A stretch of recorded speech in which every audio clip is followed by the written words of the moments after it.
Oh, hey, everybody. We are here yet again, a beautiful Sunday morning out here in Pasadena, California for the Road to Nationals. Los Angeles, or I guess Pasadena, I don't know. It's a metropolitan area. It's all SoCal to me, you know? It definitely is. I am joined once again by Blake Meyer. Blake, how's it going? What's up, my friend? I'm doing great. I got a solid 4 hours of sleep last night. Beauty sleep. Because I was dreaming about the Prism player that won last night. Yeah, or are you dreaming about Graham right here? Or Graham right here. The top 8 Reinar extraordinaire. I'm excited to see today, though. I think today will be a little bit more lax than... Because there's not lax as in we care about winning RTNs, but there's less Living Legend points. There's less round. No, same amount of rounds. There's less like pressure, and you can win a cold foil hero. That's always cool. And a place at Nationals. That's what we're all here for. Top 4. That's right. Top 4 can go all the way across the not pond, but across the Midwest to the Carolinas. That's right. It's Carolina. I was like, isn't it San Jose? But that is Worlds, and we haven't made it there yet. The Road to Worlds. Road to Worlds is called Nationals. It's called Nationals. I believe. I don't think there's a way you can get in there unless you do the whole like, well, I'm going to go there for the call-in, so I technically was at Worlds, which... I mean, I'm going there for the call-in. That's probably what I'll do. I don't know. We'll see what happens if... Unless we're commentating Unless there. I randomly win a bunch of games that aren't going to happen. Pretty sure I'm available, so hit me up if you need Blake and I I'm cleaning my room that day, probably, so... Maybe, who knows? Blake, what do you think? Is today going to be the same as yesterday meta-wise? No. Or do you think people went home and were like, this deck is a mess, I'm just going to go back to my tried and true and have a good time? I always start waxing and waning about the game and why I love it. Do it. It is a thing of we win and we lose by 1 card and 1 health. So I don't think you could have 100 people from yesterday play the same exact decks, switch up Gem ID, you get paired with a worse opponent, you get paired with a better opponent. Everyone that made top 8 yesterday, it'd be really hard to just top 8 back-to-back. I know some people do it because they're really good players. Some people can do it, some people can't. So I do think even if everyone has the same deck, we are going to see a different breakdown at the top tables just based on pure variance is the word we all use here in Flesh and Blood. Yep. Of there wasn't a Phi. All of our problems. There wasn't a Phi yesterday in top 8. No, there probably will be today. There wasn't an Icelander either. There wasn't an There was only Icelander. There was only 2 heroes from the new set, and they were both Dromai, and then they did not progress. I swear, Icelander is good luck if you're playing Icelander today. Hey, it's a tough deck. I think they're strong people playing Illusionist. Strong people playing Illusionist. I also think the deck has a lot of ways for you to mess up, and it's not easy to tell whether to play that Arsenal card out on their turn or if it's actually better to wait and do it. So I think it's the damage ceiling is kind of low, but it's pretty consistent.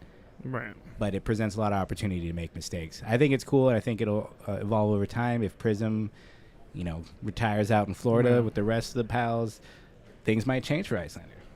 And what's great is the 30 points from yesterday's Battle Hardened that went to Prism. I believe somebody did the math on the fabulous Discord that everyone goes to, and it says Prism's hovering around 910. So that means maybe she won't even make it to Nationals. Well, that's probably what's going to happen because all these Road to Nationals, if Prism starts boom, boom, boom, boom, boom, boom, boom, she just needs to win 90 divided by 4. I mean, they were kind of slow. So 23 and she's out. Because there's going to be 150 of these things around the world. That's true. That's a lot. But Living Legend happens when a banning announcement happens at their whenever they decide to do that, or with the next set. I don't know if we have a date for the next set, or a projected date, if it's before Nationals or not. I mean, we're not gonna.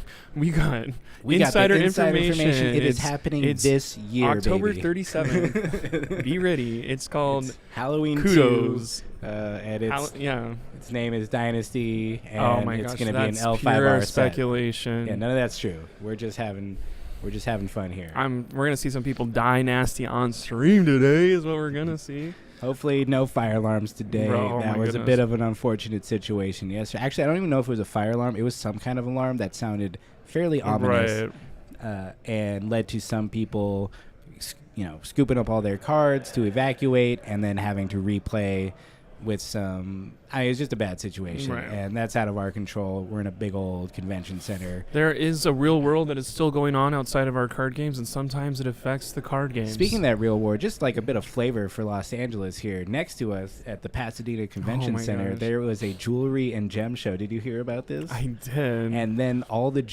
a bunch of jewels on the way to that show were hijacked from an armored car yesterday. It's like one of those things where you're like, is that true? Like, I didn't go search on Google. I did. I saw it on the news, so it must be true, yeah. Like $18 million in jewels or something. So legitimately what we're saying for all the people that are like, what are you talking about? We are in a convention center. We're in a ballroom. Right next to us is a gym thing. So we have gym ID over here, actual gyms over there. And if you're like, cool, I'm going to go now, and now I'm going to case it up. I don't know what it means. But, like, there was a legit armored truck, like heist. It was a heist, and they said, we'll take that. Yeah, someone took it. I don't know the details of that, but I mean, I hope you don't know. We're We're on stream to keep people scared. Come out of nowhere. Yeah, no, just Louise. really interesting fact that came out yesterday. Meanwhile, every Uprising box that's in the back of our thing, completely safe. Yeah. The hundreds of dollars of the cold foils Phoenix Flames are fine. Yeah. Marbles are fine. Cold foils are fine. The real valuable things were secure. Totally. So player meeting just finished. They collected deck lists. So, we'll be able to reference those throughout the stream. Right. Round one paired, we will get a featured match coming up soon. Not sure what it is. Hopefully it's fun. Yesterday, 100 people. Today, 60? I think we're between 60, 70 or so. I think we had 80 sign-ups, so it's good. So this will be the biggest RTN in our area. Road to Nats, yeah. Because Road to Nationals is normally like me and the 15 dudes that I play in my store. Not happening today. You got to beat the 15 dudes from that store, the 15 dudes from the other store, and then the 15 dudes that drove in here. And then there's still another 15 dudes. Totally. Yeah, we still have that Riverside crew coming out of Top Deck Keep with Tyler Horspool, Chris Iali. Other big hitters are, local Andrew Rudin. They had a great day yesterday. We also had Adam Feifels from over there at Collector Legion. The Battle Bros are in the field today. Taylor and Isaac. You can see Isaac right behind. The people from yesterday that were commentating are going to be playing today? Playing today. They are actual players. They're not just beautiful, large men. They got first and second at the Armory we played on Friday. They did. They sweeped our Armory. It was kind of, okay, there was like 8 of us.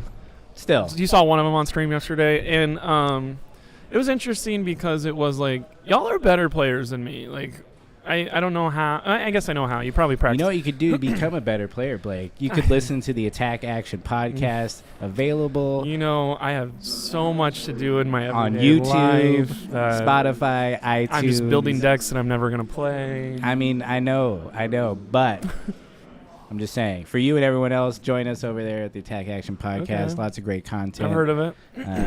The guys are just cool, laid-back people. And they've got good ideas about cards. Tyler Horspool even said he listens to them for strategy. Whoa.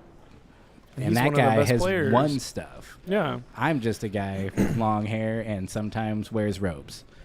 I'm just a guy that has a frog in his throat. I don't know where. You're like, what is going on?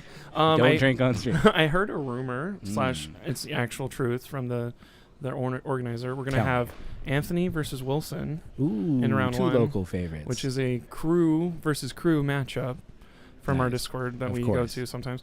Do we know what they're playing? I don't. I feel like Anthony might be on Fi. It's interesting. He likes doing very aggressive decks. He was a big chain player that was just crushing people with the chain meta. And used to be a brute player. Let's do some game area to see some hands. That's the metagame thing. There we go. Sorry, we're all pushing too many buttons. Anthony did not come yesterday because he had work or something to do. But he was somebody that I think knows the game really well, is really good at playing, and he's somebody that can do some damage. Yeah, he's won some Pro Quest and Road to Nats, I think.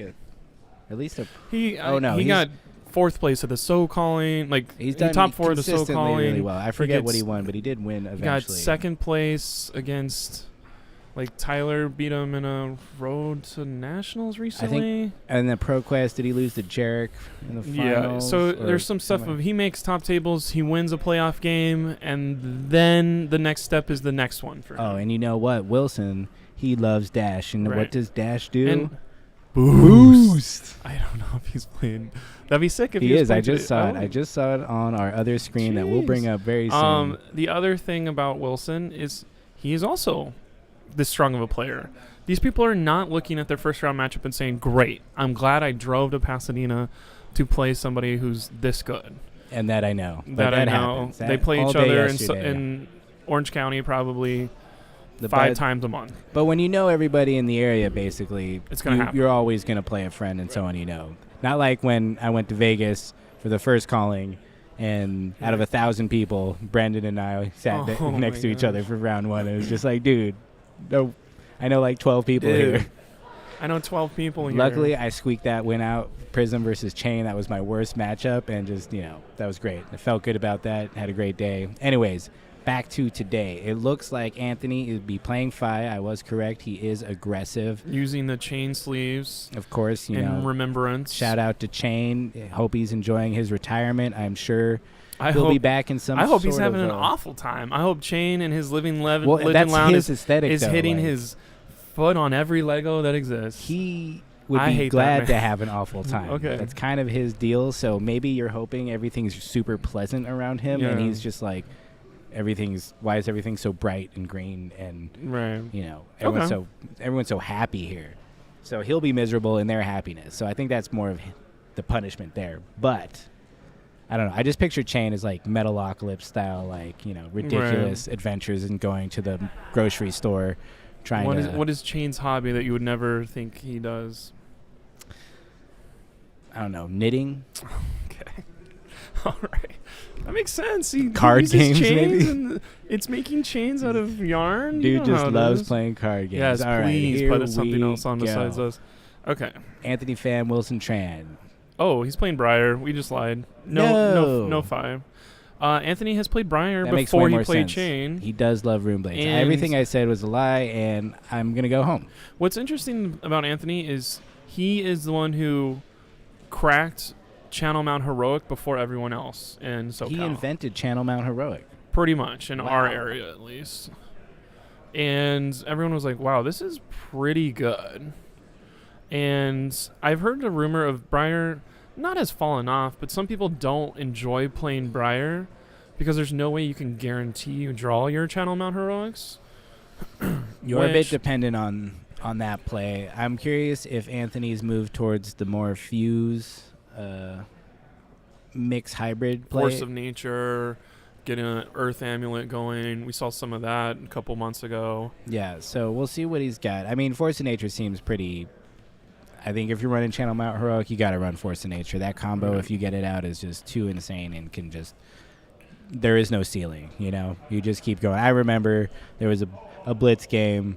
I think how much damage did Anthony do? It was like 60 or something. Yeah. Like, it was like game was over, but he just kept playing out the cards just to see what would happen. And then all rabble rousel.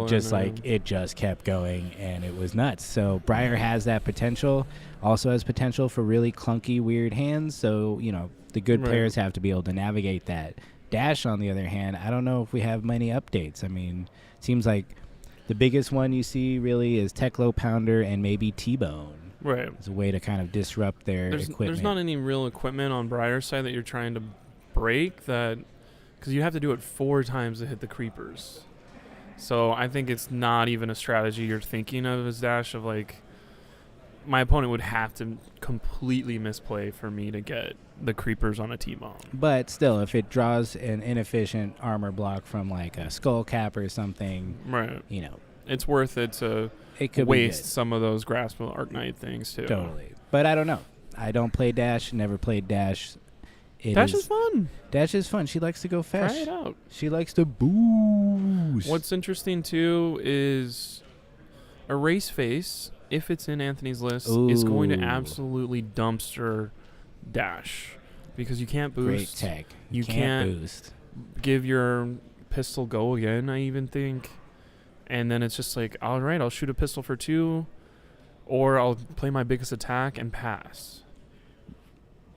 Wow. Maybe you put counters on your items. I think you can do that. But none of those plays are as good as your normal. So yeah, this should be. I have a feeling that Briar's probably a little favored in this. Let's jump into the game area. It looks like we've got a Teklo Pounder start. Interesting. In start, so Wilson's looking to push damage. We got Tunic, Crown of Providence. Crown of Providence. So that's interesting with the T-Bone. Because that Crown of Providence, what that's going to do is it's going to say, you know, when you just said I'm going to have 4 non-attack action hand, well, I'm going to go ahead and fix that with my Crown of Providence. Yeah, totally. Sift. That was pretty good. Sift, another new tech, I think. Way to get, it looks like he's got 3 non-attack actions in hand. Right. So, and there we go. We see that erase face right off the top from the Louise. draw there. So, he is, and is that Channel Mount Heroic already? It might be. I think that's a pulse. Oh, but maybe I'm it might wrong. be a pulse, yeah. Either way, exciting It's pretty start. good. Another Sift Sift. number 2 Just to to get give that the lightning. lightning, yep. Because what you're doing is, Briar, if you haven't played it or if you haven't seen it in a while, you're wanting to play non-attack actions. If you do it twice, your next attack has go again. And next attack action. So you don't waste that on the Rosetta. You can save it for later. And he's just using a very powerful setup for next turn, basically. Ooh, and here we go. But Wilson immediately starts out with the High Octane, which is one of the highest power cards in his deck. And the T-Bone with the extra damage from the Teklo Pounder. Teklo Pounder adds 2. So and it's an automatic trigger, right? Automatic, can't choose it. It's just the first time you boost, which I guess is choosing. You're choosing to boost. We should have done boost, but we'll get it next time. I got distracted by the chat, and I swear to God, if I don't get to yell boost later, I'm going to be so mad. But yeah, Snapdragon's a great inclusion in this matchup because he can just keep throwing that there without it ever breaking because it doesn't block. Right. And so that's what we're talking about of T-Bone. T-Bone makes you block, and some of these cards, mostly Crown of Providence and Tunic, are going to break when you block with them. Totally. So if you get to choose for your opponent to mess up their stuff, now you took them off of 5 life the right way. Yeah. But I think the only real way you get to those things is if you can multiple T-Bones, because even if Grasp has 0 block, you can still throw it out there. Right. It's one of those cards where like, oh, this is super cool, but then actually in practice, it's boost. It's not great. Boost. Man, I missed it again. Every time that Wilson's boosting, by the way, he's getting an action point from High Octane. Is that not Channel Mount Heroic? That is Channel Mount Heroic. I lied to you earlier. Yeah. So what he's going to do is he's going to shoot his gun a bunch of times. 2, 2, 2, 2. Yep. It's like an Anothos now. It's the way to do it. And that's a lot of pressure. We already lost the Channel Mount Heroic. So there's an interesting thing in Anthony's another head. In hand. So that's probably why he blocked with it, because having 2 in hand kind of sucks. And this is a big turn for Wilson, just starting off pretty hot with that High Octane turn. It's usually the biggest turns that Dash is going to have. So I think when you see that coming, you're like, all right, well, all my plans have changed now. So he shot the gun twice, I believe, to go from 34 to 30. That's right. And now we took all that damage to do what, Anthony? What do you have? Here's a Snatch that has go again. So block this or I draw a card and I keep going. Probably hoping to draw an Earth card maybe, or at least get his arsenal cleaned out so he can put that channel down there and set up for a big turn next turn. We'll see. Let's see what Wilson does. It looks like he is blocking with Crown of Providence and the Teklo Heart. And the Teklo Heart, yeah. He just get him put a dice on there. He's going to sync with his Crown of Providence, which is a nice mechanic already. Ooh, here we go. He said, I have a race face from Arsenal. We're going to bottom the Channel Mount Heroic for later. Interesting. Which I think that's interesting because you blocked 4 with his equipment. If he had blocked with cards from hand, the race face would have been so oppressive. Yeah. So Wilson kind of guessing right of, let me block a smaller attack with equipment, prevent a card from happening, and then be ready for something worse later. Yeah. Crown of Providence, a really great new card. It feels like it's going to be almost as popular as Skullcap. You get that 2 block and also get to either replace a card in hand or get that 5 cards in hand if you have an arsenal. And if it's Command and Conquer coming at you, no, I really want this arsenal card. Yeah. Crown it away. Exactly. Yeah. Not Crown of Seeds it away. Different crowns. We got a lot of crowns going on. The C-O-P. Crown of Seeds, Crown of Providence. I'm not calling it COP. We got Crown of Reflection. Co-Pro. We got Crown of Peak, kind of, but a different word of crown. Coronet. There's a lot of crowns. There's going to be too many crowns. It's going to get too many crowns. Confusing. All right. Too so many Wilson's crowns. still mathing this out. Either way he cuts it, his next turn is going to be a little bit flat. Because I think Teklo Pounder will get turned off by the erase face. Because it says the cold foil yesterday was a peak. Yeah, good idea. The Teklo Pounder says the next time you boost. That's right. Which maybe you can still boost, but it just won't get it. So if he wants to get the +2 damage, he can burn a card. It just doesn't give him go again. That's right. So he can boost, but he won't get go again because it will no longer be a Mechanologist card. And he is taking damage off the erase face. So that's an embodiment of Earthmaid. He could do the boots. He could break the boots to get that action point.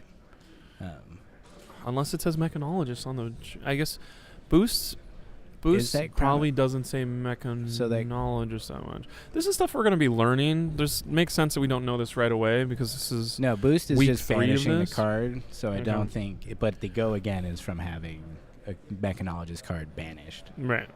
So we could use the shoes to get around. Crown, I believe Crown's Blade Break, right?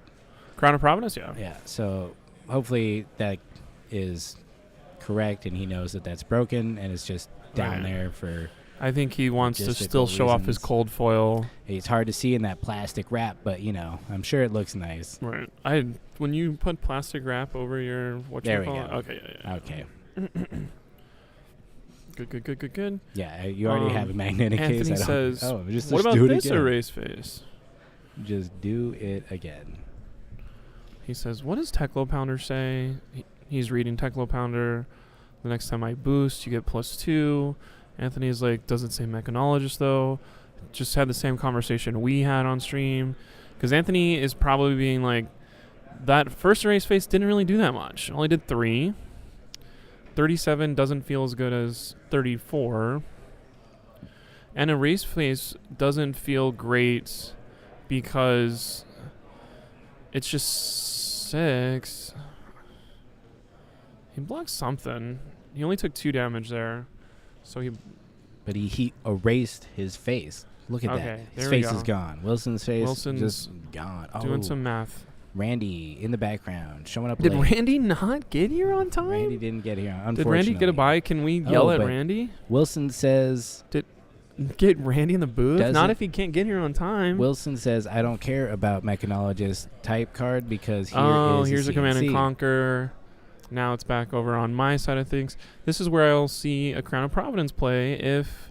No, he's got the Embodiment of Earth, so he'll be fine. Yeah, so he's going to probably block with 2 non-attack actions. Looks like his Earth cards. And which is interesting because that feels like he blocks 7 on a 6, which never feels good. No, that always feels bad. Maybe... Yeah. I don't know, because if you have the Embodiment of Earth, that math should have been fine with just 2 cards. Did he have an Embodiment of Earth? He hit with Erase Face. That's right. Sonata's coming down, one of everyone's favorite cards. He's going to pay to make it 4 cards. Anthony's really good at getting Sonata turns. Exude. There we go. Earthlord Surge. Earthlord's Tome of Harvest. And that's 2 cards that go into his hands. That's great. He's feeling we good get about to show Wilson what they are, though, so he knows what to expect. 2 Arcanes going across, and he could pitch a blue to get rid of both of this because of his equipment. Actually, there's no Visitronic there. He can only block 1 of this. The heart has no arcane barrier? No. Oh, just the boots. So. Just the boots. He's got 2 floating, though, so he'll be able to block another rune chant that comes in and probably half of a Rosetta. But it's interesting because now... I guess he never had AB2, which probably should have said earlier. But if we get down to the nitty-gritty, we could do 1 damage every turn to kill him with Rosetta Thorn. That's always something I always think about when I'm playing against the big bad Rune Blades. This is from Arsenal, so it'll have go again for Nice. 4 damage. Embodiment of Earth made. What's interesting about Briar is anytime you are letting offense go through, you're making her next turn better on defense, which is kind of not oppressive, but like, this isn't fun. It's an issue. It's always been an issue. It feels like, I mean, obviously her errata has made it less. I'm of glad an it's just issue, one now. Yeah, but it's still like, okay, well, when they block with 1 card for 4, it sucks. right. Because one play in Flesh and Blood everyone's done is I'll take 8 so I can do 12, but when you take 8 against Briar, now you're making your snapback turn on them easier to block for Briar. Yeah. So one of those things you have to keep in mind when you let that damage through and how much damage you'll actually be able to push back. Depending on the player, sometimes Briars don't always like to block, so you can still push that back, and the embodiment token is just there to annoy you, but you never know. Sometimes they have a garbage hand and they're just like, sure, I'll block your whole turn, and I've done 10 damage and you didn't do anything. So right. And right now Wilson's doing some piano math, touching the table in front of him and thinking about it, looking at his cards. I think Wilson definitely wants to win this one because everyone wants to win it, but also like tiebreakers are a real thing. Losing you round can't one really lose round is one. Real hard. So here we go. I think what's interesting is with the block, Anthony has now taken the lead after being very far behind earlier. Yeah, and it didn't take really anything besides a Sonata to get him card advantage and then pay off both of the cards. Yeah, I mean, over the past couple turn cycles, he is traded efficiently. He's set up his turns, and that's what a race face can do against Dash. Exactly. If you're a Dash main and you've been loving it, that card showing up, that's a stray bullet that ruined your day. It feels like that seems to happen a lot to mechanologists. It's like, ooh, we got some new stuff, and everyone else did too. Right. We're not as good. It's anymore. like not even a mini Arg Smash. It's like a almost somewhat better Arg Smash in some scenarios. And Arg Smash are some of my favorite things of roll a 6 and knock out 3 of their items. Anthony did that to somebody else in our community named Dennis, and that was one of our favorite stories. Favorite things to do as a Brute player was to Arg Smash. In that Crucible meta, the dash control deck was all the rage. And 8 was a lot from whatchamacallit. There was one attack. We boosted it to give it the Teklo Pounder, and we cracked the Goliath Gauntlet to make it huge. Nice. Anthony was like, great, I'll take 8. I think because he has a Channel Mount Heroic in hand, so he needs to play that out with an Earth card, and then the next 2 turns are going to be kind of gross. Yep. He's got his Tunic charged up.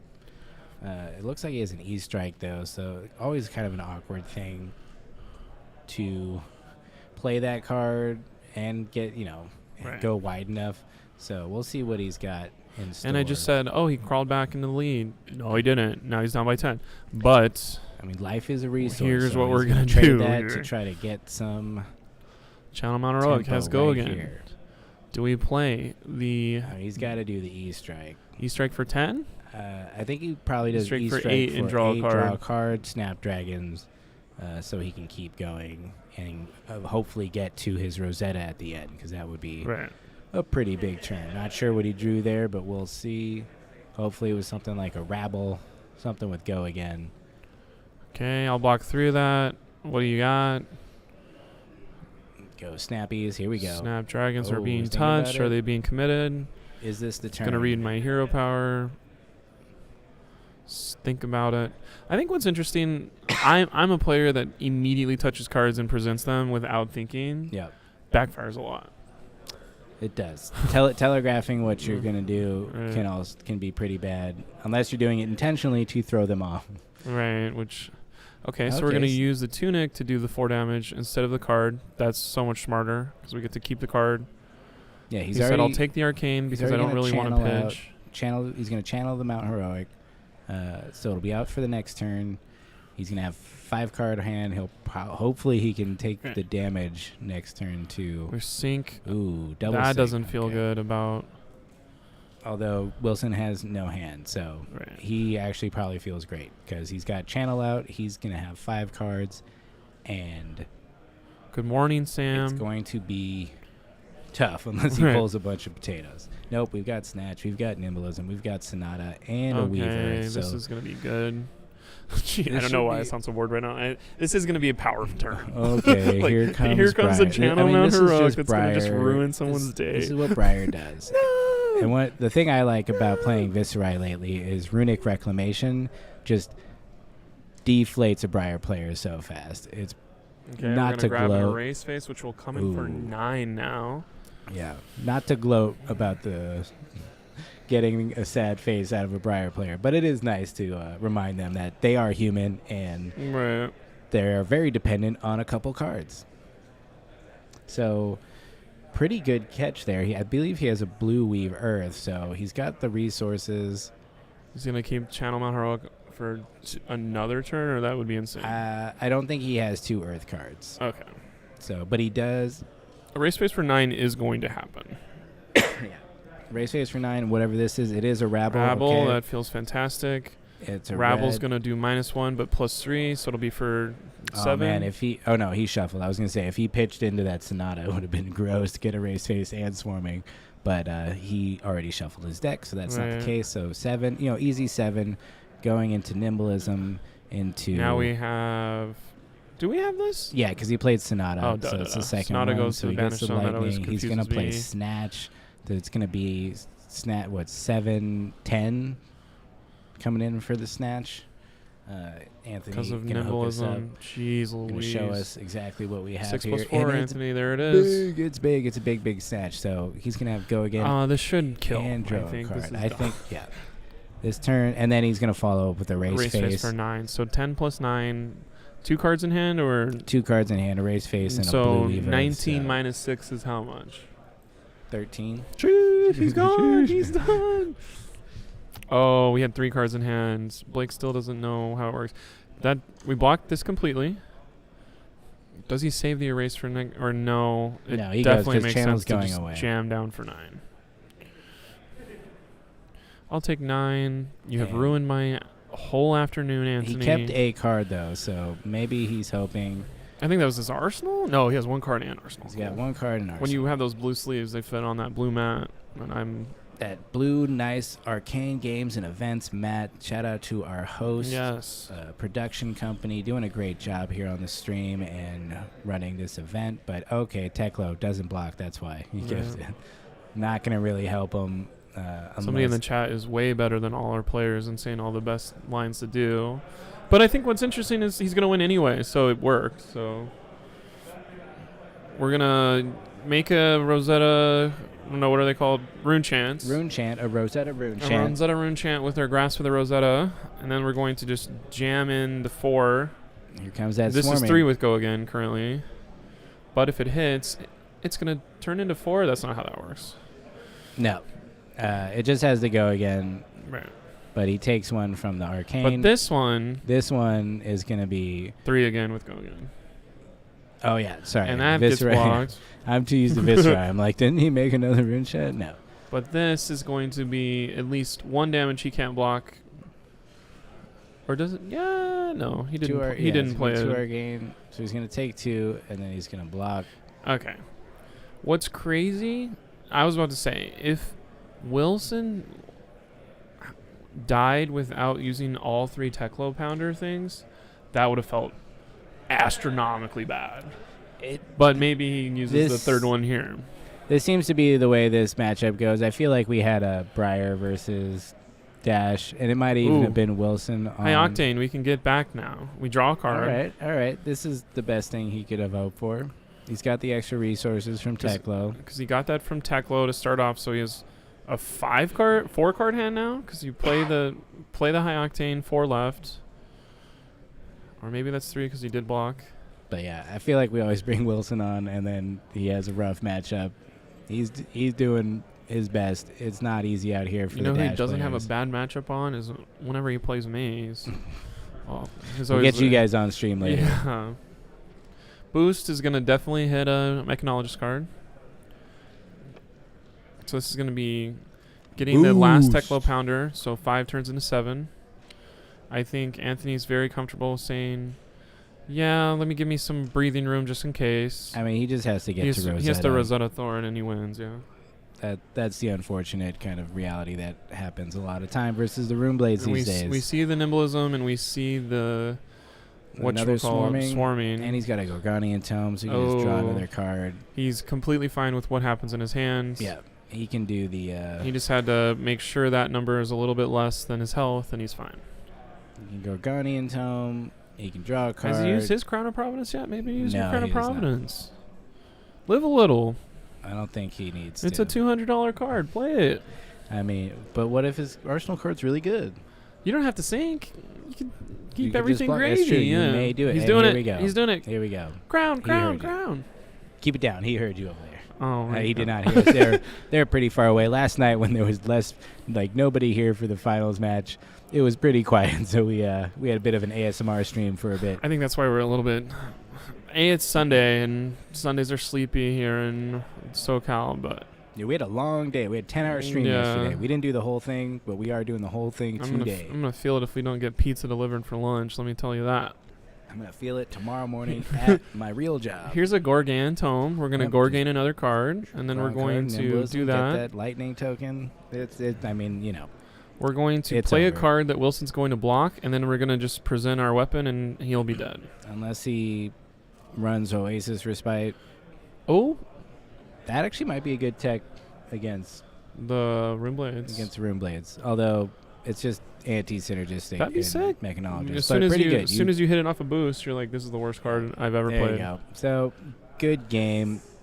Shout out to both. Oh, man. We've been sitting on Anthony's face for so long. Shout out to Anthony and Wilson. Great game. We will see how they do. We will see how they do the rest of the day. Wilson, I'm sorry we keep bringing you on stream for these rough matchups. Okay. We're super proud of you anyways. Yes. A race face, and a race... 3 race faces? I think we saw all 3 of them. All 3. I don't think it was 4, hopefully. Right. I would just let them talk for a bit if they want to decompress. It's interesting because I think... I haven't seen this. It was all practice and no execution in my mind, but it does feel like a race face is that gross against dash. It really is. You just have to block it, or you're not going to boost and do anything. So you do a 4 damage attack to me. You turn dash's pressure or gun. Like, we didn't see guns happen more than twice. Yeah. No pistol shots. No nothing. There was a 4 damage attack coming in after an erase face. That's a romping club. I don't think dash with a romping club would be what dash is. Yeah. So I mean, if you can limit your opponent to that, that's insane. When you're doing the Teklo Pounder boost dash deck, this is a huge liability. I do think Blitz ripped the Teklo Pounder. I don't know dash as well, but whenever I see Teklo Pounder in a CC thing, I am kind of thinking, maybe if I just block this out completely, I can get there, because you're going to run out of reds, you're going to run out of some stuff. Yeah, you're going to burn through your deck, and it's just damage a lot of the time. Some of the hit effects matter, but they're more, the and then other knowledge hit effects are like, oh, it gets dominate. And you're like, okay, whatever. Then I wasn't going to block anyway. Yeah. Well, I'll just block 1 card, and I'll take some damage, and that's fine. The other thing, too, is like, or you're playing an even more aggressive deck, so you're going to race. And racing dash probably didn't work 2 years ago or whatever, whenever dash came out. But now when you're like, here's my card that we've all balanced, and now I'm going to add 3 to it. Here's my other card that we all balanced, and I'm going to add 3 to that one. And then, that has, go again. Here's another card that we balanced, and I'm going to add 3 to that. And so now I'm doing 3 attacks, but plus 3 times is like I'm doing 6 attacks. Yeah, even with like the ideal game state of having like all 3 Teklo Pounders out, maybe I think we saw at the Pro Tour, if you disrupt them enough, like they can't do anything with those. That guy, I think he was playing against Yuki Lee Bender, and of course she was on Lexi, just ruining days left and right. But just because you get it out there doesn't mean they're going to trigger. He had that Teklo Pounder out the whole game and didn't even get 3 off. Gets the 3rd one off at 1 health. Oh, he got the last one off? Yeah, okay. So it's definitely tough. But And that's a thing where people love Dash anyways, and they're going to stay true to it because they've had their time once. It'll have their time again. I think this game is pretty cyclical. The meta shift. People figure out new tricks. Right. And Wilson, when he's been donating 6 months of his life to make Dash the best, when Dash in Dynasty, October 37th, when it comes out and Dash gets a fire pistol, that essence of fire that works with the old Dash, because Mechanologist isn't a hero, it's actually a talent, then she'll be good to go. It's both. It's weird. That's what. Put an Ash token into your pistol to give it Brimstone and shoot it. Oh, dude. Brimstone, new keyword, new token. Dude. LSS. I balance games. I don't balance games. I don't have good balance at all. But he will cast a reality show about Flesh and Blood. Let's do that. There's actually, I don't know if you guys saw the news in other card games, but there's actually a reality show type thing of, we're looking for Pokemon players in the SoCal area. Oh, cool. What's Pokemon? Yeah, exactly. Okay. Sorry. Is this a new game? For 16 and over? It's actually for kids or whatever. Won't get me canceled Just that kidding. way. The Pokemon is a game. We know Right. that. It's for Game Boy. I had it. Right. It was very fun. I heard a rumor that we're going to have some of these people come talk to us. I think we're going to talk to Anthony. Oh, Anthony's coming over. So all right, we'll get ready for that. I wanted to see them. You can see him in the background. Okay, Is he walking this he's- way? All right, he's over we'll shift there. out real quick and then be Yeah. right back. Sounds good. Have Anthony on. Cool.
All right, we're here with Anthony, who won round 1. Hi. Congratulations. How did that feel? First of all, nice to meet you. Yes. First time seeing you in person. Exactly. In 6 months.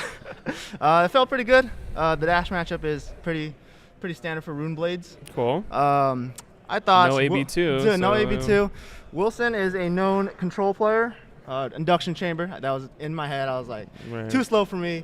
Flips over the Teklo pounder, and I got kind of scared. What is going on here? I chose to go first because I thought it was induction chamber, but he chose Teklo, so took a bunch of damage early game. But when I find a race face, it's good against a race face. Okay, we were like, okay, a race face is going to be bad for dash, but seeing it actually be played in this competitive environment, you played all 3. I played all 3, and the last one came in for 9. And it would just turn his turn into like a romping club instead of like a bunch of dash pressure and stuff. For and 6, it was like, no boosts is not good. Right. No. What happened in your mind when you were like, let me pitch this Channel Mount Heroic early? Was it like, this feels bad, or you're like, no, I'll get another one? So my thought process was, so depending on how he blocks, I could let off with the snatch instead of the erase face or go again, because I thought the on hit of erase face would do more than snatch, because the extra card doesn't matter if I'm behind in health. Right. So I let off with snatch, and then he declared that he's going to block with Teklo Foundry Heart and his Crown of Providence. So that means he has to give me cards now for this erase face. So in my head, keeping my erase face, my channel in hand, it's going to be too slow to win this matchup. I need to pitch it away. Right. So I just pitched 2 to erase face. And it gave me 2 cards, and it gave me tempo. This is what's going on in your head at all times. Yeah. I don't think like this. Yeah. I'm like, this is 6. Yeah. This turns, this Channel Mount Heroic turns this erase face to 9, but I also I kept crazy. it. This is what's going on in your head. You're really thinking about this stuff. Oh, yeah. Yesterday you weren't here. I was not. Do you feel like that's going to be positive for you today? If you're coming in fresh, all these other people played 10 hours yesterday and they're tired. Yeah. I went to a concert myself yesterday. I can't say that I was just diddling about at home. I was pretty tired too.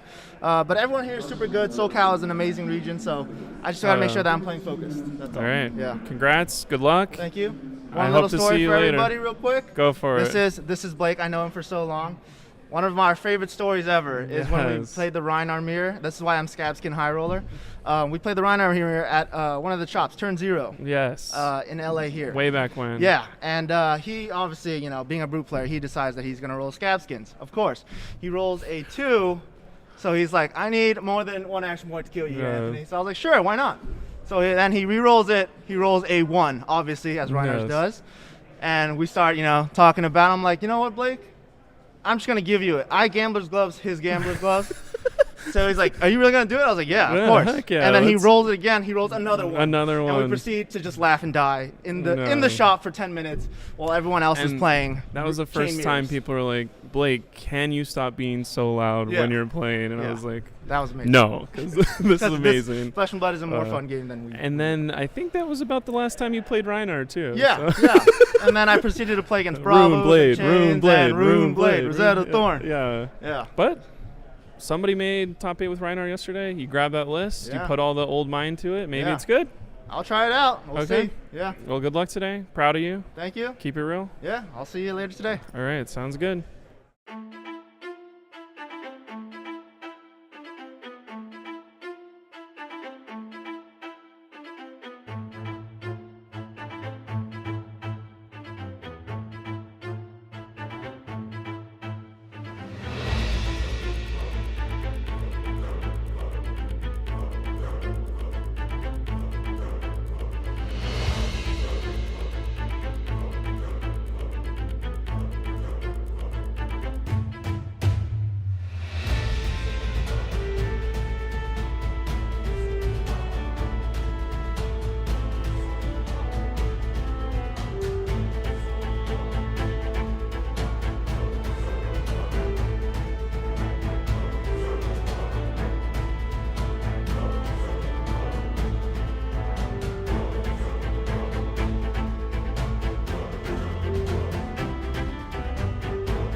And we are back for round 2 of Road to Nationals out here in Pasadena, California. I am now joined by Josh Myers. Josh, what is up? What's up, man?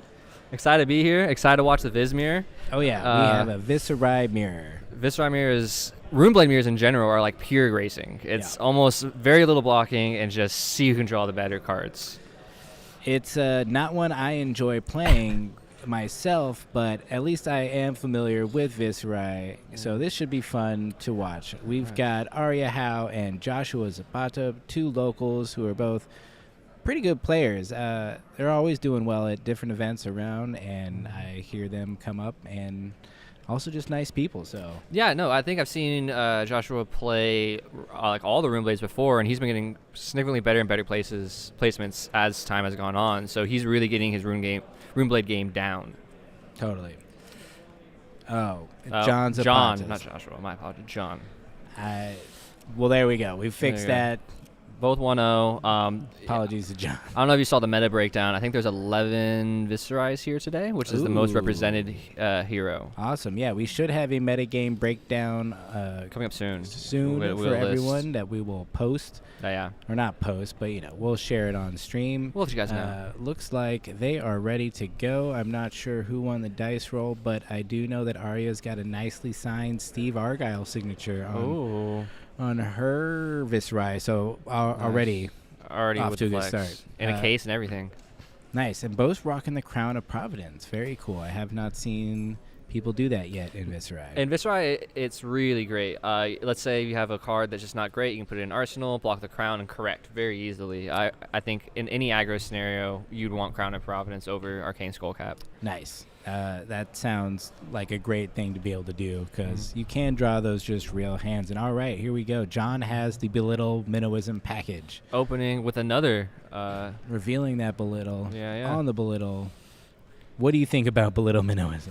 It's a great little package. It's great for thinning your deck mostly, in my opinion. It synergizes well with a lot of Runeblade cards. The only problem I find with it is that it just doesn't synergize with Viserai's ability as often. Yeah. So you got to know when to get those in to set up your next explosive turn. Totally, yeah. I only played with I think Hayden Dale's deck a little bit just to check it out, and I found myself with some weird hands and not making rune chants, and that felt bad to me. So I, went back to my other more standard Viserai list. But I get all the reasons. It's go again, you get resources. Correct your mana. Yeah. Then you have turns like this, and you might as well be playing Briar, I guess. Yeah. No, I think it's just in there to continue as like a little aggro package. Belittle Minnowism is a great aggro package in any aggro deck. You can play it in Fi, you can play it in Briar, and I think that's all it's there for. Interesting. Okay, yeah. I'm not sure. I mean, when you net deck, you're never quite sure what the actual game plan is, but that makes more sense if it's not in every matchup, but you're bringing it in for these ones where you're just stomping on the gas and going for that win. So and getting it early is really important here in the Viserai because he's thinning his deck out of cards that are unsynergistic. I don't have his deck list in front of me, but I imagine he only has so many of them, and now he's just going to start drawing straight gas. Nice. So coming in with the Mob Skies Classic and the Shrill. This Ooh, is just beautiful. the new, linear line that you play in Correct. Viserai. Just here you go, 7, go again, Rune Chance on hit, and worst case scenario is you're swinging for 4 after that. Best case scenario, you just keep going. Yeah, it's such a standard turn, and Shrill was such a huge buff to all Rune Blades. Mostly Chain and Viserai, but Shrill does so many great things, and synergizes so great with the little Minuism package, and you get so much value out of it. It's definitely a very threatening turn. Curious if she's running the 9 Shrills or just the 6 that we normally see. I run the 6. I think it's good, but I don't like the straight linear aggro deck. I want choices and flexibility. Correct. I like playing, that's why I like Viserai. It's aggressive, but you got to make interesting choices, and it presents a lot of cool choices too if you get really deep into it. We see the Crown of Providence block right here, using it early, because once you use it, it's done. Yeah. And he's going to choose, like I said earlier, you put a card you don't really want in Arsenal, and then you just wait for the Crown of Providence block to correct that card. And now you have a full block, it looks like. No Rune Chance for Arya. And a typical nice, fun and fair Rosetta swing for 5. It is what it is. It's real bad when you don't get a non-attack action out there or you don't get an attack, but when you do, it's a really powerful thing to deal with and just closes out many, many games. Oh, yeah. Just coming at you sideways with the arcane damage and the physical damage just makes it really hard to block, and often you just end up taking it because that's the optimal play. Yeah. It's wild to me when you compare it to like Nebula Blade, which is just not great. Yeah. It was funny when it was really powerful in Chain for a minute, but then it was like, oh, what if this but way better? yeah. I love the Reaping Blade, man. That's one of my favorite Rune Blade weapons. Totally. Taylor over at the Attack Action Podcast always talks about wanting to build a Viserai Reaping Blade deck. I don't know if it's real viable, but it sure seems fun. Yeah, with Nerf's control Viserai isn't as great right now, so you want to just go for full aggro Viserai, which is probably most of the list we're going to see today, is full aggro, at your face Viserai. Another little Here swing we go, here. just drawing all his little army together in the first couple hands. But no fetch here, so just presenting some damage, see if they can get some cards out. It's 38 to 35, still early. We're setting up for possibly, bigger turns, and those bigger turns would be Mordred turns. You see your Mordreds, you can just leak so much damage through. Yeah. I'm curious why he blocked with Crown so early. I feel like especially he's not running Grasp. You don't have a lot of big armor blocks. Yeah. And I feel like you want to save those for when you draw that, heat. And either, for me, it's like I see Mordred. They probably have a good turn. I'm going to block out Arsenal Mordred. No, probably that I'm going to draw into some good non-attack actions and attack actions and just really have a good time. Hopefully get a Revel out there. Line it up. And, not being able to block really you can find yourself in a bad position that you kind of manufactured yourself. Yeah, I don't think that hand he presented after that block was even that great. You could have gave him the full hand without having to use the Crown, and Arsenal didn't wait for that turn. Yeah, I'm curious if what you said before, if it's a way of getting rid of a bad Arsenal, kind of promotes a bad habit of putting bad cards in Arsenal. Correct, yeah, and using it early enough. Yeah. You want to toss out and full block with those cards if you can, and really only have that, and use that Crown if you have, let's say, the Mordred turns where you can really pop open a 5-card hand. Yeah, totally. And for the most part, I feel like in Viserai, when you do have that bad hand, you're probably just going to be either full blocking or, saving one card to Arsenal. A lot of pressure coming out of Arya towards John here. Got that lead the charge. Very cool. Yeah, seeing it more and more now. Yeah. Just extending the ways to get multiple action points, because there are those really important rune chant generators like Spellblade Assault here that make rune chants also coming at a break point. And, somehow 9 Mob Skies isn't enough. You need some more action points. You need Creepers really makes this deck insane with Mob Skies, and it really is kind of like the third set of Mob Skies having the lead the charge, because it's giving the chain you're on go again, and the chain the thing next go again as well. So John's staring down this swarming. Looks like he's probably going to take this damage. I think it was all modes active. It would be all modes active. Yeah. From here, it was made 2 rune chants made and a rune chant made on the play of the swarming as well. So that's all 3. So getting that free arcane damage off of Rosetta, if she swings it, she's got the go again. One is probably considering whether or not she plays his cards or sets up. I feel like I always err on the side of trying to set up because I used to always just play out my hands and find that I lost the tempo eventually.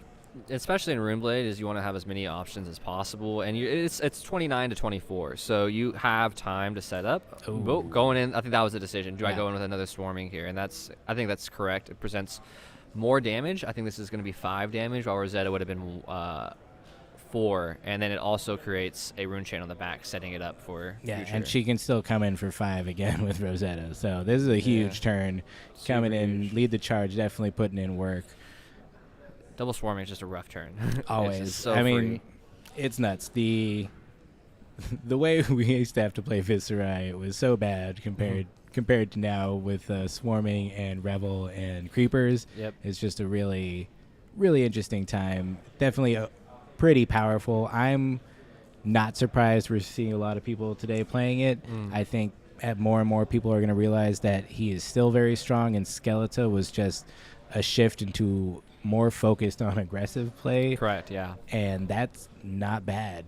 No, it's not. And that's the thing I love about Flesh and Blood is that, you can play hero in multiple different styles and multiple different forms, and it's always rotating between those forms. Yeah, totally. Honestly, I feel like the removal of Skeletor helped me play Viscerai better because I was becoming too dependent on that OTK package, and now I'm just getting better with the creepers, which I think is the most skill-heavy piece of equipment. Knowing when to use it, how to get the most out of it. It just presents so many options. I mean, Viscerai does. Like, you can search your deck so many different ways that you can do almost anything. So if you can do almost anything, what are you going to do? Which makes it hard, but I like that challenge. And no creeper activations yet on either side, so it's the game is still wide open for some crazy shenanigans to happen. And with John going down to 14, we're looking in the red zone of like we need to start blocking or trading damage back. Arya almost at 30 is definitely not where John wants to be sitting. Yeah, he is coming in with the Vexing, which he'll get a couple Arcane in because why block it? And then I believe he has Revel in hand, so he's going to be pushing that big Rosetta probably for 10, I think, what it usually comes in for. Yeah, it's usually 10 because Viscerai makes 1 extra on the back end. And so it's a big swing. Oh, yeah. All right, you're seeing blocks coming out of Arya finally, trying to mitigate the damage some. I think this is correct as the Revel comes in and just, once again, 10 damage off of 1 Rosetta. That is a lot of magic coming off that sword. Yeah, pretty nuts. Revel, is weirdly balanced just because sometimes it can just be real bad. It can get stuck in your arsenal. Oh, I hate that, yeah. But, because of the way the deck works and the way we play it and the way you craft your hands from blocking or not blocking or what you arsenal, you really can make sure that it pops off, and when it does, it is pretty impactful. Oh, yeah. No, definitely. So, got some armor blocks there. She's still got her crown, so not feeling too weak. Ether Ironweave, I'm glad to see that card back. It's so good. It's a great card, and in using it retroactively, using it early and not holding it for this, I think it's the right move because that is a card that you're going to want to pop later on to get that 2 extra mana after you play the attack and non-attack. And if you pop it while it still has armor counters, you're like, man, like I didn't get full use out of it. Feels so bad. I've done it before, and I'll never do it again if I can help it. So you want to find that optional point to where just like, throw the 1 out there, mitigate that 1 damage. Oh, nice. So she's pitching a Sift to do the Shrill Mauve Skies package combo.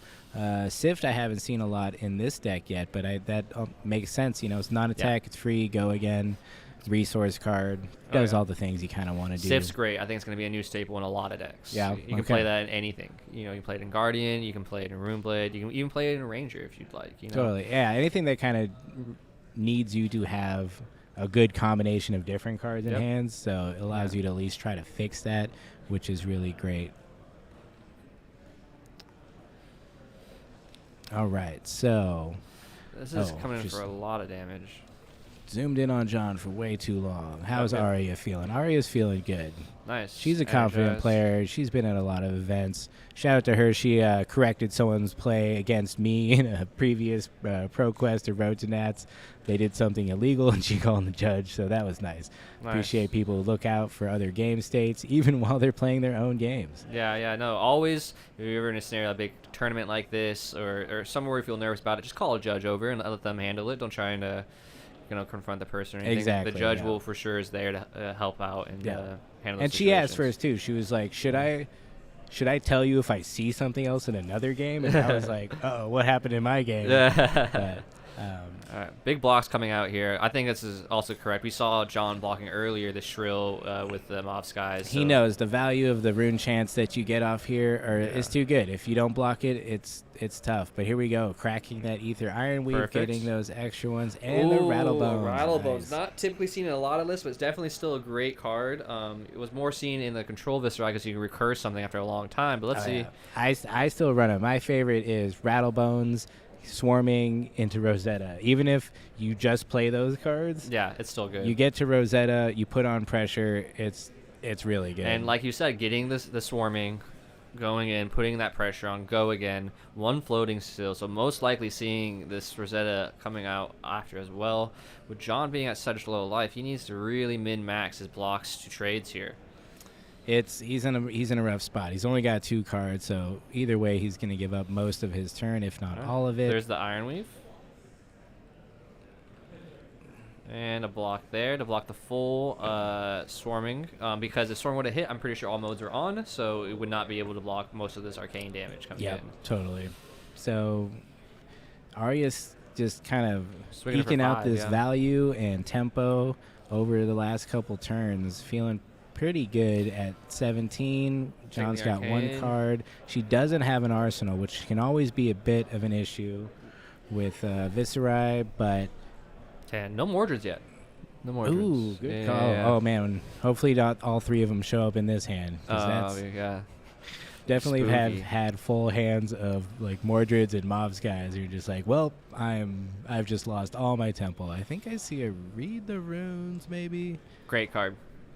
It is a great still card. great in the aggro package. If you get Mordred, Read the Runes, that's 6 rune chance made off of Viscerai and Read the Runes, and then I was getting up to 10 rune chance just doing those turns and then holding and then swinging back in for 10. It's just Totally. insane. You run just the reds? Just the reds. Yeah. That's all you need. I think I have 2 reds in my current deck, but haven't updated in a bit. It probably needs a little bit of work. Cool little fact about the Read the Runes is that the original copy, the Arcane First Edition ones, they doesn't have the reminder text about Oh, what yeah. rune chants are. Where they look really clean, it just says create 3 rune chants on them. On the foils? On the foils, I'm Yeah, pretty sure. Yeah. They did that with like the Mechanologist cards too. Yeah. I kind of wish they did that more often, but No. it's okay. Mm-hmm. I like the Mechanologist to say boost on them. Boost. There is a couple dashes in this bracket today, so you might be able to see some. We did. We had Wilson on stream first round. Unfortunately, he continued his bad luck on our streams and had a rough match against Breyer. Yep, it's a hard But, one.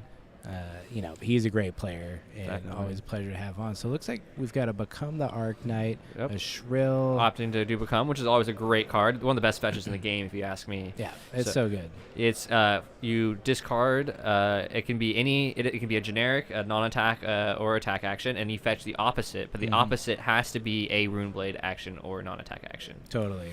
which is really really useful for creating synergy with Viscerai. It's real bad when you go for a card and it's not there. So always good to check your graveyard first. Make sure you know. what I've you're definitely done going that for. before. It feels real bad. Like, do I have this? And then you're you're like, "No." wait, what can I do with what I have now? Oh boy.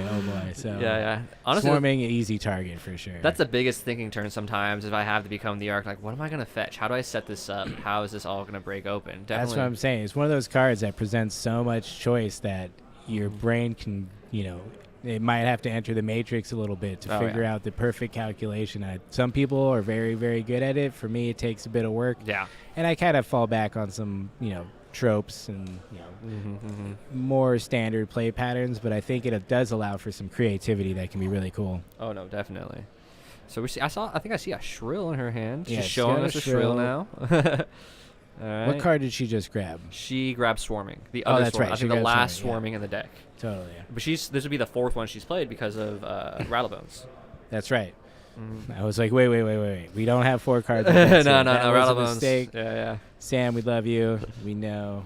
That's a very memorable time in this tournament. He was just excited about the HP1 foreign language and put it in. It wasn't malicious, but Oh, is that what the extra one was? that was the extra one. It was a German, the German card. Spinal Crush that he Oh. pulled because they were selling HP1 cases here at the venue, and put it in his deck for fun. Forgot he had another one, and ended up being that. Thankfully, they're all friends here. We knew we understood the situation. And all he was a round loss, no DQ. He wasn't trying to do anything shady. Totally. Yeah, that makes way more sense. Oh yeah. Anyways, so Arya's trying to figure out what she can do. John's just stewing, wondering What if is he can fate? survive Yeah. this turn. What his fate's gonna be? He's Yeah. just thinking about it right now. He knows the swarming's coming, Yeah. and she's got 2 shrills in hand. So interesting. Not the best hand. Yeah, double shrill is a little awkward, but you can still do this. Shrill turns on. It's still, if this is a yellow shrill, this is still 6 damage. Playing a CNC, playing an erase face for 6 damage, playing anything for just 6 is good pressure on a turn. So I think this is definitely the correct path, and then just arsenaling hopefully for a better turn. Yeah, and that's always the risk in Viscerai, is that you sometimes have these not great turns or turns where you need to set up more. Yeah. And it does leave a window open. And if your opponent can survive and then clap back, it can be really bad. But she Full draws a blocking here, block, so yeah. that is good. So he's not going to have a No go great again on the turn. shrill, though. I can understand blocking it a little bit. I might have blocked with 1 card and try and clap back a little bit to put pressure on. But let's see what John has planned here with a 2-card hand. Is going to be a mini with Swarming coming in for 6. Yeah, not great pressure coming back. Yeah. This is a little bit unfortunate. I feel like Arya can just take this damage and come back with a huge hand depending on what she drew. I see Amplify, Spellblade Assault. Definitely bought herself enough space to be able to now just start pressuring fully. I feel like she just keeps shuffling those Mordred Tides lower into the deck and just isn't seeing them, which is just is unfortunate. But she's still putting the pressure. Those shrills do put in work. It does seem like she's running the 9, or at least a couple of the yellows. So one thing I do love about here we go. Oh, here you go, Crown of Providence coming out in this later ones, which I think is more appropriate later in the game to correct. Now I'm going to put this card in Arsenal, which I think.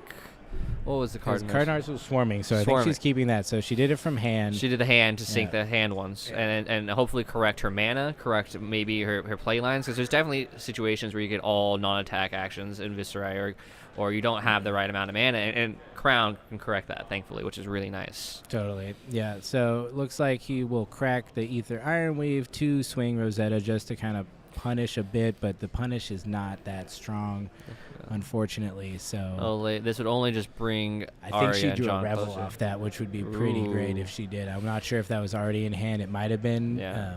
Revel Runeblood is definitely one of your finisher cards. If you can pitch it a little early and not use it as early in the game, it can end games on a lot of different champions. Yeah, totally. It just overwhelming amounts of arcane plus physical really is tough. I think the other day I did for a finisher was Revel into a shrill. No. So it was just like 7 and 7 or something. It was just like, great, well, good game. It's real spooky when you creepers it on top of already in a non-attack. You're like, all right, and then I Revel, and then you're like, here's everything. Those are the plays that I tend to think of less. More so, I think I'm protective of the creepers. I want, it's like I want to use them twice or more, but I think that those times when you can really draw out bad. It's hard though, because if you have a bunch of cards in hand and you do something, they're like, "Oh, you're gonna creepers me." So I'm trying to balance that so they don't totally know what's going on. But it's a card that's on anybody's mind who's facing off against Viscerai, because they know when it shows up, they're gonna have a bad time. No, definitely. It breaks open Viscerai so much. All right, Arya, thinking about her hand, she's gonna throw in the block. She's not interested in creepers, so. No more armor for Arya. Used all the armor, even using the creeper armor as well, which happens sometimes. Honestly, you don't get the opportunity. It breaks eventually. So yeah, it's not bad. when you block with it. It's great if you can do both. Yeah. Get an activation and then block with it. Correct. I feel like you get good value there, especially if you know it's going to break up anyways because of the counters on it. But I feel like she's probably in a pretty good spot. Hopefully she has enough go again. So she pitched a graph so that she gets to go again from swarming. Correct. Revealing very little about what's in her hand, pitching the blue Spellblade Assault. So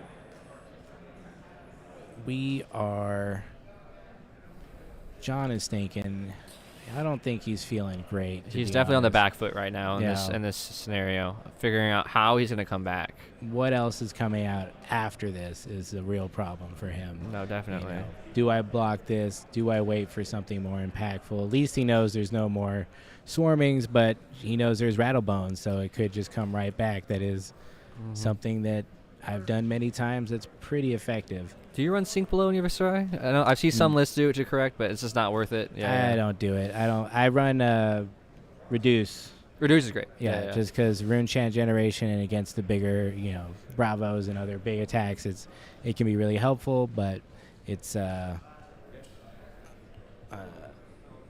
just don't like running the Sinks or the other. Not anymore. They got cut. Yeah. They're only in the control list. Yeah. And now we have Crown, which is just the built-in sink that blocks for it's like a 2-block sink pretty much. Yeah. I'm definitely adding that to my list now because that makes way too much sense. Oh yeah. So John's still looking at. Oh no, Arya's thinking about her turn now. So she had that start. That block goes happens. Arya here knows that this is a very tight spot right now. This is going to 9-10, almost exact same health, and it's just looking to not mess up here. I mean, it feels like she's in a pretty good spot. I don't think she has too many choices as to what she can do. I really just want to get that Revel out and either swing Rosetta or get that Shrill off, or I mean, the nice thing about ending with a Shrill or the Spellblade Strike is that she's gonna get the Rune Chant off. Okay, I feel like I understand. I feel like she wants to arsenal this Revel and maybe go for an even.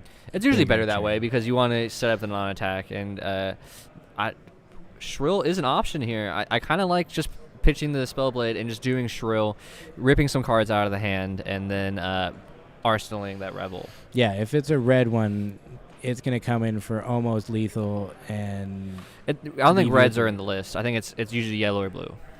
On Shrills? On Shrills. Oh, I run the reds. Reds. I think coming in for 7 is just so punishing. Here's why. All right. So the reason why I don't run reds is if you're running the little Miniwism package, it doesn't synergize. Gotcha. I don't think she is, though. I feel like she's not running. Yeah, I don't think we've seen any. Yeah, at all. You're right. So there is possibility. Correct. I think she probably has the red ones, too. I think that's kind of the other style is like 9 mobs, 9 Shrills. Yep. We're pushing good value and lots of damage. Yep. But, yeah, I feel like she can't decide whether she goes big now or tries to set up later.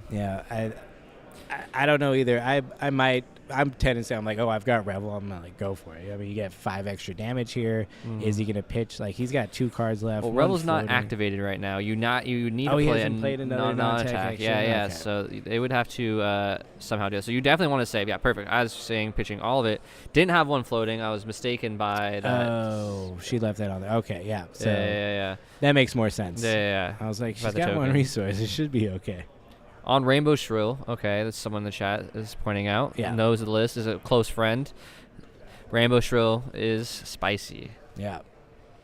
Yeah, I don't have the yellows yet, but I do love the reds and the blues. Curious if I would add the other 3, but we'll see. All right, still a strong turn here. That is red, if I'm seeing things correctly. Yep, that is a red Shrill, so that is going to be a 7 damage Shrill. If John were to take all of this in pretty much a Rosetta finish phase, no go again on the Shrill, but definitely not going to want to be at 2 health against a Runeblade. Yeah. Yeah, never. Never. Yeah. You only got the one. You only got the one arcane barrier. going to 2-1 against Viserai is just, it's asking for lots of trouble unless you've got enough hand disruption or can force the blocks. It's going to be bad. It's hard, definitely. So just going over the resource count, I think. 7, I think, was a 2-card hand, full blocking, which I think is appropriate. Mitigating the damage, waiting for his time to come around. But how much more time does he have? That's the question. Being at 6 is so low. Yeah, that's tough. I think going for that damage is probably the right call. I think it was the extra resource she had there that didn't exist that threw me off. Yeah, the coin's a little weird. Yeah. You know, there are definitely good stream tools, but it can be confusing for casters sometimes. I think Yeah. honestly, I might have pitched the Blade Strike and done Rosetta, even if it's just for 2 Arsenal of Revel. Then I know that he still is going to have a bad turn because he only had 2 cards. So he's not going to do 10 damage most likely. Correct. And then you can have a 5-card hand, but it's always hard to make those decisions while you're on stream and at a big tournament that you care about. So it looks like he passed his turn. Correct. Drew up, looked at the hand, passed back to Arya. Arya already drew up, and now Arya is going to think about how she's going to close it, really. There's lots of options. I definitely see a Spellblade Strike in hand. So Spellblade Strike is really good for setting up an explosive turn next turn. If it's a blue, then not enough pitch resources. Yeah, that'll take care of most of your turns. Yep. Okay, we're going to go with the Mordred. There we go. Big turn. Big turn. Let's see what kind of spice we got going. Pitching to Grasp, I think good. Making 2 Rune Chants. I think that's fine. Here we go. Okay. What else do we got? Incantation. Nice. Very nice. Making another 2 Rune Chants. So I think this is going to be a swing. Should be 3 counters on Incantation. Oh, is that a read the runes? There you go. Yep. I think it's... And pitching to swing for some damage, putting some pressure on, which I understand. At this low, you don't want to give them too much room to have a full card hand. You want to present lethal here. And this is a very interesting way to present lethal. 4 Rune Chants and just 2 physical Rosetta. Yeah. I mean, she's presenting the right damage. Doesn't get the extra 2 arcane from Rosetta, but... It's still enough. It's the perfect amount of finesse to put John in a weird mental block of how he's going to deal with this and then how he's going to swing back. Yeah, does he block with creepers to save an extra card and a damage from the... that's 4 arcane, so he's going to have to pitch, and then he'll have to block. So he does have the Vexing. You thought ahead a little bit. He has Vexing a way to soak that arcane damage if he would like. If he had a blue, that might be optimal, just to soak as much of it as can, and then keep a 3-card hand. But we'll see what he has. Looking through graveyard. His graveyard, I'm assuming. Yep. Yeah. Looking through his graveyard. Checking to see what his outs are. Always good information. If you can check someone's graveyard, you're not doing anything. Why not? Ooh. Decides to take all the Rune Chants. Okay. Probably looking to... I think you should block with creepers here if you can. Yep. And then just keep his whole hand. Keep his He's whole got to hand make a move. He's got to make a move, and this is it. We'll see if it's enough. Yep. He's leaving his hand on there. He's thinking about it. No down take to the wire. back C's once your hand's off. There you go. Okay. Does he block? Yep. Oh, he's blocking going the 1, going down to the 1. Wow. All right. We're here. We're at the point where right now he's saying, I think I can mess you up enough that you can't kill me next turn. Thinks he can control the tempo now, Yeah. and that Arya will have to respect this entire turn. Yeah. Mordred turn is and definitely one of that's- those turns that can do that. That's why. If he's got enough juice, he is going to probably present lethal here. Okay, so Moth Skies, and even with the Quill hand, that makes 3 Rune Chants with Mordred. Yeah. So, I mean, that's always a risk, though. You pop that, your game's over if you don't win this round. Yeah. Unless you strip their whole hand. Ooh, okay, making lots of things. So having go again with the Spellblade Strike. I think it's a blue one. Yep. So it's going to be 2 and 2 Nice. with on hits and making more Rune Chants with the Mordred and making 5 on the back. So definitely a big turn. Taking those rune chants. Take 2 Rune Chants. Okay, I think, no problem. he saves Quill just in case Yep. she blocks or doesn't block. Whoa. I think you have to you have to really decide based on how they block whether or not you want to pop that. Yep. But He has his it's turn always right in front scary of him. when you do. Yeah, we're seeing it right now. He's possibly going to be swinging for 12 damage with Rosetta. Definitely presenting that lethal. And with Arya not having any AB, this could be it. John paying so patiently for this opening, going down to 1 health. GG. Yep, John taking it. Arya not being able to soak all that rune chant damage coming in. Wow, beautiful on John, just down to that last bit of health to come back and wait so patiently for that opening. That was pretty unexpected. I thought he was on the ropes. I mean, he was, but found that win. Did he pop? Wait, what happened there? He popped Vexing Quillhand? Is that what was going on, or just? So what happened was it became apparent to Arya that it was he had 5 rune chants already. If she would have blocked that Spellblade Strike, 1 card out of hand already. She has no AB outs. She pops Vexing. John pops Vexing, would make 3 more rune chants. So that's 8 rune She has chants. no Arcane Barrier. Okay. And then you swing in for 10 Arcane, no problem with Rosetta. And there's no way for Arya to soak it. So wow, it was an easy GG on that end. And man, Arya had so many great lines and such great turns. Yeah, that's how it goes sometimes. You take, take control, you lose it just a little bit, you gain, give someone an inch of their life left, and they can take it from you. It's tough. So many Flesh and Blood games I've played have gone down to 1-1, 1-2, and just that's where the real tight Flesh and Blood gets played. Totally. I think the hard thing a lot of times is to remember that you really do need that Arcane Barrier. You never want to pitch to it.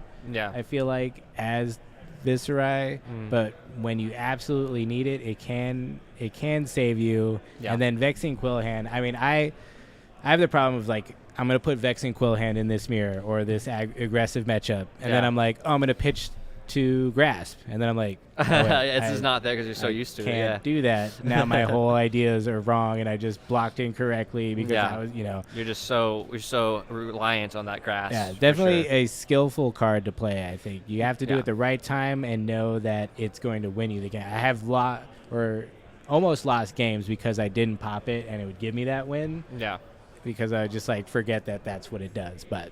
Yeah. No, Vexing, I remember when Vexing first came out, Vexing Bloodsheath Skeleton was the play against especially Runeblade mirrors because it was so strong, and seeing Vexing used so skillfully now it just shows how strong it is in that Runeblade mirror, especially in Viscerai where you only need that 1 AB, and then just hoping for that big pop-off turn. As you saw with the Mordred, very late and just coming in for arcane damage that you can't fully soak. Totally. And that's how it goes. Runeblade Life, as Ben says in the chat. So we do have a meta game breakdown for everyone. Let's check this out. I'm excited.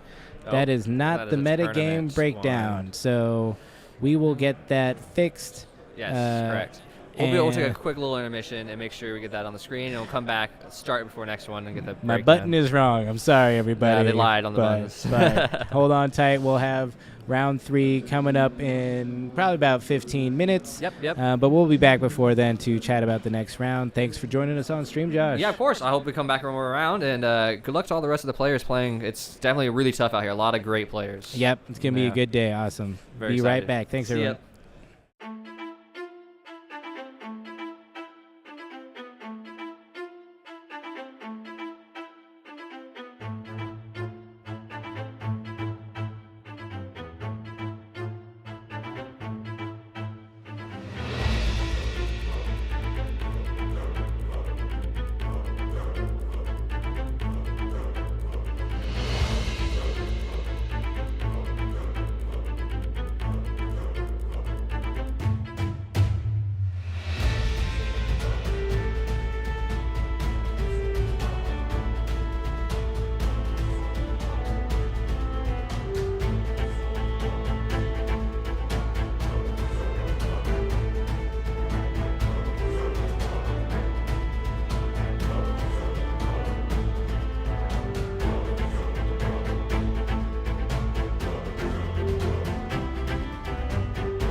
We are back. Welcome to the Road to Nationals, Los Angeles / Pasadena. I am once again joined by the one, the only, the experienced Blake Meyer. What if there was two of me? That would be messed up. That would rock my world. I wouldn't have a job, so Yeah. I'm glad there isn't. It would just two be you Blakes on one talking to string. yourself. So we have round 3. We've got an exciting game coming up. First, I'm very excited, actually. I'm going to press this button, and I hope it's going to work. We go to metagame. It is still not the metagame, but Okay, we'll we're get gonna that click this fixed one. up. We do have an exciting game. We have Ryan Aldridge on Dragon Dorinthia Killer. Iron Song. Dragon Killer might be her new name. And then Adam Feifels, who we saw yesterday morning, Right. who went on to top 8 with Dromai Ash Artist at the Battle Hardened here. And what we were kind of saying with this matchup is, like, we really want to see what Dorinthia can do with the new cards. We're like, I think Ryan is somebody that's been playing Dorinthia pretty well. And we hinted at it yesterday of there's some Dorinthias at top tables. Maybe one of them was him. And now we get to actually see it. All right, here we go. We're starting off fast. What's our loadout? We got double Crowns of Providence. That seems to be good for everybody these days. Adam's got the Flame Scale Furnace. I think the key thing is Silken Form, though. Silken Form, Because that's right. anytime you play Singing Steelblade to do +1 to go above me, you know what? I'm going to burn this. I'm going to burn an Ash. I'm going to block it. And that's going to be something that, as an equipment piece, is super strong because it most has of the time Quell, you got to right? get rid of a defense It's reaction. got Yeah. Quell. Quell is Quell very will come in powerful. very strong against Dorinthia. All right, turn 1. We got a Dune Breaker Senpai. And that's And just a good Adam, card. Adam is helping us with the glare on equipment by switching his whole deck and playing it on the wrong side. Adam got People that do that scare just me. a 3 dragon hand, and you know what I We also lose respect the about determination. Wow. our good friend Adam is that he flips those marbles in the sleeves like it's no thing. Yes. And you know what? It is no thing. These are cards. We they are look pretty. players, not collectors. That's right. We're here to have fun, but also look good doing it. Right. So drawing up for the real turn 1. Turn 0, not too bad. He was able to get Aslevi out there. And, of course, Adam is from Collector Legion, who is one of our sponsors. What's interesting when we're saying about Dragon Killer Dorinthia is normally when you're hitting with Dawnblade, you have to hit the hero twice to get a Dawnblade counter. So that is not true when you have Dragon allies sitting in front. Oh, no. You could hit a Dragon as your second swing to get a counter. And what we mean by counters on Dawnblade is it starts at a base 3, it goes up to 4. There's Glistening Steelblade is a brand new card that can make it go from 3 to 6 in one turn. Boo. And those are just strong plays of 1 for 3 on my weapon is great. We just killed a dragon, probably put a really good arsenal card, draw some better cards for a stronger play later. And Adam's probably fine with that. Basically, he just gained that amount of health, and he's doing okay. Dromai always balancing the generation of ash, the material required to make dragons, and Generation of Ash. I've heard of Generation Z and the boomers, the but new generation. But here we go, playing the sigil, the cool new tech, and the cool kids are doing it. You play sigil, it turns on Dromai's ability, so you get that go again. We'll see if he can make a dragon. And the big one. ooh, I love that double O from both of us. We got Dominia. That's going to be He's something summoning the legendary dragon Dominia. He's going to reveal a card, and then he's going to get to look at his opponent's hand and banish a card. And you know what? we're going to get rid of that Glint the Quicksilver or the Steelblade Supremacy. Steelblade Supremacy. They're both pretty good. If he's only This is a very strong play against Dorinthia. Yeah. I would say it's probably the best dragon. Steelblade goes, or Supremacy gets banished, can't even get it back with Remembrance. I have talked to Ryan in a Discord chat because I built a Dorinthia deck because I really enjoy playing Dorinthia in Blitz. So maybe I'll start playing her in CC. Glistening Steelblade is super strong. Yes. And I think what maybe a strategy, if we saw his deck list, I'm pretty sure there's going to be some Remembrance in there for Ryan. So he's going to play as many Glistenings as he can and then put them back in his deck. That maybe seems like a play that you can do against more grindy versions. He's going to kill this dragon no matter what. He's going to draw a card because he hit a dragon. He had two steel. Oh no, he had a it from Steelblade and Arsenal. So he's drawing crazy right now. Yeah. So that makes sense to put that in the Arsenal and wait for a full card hand. Getting that glint. No, Go again. no reprise though, because you cannot defend your dragons. Right. So no card Until draw. next set in Dynasty coming October 37th. They'll probably Dynasty have one. Dawnblade's going to be 2 daggers, and they'll all get counters. Oh my gosh, an Oath of Steel will finally make sense. And then maybe that's just the day I go insane. Why do you hate Dorinthia so much? I didn't know this. She wounded me. Oh. When I learned to play this game, Dorinthia was very strong. Right. And it's very hard to learn to play this game against Dorinthia and good Just players. Constantly beating you down and making you guess wrong twice. Some well-known players would just show me what the business was, and I didn't like it. I didn't like it a lot. So we had a block from Adam, and it was a perfect block because we had a 3 block and then a sink. Or actually, I don't remember if it was a sink or a fate. But blocked for 7 on a Dawnblade for 5. Nice. So He's going to rake the embers. He's going to make some ash wings. rake and pass. And, just build that board state. Deal with it. Either ignore the board state, it gets bigger, or don't. And you kind of are wasting your turn, and I'm at 43 health right now. Yes, because we sigiled. There is a thought process, too, of, hey, you have 2 ash wings out. You could swing a Dawnblade twice at these ash wings and build a counter, but then you let me have 4 cards. Yeah. Is that strong enough to build up a Dawnblade constantly, get that Dawnblade up to 6, 7, 8, and then start swinging at Dromai? I don't think that's really a smart play. That's maybe what people think about at night, and it's so juicy, but it's not actually consistent and strong. because when you do that, you are letting Dromai just do whatever she wants to do. So coming out with the route, not getting that, punishing reprise. Route a pretty interesting card to play this early in the game. It's pretty expensive, and if you're not getting the reprise, it's not. It feels like we're just that getting great. damage, and Yeah. I think the decision right now is, do we touch our shoes over here, refraction bolters? Anytime you hit with Dawnblade, it lets you. It's weird. It's not even an instant. It's not an action. It's like one of the only things in the game that doesn't have anything written by it of like, hey, just when you hit, break this. It's an effect. So Right. What do they call that? I'm not It's smart enough about that. is it a continuous effect? So it's always checking, and then correct me if I'm wrong, chat, but I believe that's the nomenclature. So it's always checking, and then when it happens, it activates and or doesn't activate, but it becomes a layer on the stack, and you can choose to activate it. Same way as Metacarpus nodes and Wizard. Interesting. When you say Metacarpus nodes, now I'm understanding. Yeah. Thank you for that. Which I recently learned that you can react to that becoming a layer and do a bunch of stuff, and then come back down to Metacarpus nodes, which is pretty interesting as well. Oh.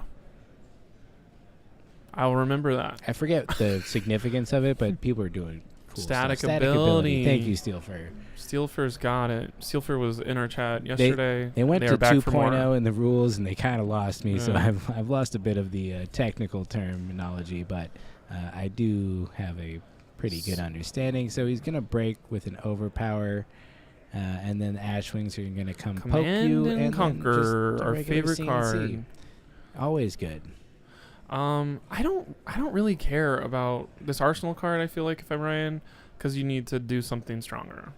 You can't lose 2 cards. I think you would rather lose. Oh yeah, especially if you got the the Crown of crown. Providence. You cycle that out, and I think just there go was about a your business. there was a thought process of why is Crown of Providence so good, and I know it's kind of good. It's not like Seeds, but here's where we're seeing it. Of I would have lost a card with Command and Conquer, but now I'm just going to take 6 damage. Oh wait, it's actually 4 damage, and now I have an extra card in my hand, and I'm back up to 4 cards. So you did some damage to me, but I have a 4-card hand technically. Yeah. A 4-card hand is a 4-card hand, no matter how it happens. Did get that overpower out of hand, Right. which is Overpower is an end-game card. Yeah. I don't think Ryan's too worried about losing, especially if it's an overpower. I'm guessing it's a red if he blocked with it. I mean, that's why I was surprised about the route play, because that feels like an end game Right. card to me as well. But I don't play Dorinthia, as I may have I don't think he mentioned has before. 3 routes either, so maybe that's a thing where it's like, I just have to do damage. This is a brand new card. Ooh, I don't This even is- recognize This it. is going to do damage to an Ashwing to knock it out, and then it is Strike Through, which is the Armory promo. Ooh, nice. That is probably hollow. Strike Through gives +2 to your next swing. So if he swings the Dawnblade at our friend Dromai, it'll be for 5. Nice. But 4 buffs in the back. Strike Through is a 1 cost, so 1 blue, swing a Dawnblade plus a go again is pretty strong. That, Because it's 8 over 3. as if Dorinthia needed more to go again. Right. She actually, that is a card that was important.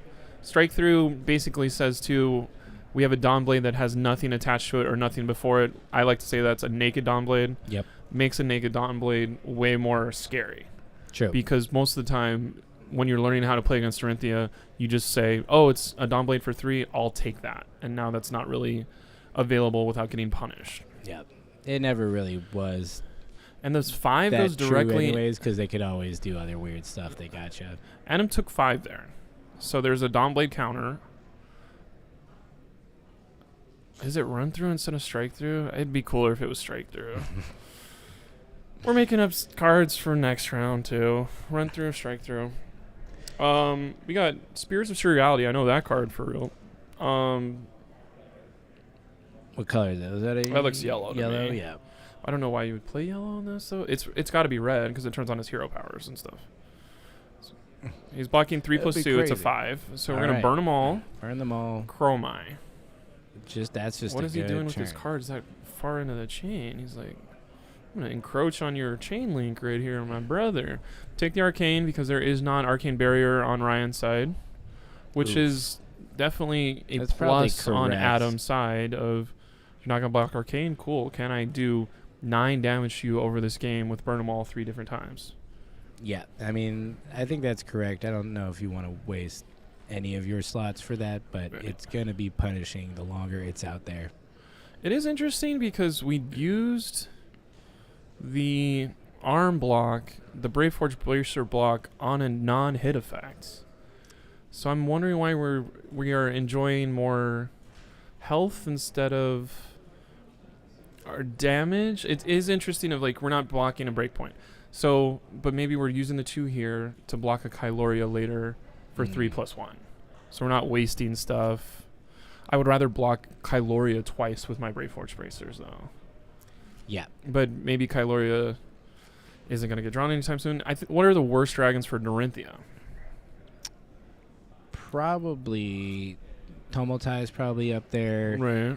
Optimi is probably, I mean, Optimi Dominia sucks. seems pretty good. Unfortunately, I think the legendary dragons are all going to be, I mean, of course they're powerful, but there's only one. So that's going to be hard. We're never going to see another one of those. Optimi was earlier, right? I don't want to say it wrong. Which Dominia one? Dominia was earlier, earlier. yeah. Okay. Dominia And then Tomotai. and dominates a card out of your hand, maybe. Maybe we can remember it that way. Oh, yeah. Dominate, that doesn't make sense, though. Oh, is there a keyword, dominate? Right now, Ryan's looking at his arsenal card. He's still got 4 cards. No, I think he passed. He passed. Okay, so now we're on Adam's turn again. Adam has a juicy dragon. What's So he got? He's got Tomotai, Ooh. which is the worst one. Tomotai. So yesterday, Uber Shouts, somebody stole a copper from Dory and then used the copper to get the card they needed by using Flamescale Furnace to go for a win yesterday. Really? According to one of our wizard players Local that saw legend? it happen. Yeah. Nice. That's pretty fun. Yeah, that is a funny interaction. If they do generate those kind of useless This- coppers, they do get stolen, but still. Okay, we pitched Tomotai, so we're not seeing that until the end of the game, potentially. We are Okay. going to block with this rounds on me, which I think is a Interesting. really good card to play against our friend Dromai, because all the Ashwings are 0s. Yep.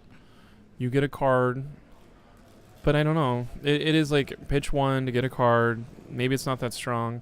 I thought there was going to be a little bit more offensive pressure from Ryan. So I don't know if he's been drawing bad hands, which I guess we have seen him draw 2 bad hands already of block with an overpower, use a route. So it doesn't feel like he's been able to assert himself. But he still has 2 Dawn Blades, so maybe he's going to swing on those. There's And another run through. again. Not strike through. What's that card he pitched, though? See, I gotta look at these. And now he's going to classic Iron Song battles Determination. cards. That's probably going towards Dromai. 2 + 3 + 1 would be 6 with Dominate headed towards Adam.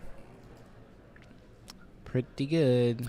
Because you kind of want to use the Ashwing as the first one every time to keep your Dawnblade going. That is the smart play. Yeah. I wouldn't go Ashwing. I wouldn't go Dromai Ashwing. Ashwing Dromai, if you're a young Dorinthia player at home learning this deck, play it that way. Are there people in 9th grade learning how to play Flesh and Blood yet? Do we have it into junior highs around the nation? I believe there was an 11-year-old who won a Road to Nats yesterday.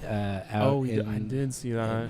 in the middle. I saw some salty people in the background too that are like, ugh, Won a this draft. 11-year-old. Won a draft Road to Nats. So watch out. They're coming for your jobs. So why do we go Ashwing first, Dromai second? Because he could have 2 defense reactions, 1 from hand and 1 from arsenal, which would have stuffed Dorinthia on the first swing, Yep. and then there isn't a second swing.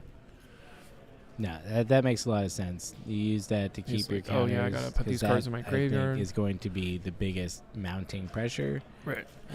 I think- also just takes care of that board state that is been kept under control pretty well so far. But And I it- believe in hand he's got that tasty new card in hand. Glistening? Is that what that one is? Like, I mean, we're gonna do some other stuff. Rake the embers, I think. let's see, what's he got in his mind? No, there's a Steelblade Supremacy in there, so that's gonna be good. Yeah, I feel Build like 2 Ash. Actually, it's 3. Now we're gonna turn them into Ashwings, nice. giving you.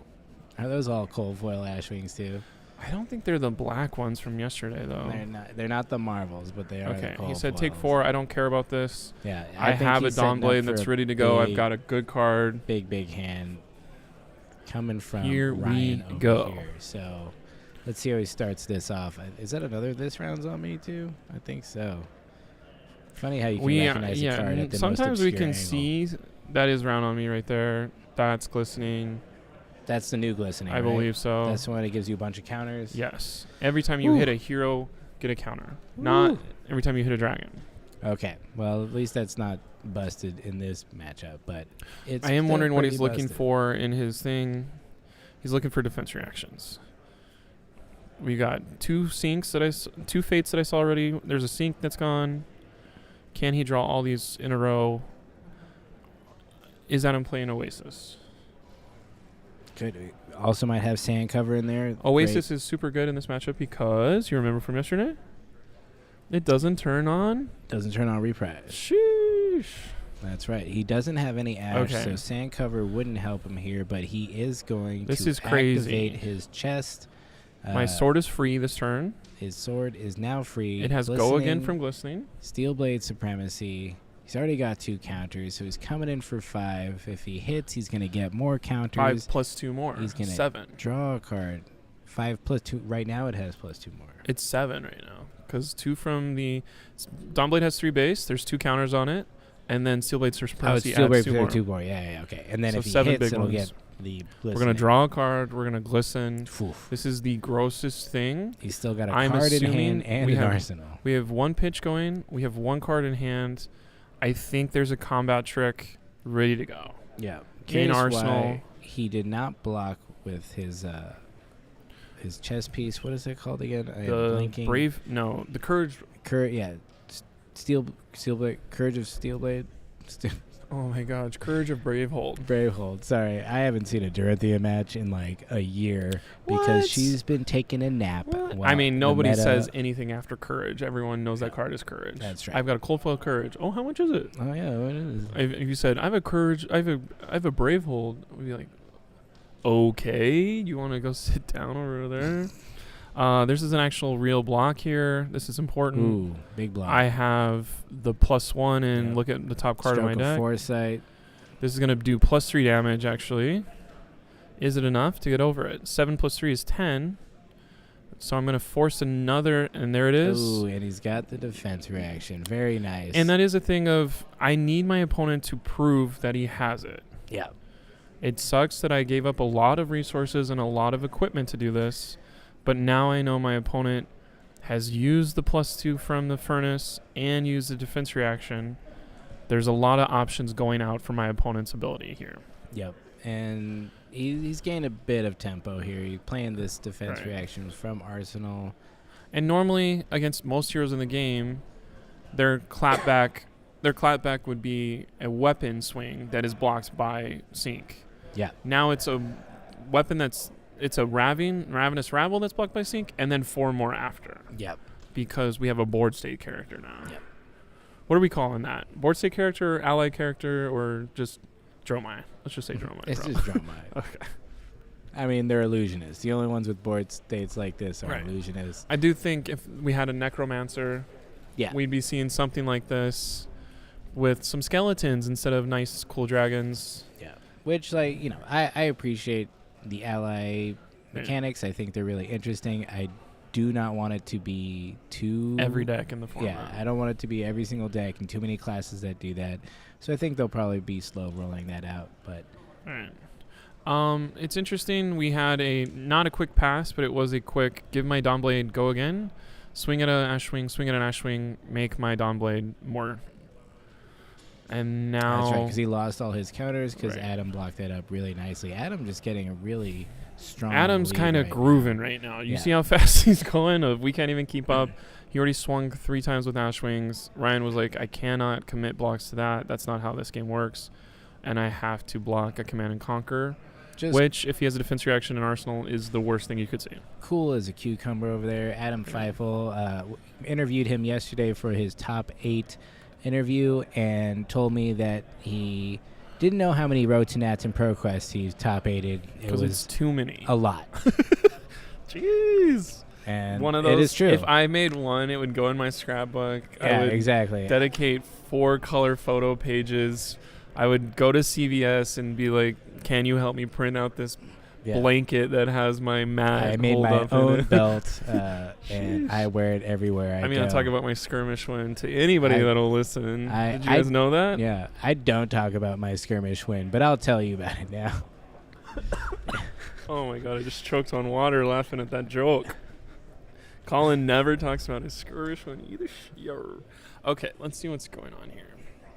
I mean, Dunebreaker Senpai just commanding still some good. blocks. And here we go, here's a dragon you Maragai. can kill. It's interesting, we have done a bunch of damage with Burn 'em All. We cannot say... The dice number on Burn 'em All is how much arcane we've been doing. Basically, that's how that works. It's the raise counter. I And love how many different names. My favorite is the haunt counter on Ghostly Touch, but raise is also pretty good. And if somebody was sitting at home being like, I need to build dice for every counter system that exists in Flesh and Blood, it'd be impossible. Yeah, you're going to put a ghost on a dice that's a haunt counter? That'd be sick. You're like, how do I make dice better than dice? Right. I don't know. But one way is with these really awesome Fab Metal tokens we've got on stream. Thanks to our sponsor, Fab Metal Tokens, for putting these on our stream for us. We've got these amazing broken defense counters and resource counters being used. Maragai's dead metal Fab token. That's what just happened. It's just, I think that was the only non-Marvel dragon we've seen so far. And he said, "Oh, you killed a Maragai? Cool, I'm going to play Maragai." Do you see how fast he flipped that card over in that sleeve? This guy's a professional. Admirable. He is a professional. Over there at Collector Legion. He's blocking Ashwings now.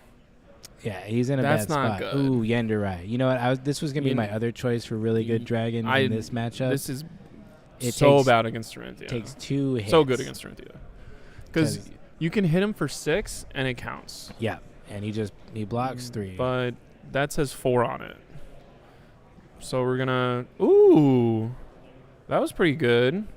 Swing at Dromai or swing at an Ashwing. I'm not sure exactly which one happened. But Domblade goes to 2. Adam didn't take damage, so we got rid of an Ashwing and Yandere. Is this something you can get out of? I don't really think so, because there's 2 more copies of Burn 'em All. And we just got rid of a really big power card.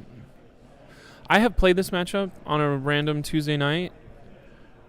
I had to play them out of my mind and remembrance my Glistenings back in to beat a defensive Dromai player. I bet, yeah. And it is something where, like, you play a game that goes a little bit longer than an hour, so you know you can't replicate it in a tournament. But when you win an hour-long game of throwing everything you have at Dromai, you're like, is this what I have to do every week to beat this character? Yeah. But Illusionist versus Warrior is a thing where you're like, this is kind of the rock, paper, scissors triangle that is going towards Illusionist here. Yeah, so kind of a not a super great, fantastic finish here for Adam Feifels. Yeah, I think this is over. That was Whoops. so fast. That was 1, 2, 3 dragons, and I think Ryan was like, I'm gonna go ahead and listen to Adam talk about his deck. I'm gonna poke at this a little bit. I'm gonna say this, that. Could have done this. Dawnblade doesn't hit you. Adam's like, yeah, you probably could have maybe got me to 28. Yeah. Which is like, when you're in with 32 life in this game, are you just like, oh, I'm a step ahead of my opponent? Or are you like, wow, I drew really well? I think we're just coming to that place in this game where there are enough heroes and enough different gameplays that you can't sideboard for everything and you can't tag for everything. So you're going to have some really bad matchups. So I think the strongest heroes are going to be ones who have the least amount, or at least they're like closer to 60-40 on the bad end of it, so that it's not so terrible. Right. And I think Adam is great. Adam's a good player. If he doesn't have the defense reaction in Arsenal there, Ryan gets out of it. He gets a card. He does damage. He has a better thing. His counters don't go back down to 0. And he had to make Adam have it. Adam's like, yeah, I put a defense reaction in my arsenal. I know what I'm doing against this character. Yeah. Which kind of, it's like, is that it's interesting because 6 with Dominate is strong enough against most characters, unless you're playing Unmovables because you hate Dory or you have defense reactions. Equipment like Flame Scale Furnace, really awesome there. Get that 2-block that is pretty invaluable in those situations, being able to block out and also being smart enough to get those defense reactions in Arsenal. He played it really well. I still believe that Dromai is going to come out to be a really strong deck. The fact that Adam is playing it leads me to believe it even more because he plays strong decks. And he just beat sticks, people. We're going to get him up here. I'm going to go away, and we'll see you in 3 seconds. 3, 2, oh, wait. Nope, this one.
All right, we've got Adam Feifels here with us. Congratulations on your win. Thank you. Also, congratulations top 8ing yesterday at the Battle Harden. Thank you very much. Off to a good start in this new meta. How do you like Dromai so far?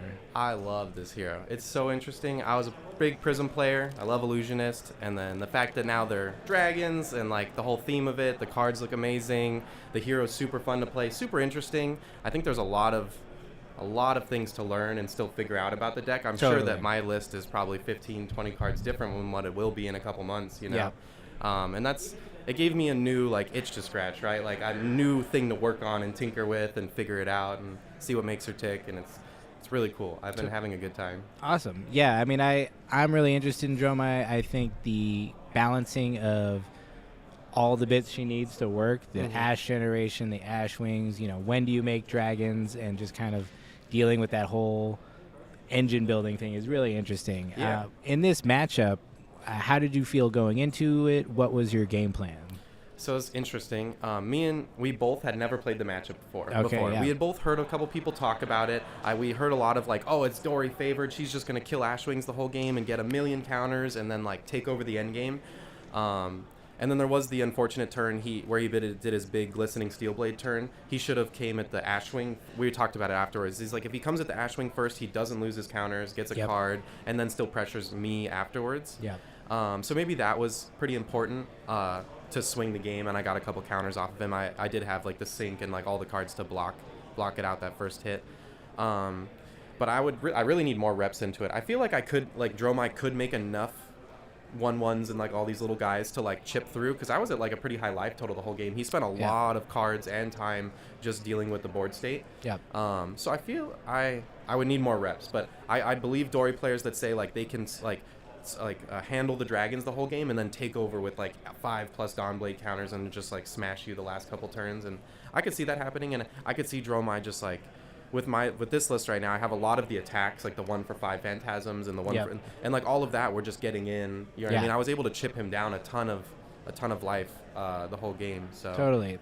So when Prism rotates out, do you think that Dromai will keep Guardians in check? I think she definitely keeps Oldhim in check. Okay. I've played the Oldhim matchup a bunch of times now, and it feels very good. It feels like they can't deal with it all. Even if you're getting, I was trying the Semblance Ghostly Touch thing, and they're just popping your dragons every turn, and you can get to a huge end game where there's just too many things for them to deal with.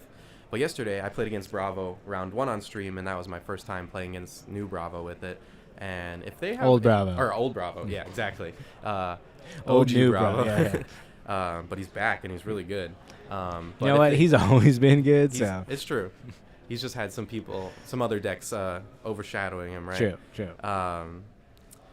But that's rough. If they have aggressive hands and just dominate you turn after turn, all of their cards are really relevant and really hard. Like I got Spinal Crush 3 times in a row, and I was just like, well, I can't do anything, you know, like. So I need to play with that matchup a little bit more. Going into it, I thought I cut all my defense reactions. Yeah, 4. It was 4 times, but we don't need to talk about that. We're not bringing that up. Sam's great. I love Sam. It was a total accident. But I cut all my defense reactions, all the 0 for 4s, because I was like, I don't think I'm going to want these. I didn't want them versus Oldham, but like it's very different when they got the on-demand dominate and they're slamming those big cards down you. Totally. Well, I think it's funny because Dromai came out and everybody was like, oh, well, you just pop the dragon. You know, you just do this. It's not going to be that good. And I always feel like people have these like really like first impression takes on things that usually end up being pretty wrong. Yeah. So I think I'm personally excited to see where Dromai goes. I know Isaac at the Attack Action podcast has a very different list, more low to the ground, cheaper dragons. And at least against me when I was playing Prism, which I've heard mixed things there, but he just like smashed me so hard, and I was just like, wow, I think I might have to start playing some Dromai now. But it is a really interesting hero. I think that matchup is very swingy too. Whoever builds the board state first just like takes over the game. Totally. And you know, he has he kept getting like Muragai and Chromai out, and it's just like, well, what do I do now? Impossible. Like I can like ping them. It was terrible, but I'm excited to keep trying. Personally, I think I'm gonna stick on Prism for a little bit. Yep. Because I think she's gone soon, so I was just like, maybe I'll get a few more rounds. Yesterday, someone was telling me she's like already 920-ish Living Legend points. Like she's almost gone. Almost there. I just like I should have played. I don't know. I love this new hero, and I was just like really excited to play it because I've been playing Prism for so long. Yeah. But I probably should get some more tournaments in with her before she's gone. Right. Totally. Is there any matchups you are trying to dodge today? So from what we tested, Viscerai is rough. Okay. Like your whole deck is red, and they make 6 billion rune chance every turn. And so that matchup's just like, we were testing it. And it was just like, oh, my Mordred Tide Revel turn. Here's 20 arcane. You have 4 reds. Like, good luck. So we are trying. I don't know. On Discord, I saw someone talking about. I think it's called Arena's Prayer. Yeah. And that card was nuts. Like, it's basically stops 5 arcane if you flip over a red. The next 5 arcane damage that'll be dealt to you, and it's not a single source, so it's just like the next 5 arcane. It is okay, yeah. I was talking to Isaac about that earlier, and I was like, but is one rune chant like the next one, or does it just like it carries over? I remember that now. So it does carry over, and it was very good. I beat Viscerai yesterday twice because of that card. His double Mordred Tide turn, I had 2 of them and stopped 10 arcane on his big 16 plus arcane damage turn, and then even on little turns, getting 1 card to stop 5 of that damage you would never have been able to stop was super relevant. So totally. I think you could add more blues to the deck to maybe fix it and like try to, but then it like messes with the rest of her deck. So I really like the prayer. I tried them out and they were like really good yesterday. All right, the most important question is what's the best dragon? Ooh, it's gotta be Aether Ashwing. Nice. Like, I love all the dragons. I could talk about all of them. They're all sweet. The 0 drops are my favorite and whatever. But the wings are what I noticed. Just stick around and apply. They are my Kodachis that always stay. People don't want to kill them. So many matchups. No one's throwing their Briar cards at them. No one's throwing their Viscerai cards at them. Like, but when they see Azfly, Chromai, Kyloria, all these ones of those that have a huge target on their head, they're getting killed. Yeah. But I love. Like, I've had many games where just 5 Ashwings are hanging out, beating them up. It's really interesting because they feel like spectral shields, but you can't just like get a big hit in and get rid of them. Like, exactly. They take a lot of effort and they're real annoying. And when you get a bunch out there, it's scary. Yeah. So what is next? Are you guys practicing? You're on a team? Or are you going to the Pro Tour? Yeah. So we've got quite a few SoCal guys qualified for the Pro Tour right now. I know it's me, Tyler Horsepool, Chris Ioli, Craig. I think, and Zane. We got like 5 or 6. I'm sorry if I'm got Wilson. We got. Who am I missing? I don't want to be missing. I know Andrew and Dennis are qualified. I don't think they're going to be able to go, but I know at least 5 of us have booked our flights for France. Nice. And so we're planning to go to France. We're going to show up a couple days beforehand, play the event, and then we're going to stay for a week and bum out in London and Paris and go. If you're there, you might as well go do that. Yeah, right? Like, I wasn't just going to go for the weekend. I don't. All right, well. I do have a friend who lives in Bordeaux, and he's going to come up to Paris and meet us. Nice. So that'll be cool. Hopefully always great to have a local. Yeah, right? Hopefully he can help us out a little bit. But yeah, so the next couple, how much time do we got? Like 6 weeks or something? Like, Oh man, is that it? Yeah, Yeah. I think it's coming up pretty fast. yeah, so we're gonna hit the books. We're gonna be on TTS every night in Discord, practicing, figuring it out. I'm pretty hyped on Dromai. I think she's good. Like I would be happy. Like if the Pro Tour was next week, I would take this deck. I think Yep. I'm pretty happy with it. But gotta look at all the other heroes, right? And gotta make sure we're not missing anything. Yeah. Cross- There should be a lot of new data coming in. It seems, I mean, Exactly. we're still in that early phase of the new meta where people are doing all sorts of stuff, so it's hard to tell. But it is an exciting time, and, we'll be rooting for you guys. And, of course, shout out to Collector Legion, Hey. sponsor of the show and the event. Good luck. And, Awesome. Thank hopefully you we so see you in the much. top 8 again. I'll try. Thanks, Great. Colin. Thanks. We'll be right back.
We are back at Road to Nationals, Los Angeles. I'm joined by Blake Meyer, the Welch fruit snack influencer, one and only. How you doing, Blake? No free advertising except for Welch's fruit snacks. They are delicious in a surprising way. I like don't to put know them why all in my I'm mouth so at the good same this time. weekend. I haven't had these since I got my. I gotta say butt kick. I was about to say beat, but in soccer back in the day, and we're going around Texas, driving 4 hours to San Antonio just to lose 15-0. I would never do that now except for cards, Yeah, where I just for also lose cards. 15-0. What did Adam say in his interview? He was like, "I'm good. I'm playing a good deck. I'm executing. It's easy." Basically, we just relived it right now. So Okay. No, Adam, great guy, humble, very interested in this new character, loves Illusionist. Wasn't sure about the matchup, but definitely had a call out on that glistening steel blade turn where Ryan should have attacked the Ashwing to keep Right. his counters just in case the hit didn't go through. But the real reason we're here, we finally, I swear, I'm going to push this button will tell you it's gonna work. exactly We're who going is to playing. it. We're going to it. The meta The game. meta game. Nice. It did work. So, bit different from yesterday. We have a few new heroes that weren't here and a different kind of layout overall. I forget the exact numbers, but Viscerai, the clear standout here as the number one hero in attendance at the Road to Nats. And you have the exact numbers on your phone, right? I do. 'Cause I want you to scroll all the way to the bottom. Yes. And who are there one-ofs? We have someone called Azalea Oh, and Lavia. nice. The Azalea player is going 2-1 right now. 2-1. Nice. He is a hometown crowd fave, Oscar. We'll see if he'll make it to the top tables out of nowhere. That would be the coolest story that could possibly happen. It is interesting seeing 16 illusionists if you combine those together. 16. Sorry, looking at the wrong field. 16 total. Because if you put all the rune blades together, how much do we get? 11 plus 5 plus... Where's the other rune blade? Oh, it doesn't exist. So we have 16 rune blades and 16 illusionists right now. clearly Pretty the top runner. interesting. If you're like, oh, that's half and half. Dash only having 2 is really weird to me. Because this used to be like an old town favorite of like everyone loves playing Dash. It's something where people cut their teeth on it. They Yeah. like this deck. There's a specialist that exists of it. Why is Dash not a more popular choice today? They are tired of losing, Oh, is my guess. Because while it is popular, it has always been popular. It just hasn't been as strong and is not able to keep up with a lot of these really aggressive decks. And right. when you lose too many times, it's you kind of get tired of losing. So you're going to check out what else might be good and new for you. Any other call-outs on this meta breakdown? I think we have fewer 5s than yesterday. Right. Definitely. Still the 4th most popular hero, which is, I think some people, if I'm being honest, what I'm talking about, the metagame, so Viscerai the most. That was not true yesterday. Yeah. Maybe they saw, oh, here's our meta. This is a preview of what could happen tomorrow. I see someone in the final 2 playing Viscerai. I didn't expect that. I have this deck sleeved in my bag. I like playing this deck. I can do Mauvrin Skies just like everyone else can. 15 damage. You have a Viscerai deck in your bag. It's in my bag right now. We people could play like playing it that on deck. stream. Oh, okay. It is a deck that like people like playing. People have it, and it is something where, oh, you're telling me this is better now because of this? Let me do that real quick. Let me go over to the vendor and get the card that I'm missing, and now I can try to replicate what happened yesterday. Yeah, like I said all day yesterday, Viscerai is still very, very strong. He presents a ton of damage, can do it very quickly, and if anything, I think he's in a better spot than he was before Skeleton got banned. Right. What I think is interesting too is Nice. like we have some people that are 2-ofs, 2 Reinars, 2 Boltons, 2 Katsus, Dashes. 2 Dash. Of the other ones besides Dash, that's why I was leaving that one out. One of those made top 8 yesterday. That's right. So it is. I think it's so cool to be somebody who's like, there's only 1 or 2 of me, and I'm this good to mess with you guys. On stream coming up, we have a Bravo player named Craig. who we had talked about yesterday. He did not make the stream Craig yesterday. Pollock, formerly known as the Scourge of Pasadena. Formerly known? You're going to do that to him already? Yes. One bad He's got to day earn in it back. Pasadena? He's got to earn it back. It's just like a heavyweight title in wrestling. Okay, the belt's when you gone. lose it, you lose it, and you got to get it back. You lose it. What the whole thought process was about the Scourge of Pasadena is took down a whole tournament in Pasadena. He lost some games, but didn't lose the tournament. That's right. Yesterday, I believe, played a 5-player in round 1. He told me the whole story. What he was it? going to, okay, I have a blue, I have an attack that I want to attack with, a pummel and arsenal, and a crappy red that I can't use to pay. Let me sink, maybe that's what it was, maybe sink a red to get a blue. I can use this powerful attack and pummel to turn the game on the 5-player. He bet on the sink. A crippling crush shows up. I can't do anything on my turn besides pitch a red for a surging, or what is it called? Seismic surge. Red for seismic surge. Blue for the Anotos for 6. Not as strong as an 8 attack that was going to get dominated. I don't know if he changed his deck at all. I doubt it. I think he's like, I know what I'm doing.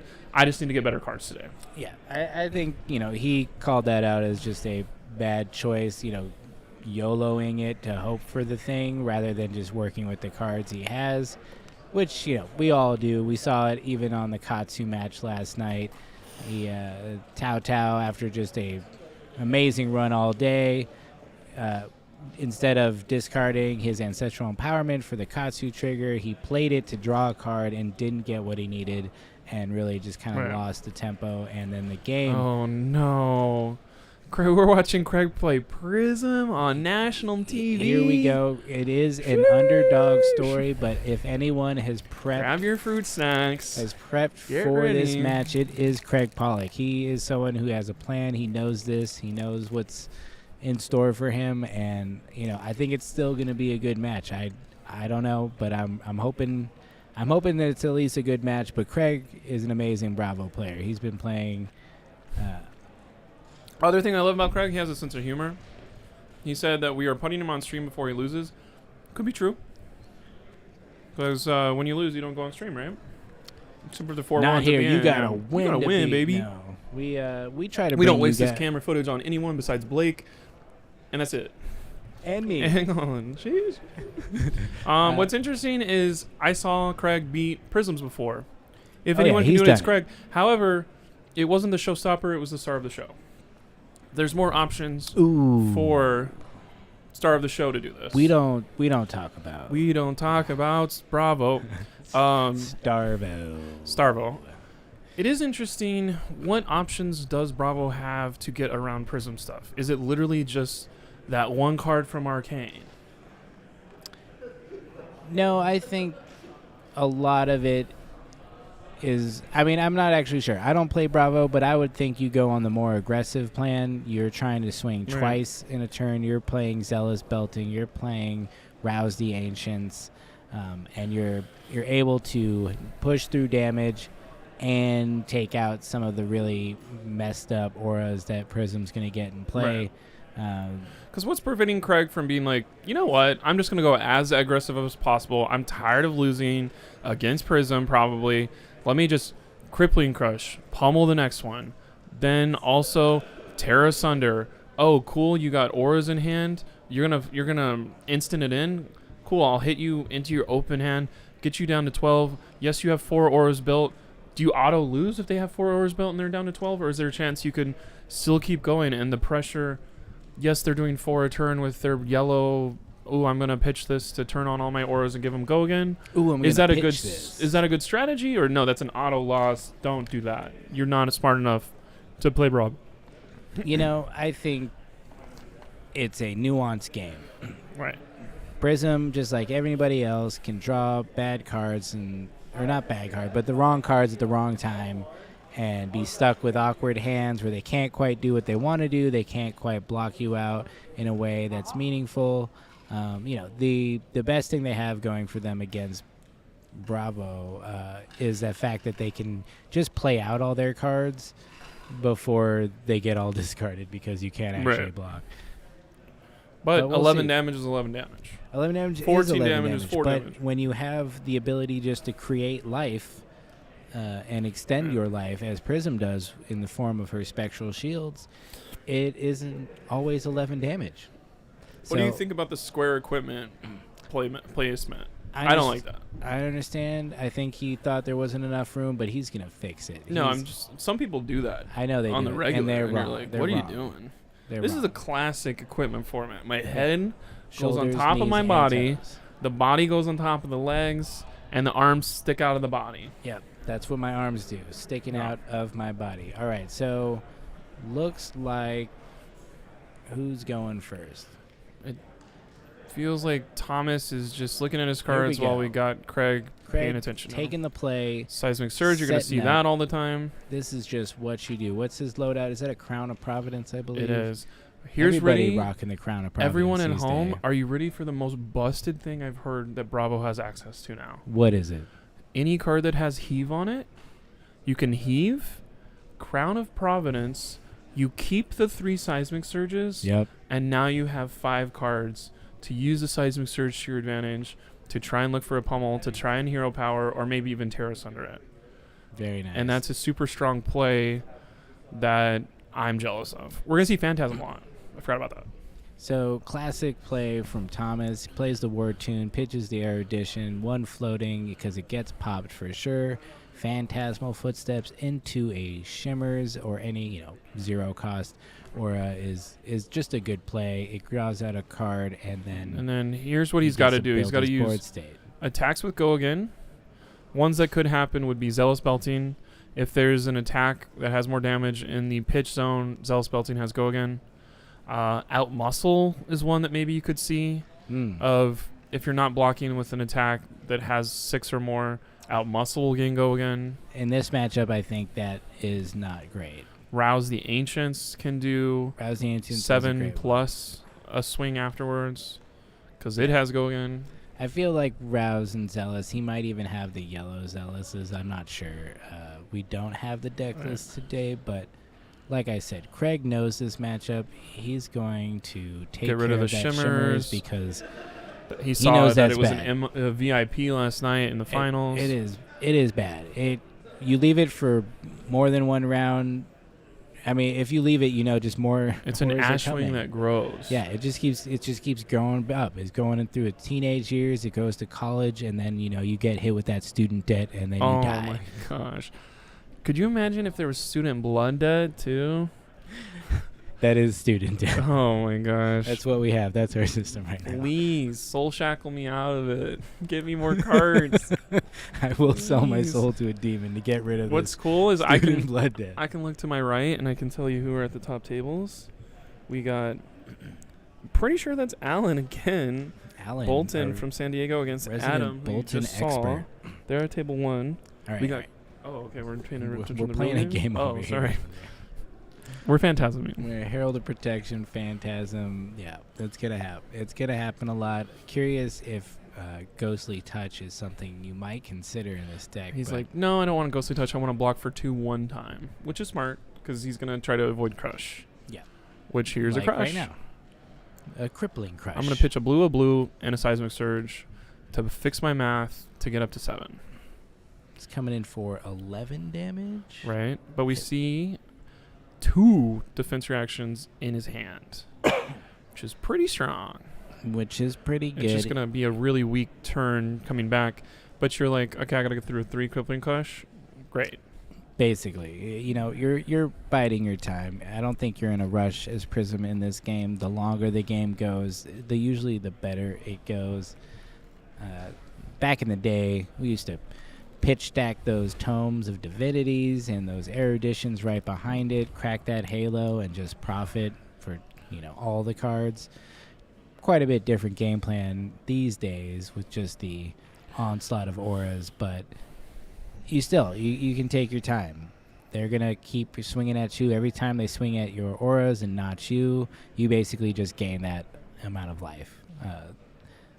The unfortunate thing is that their hammer is so efficient that they're not losing cards. So Right. you're not really going to fatigue them unless that is like totally your strategy, but I don't really think most people are doing fatigue style Prism. I think they are. Right.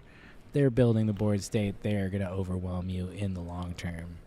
Is that a good crippling crush, or is that, dang, I wish this was better, and here's the descent into madness of playing against Prism? You never know. You can catch a Prism with 3 instants and no way to block it, and depending on what they are, it could be bad, and they might not be able to pay for anything to get it out of hand. So it's always juggling that thing, and the more and more auras that they put in their decks, the less good they are at blocking. But I think Prism is usually going to be taking some early damage to set up this board state. And there's a Pierce, Reality, which is not a scary +2. one. Yeah, it's 'Cause not. I can pop it. It's not scary until you have 3 other ones out there and their attacks are coming in huge with no more Phantasm. But you can combo it with haze bending, yeah, or not haze bending. Passing. Which one is the one that you can't Phantasm? Passing Mirage. Mirage. You can combo that one with Passing Mirage, and then it's +2 on my Herald of Erudition, and you can't Phantasm anymore, and that's going to hurt. That's what we're probably saving every single block over there on the left for Craig. Because you cannot get Erudition one time and win. Which attack is this again? This is Disable. Disable, that's the one. So we're going after this Arsenal card if he does 4 or more damage. Arsenal card on the bottom. But he shows you, nope, my Arsenal card is Merciful. And that's not a good one to see. Yep. Oasis, Ooh. brand new. Gonna go Nice. ahead and heal. Then I'm gonna take damage. It'd be crazy if like Oasis counted as a something else. Ooh, that's a good enough attack, I guess. Takes the 5, but he has no more Arsenal. Like Like I he's still said, got cards in hand. It's he probably can just take gonna be. damage. Yeah, he can make a Spectral Shield or... I think Spectral Shield attack for 3 is what I would do, but I don't play Prism. Oh. And it's a Passing Mirage. There you go. You have to attack Passing Mirage now. That's the combo. See, once you have the one aura out, you leave it out. This is And a it perfect multiplies. draw in the It's like perfect a- order for It's like a Thomas. gremlin that you feed after midnight. Oh, and you give him sand. or or is it when water. you put water It's on water. it? Oh, man. I thought you were about to be the, hey man, I love Gremlins the movie. This is my favorite movie. I How love dare you?" Gremlin too, man. I love Crippling Crush too. He said, I hear what you're This is saying. Gremlin Crush 2. Just as good as Gremlins 2. I hear what you're saying about the Passing Mirage. I do not care. I know he's not hitting this aura for 11, even though it's touching it. But maybe this is the game plan I said earlier of, all right, the board state's already kind of messed up. So it is like, we'll have to go at Thomas as hard as possible. Yeah, I mean, Craig a cool, calm, collected player. Like I said, he's played this a million times. He's suffered through it. He's tried to figure out every angle he can squeak out of it, but... He's got to try Diagonal next time. Ooh, that is a good one. That is Favorite angle? Yeah, my favorite angle is Diagonal. Thank you. Kurt Angle's my favorite. That's a wrestling. They got the RuPaul's Drag Race reference last So Calling, so maybe they'll get that one. All right, Thomas so said, "Okay, I'll take 3 damage. I'll That's block, it." and then I'll do more Prism stuff. Look like we have another Merciful. Which we're probably going to pitch. To turn everything on. It's funny. I Zoom, love zoom, zoom, zoom, zoom. the difference in play that certain players have where they'll attack for 1 with like nothing and then they pitch to make the Spectral Shield as Right. if that's like, you know, if that's a trick. You're Right. like, dude, I know you're going to do that.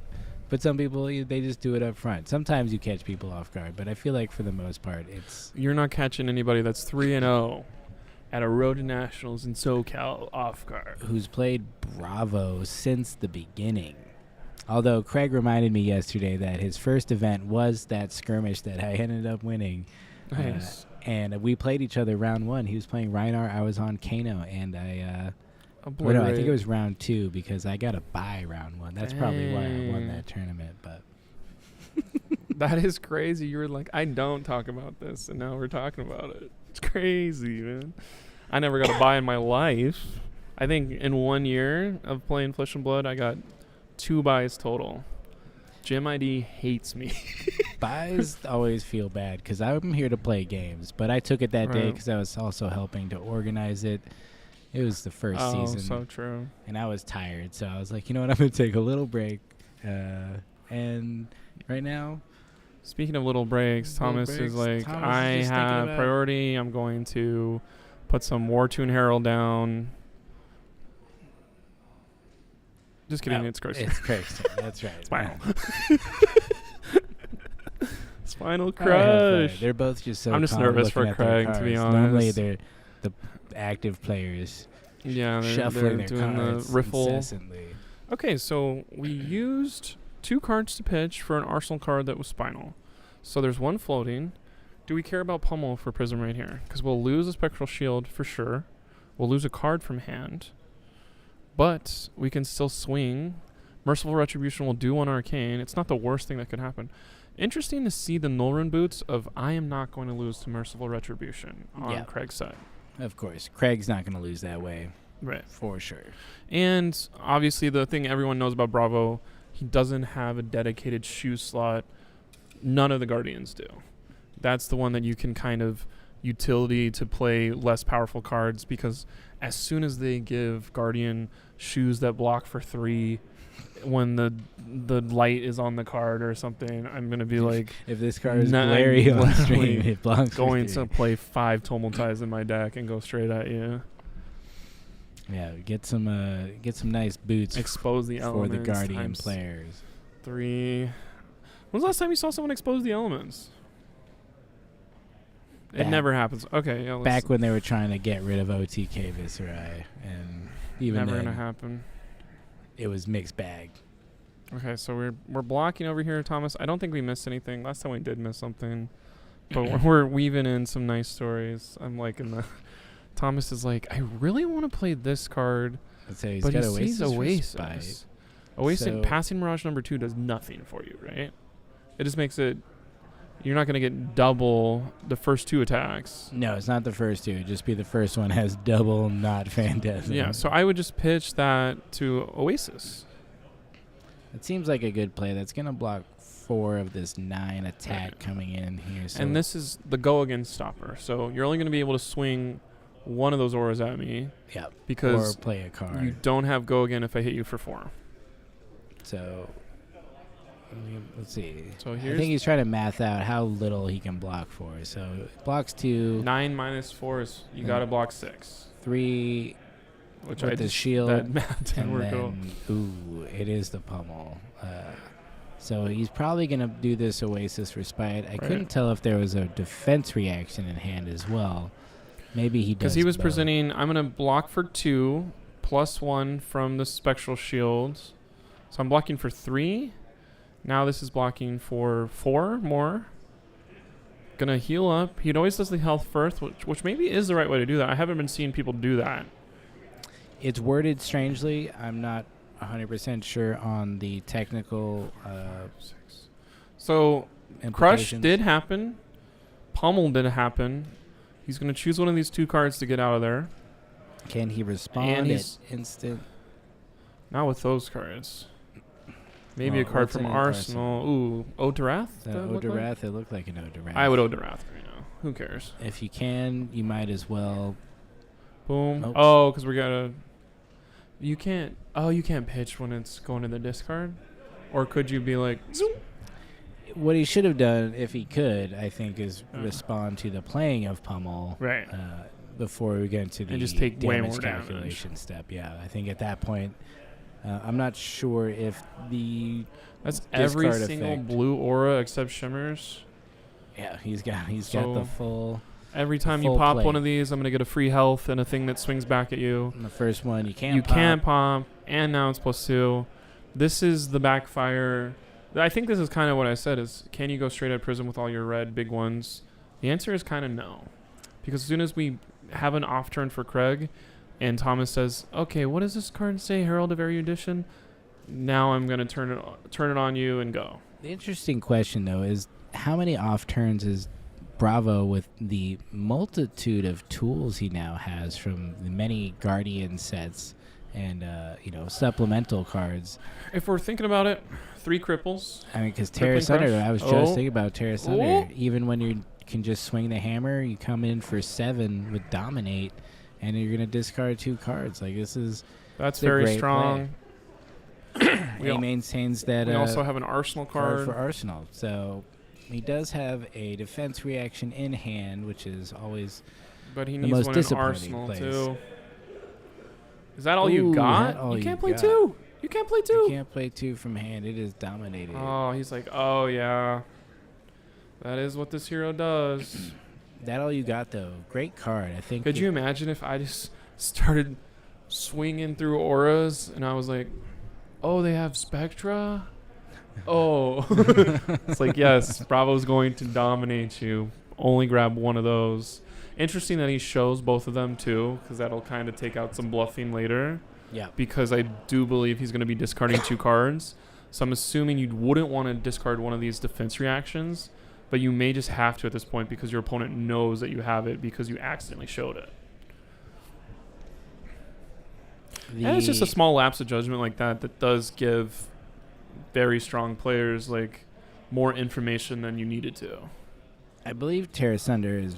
I am taking it's discard all 2 of cards, this. not random cards. That's okay. Yeah, he gets to choose. Took Yeah, all this 7.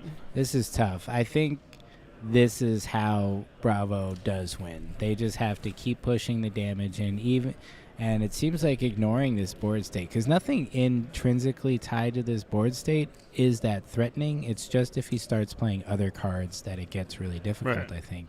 He But does. he has no soul built up right now. And he does discard both defense reactions that Craig knew about, which I don't think he would have did if... maybe there's some very powerful play. Okay, I want to pitch twice instead of... And we can swing. And these are all now 2, he's 2, got 2, 2, Ode to 2. Wrath, so yeah, here's where we start seeing This is where you need the auras to damage have... coming through. You need them to have Phantasm on them and say, nope. Which is kind of nice about the dragons. Instead of having Spectra on them, they have Phantasm. True. That seems a little more...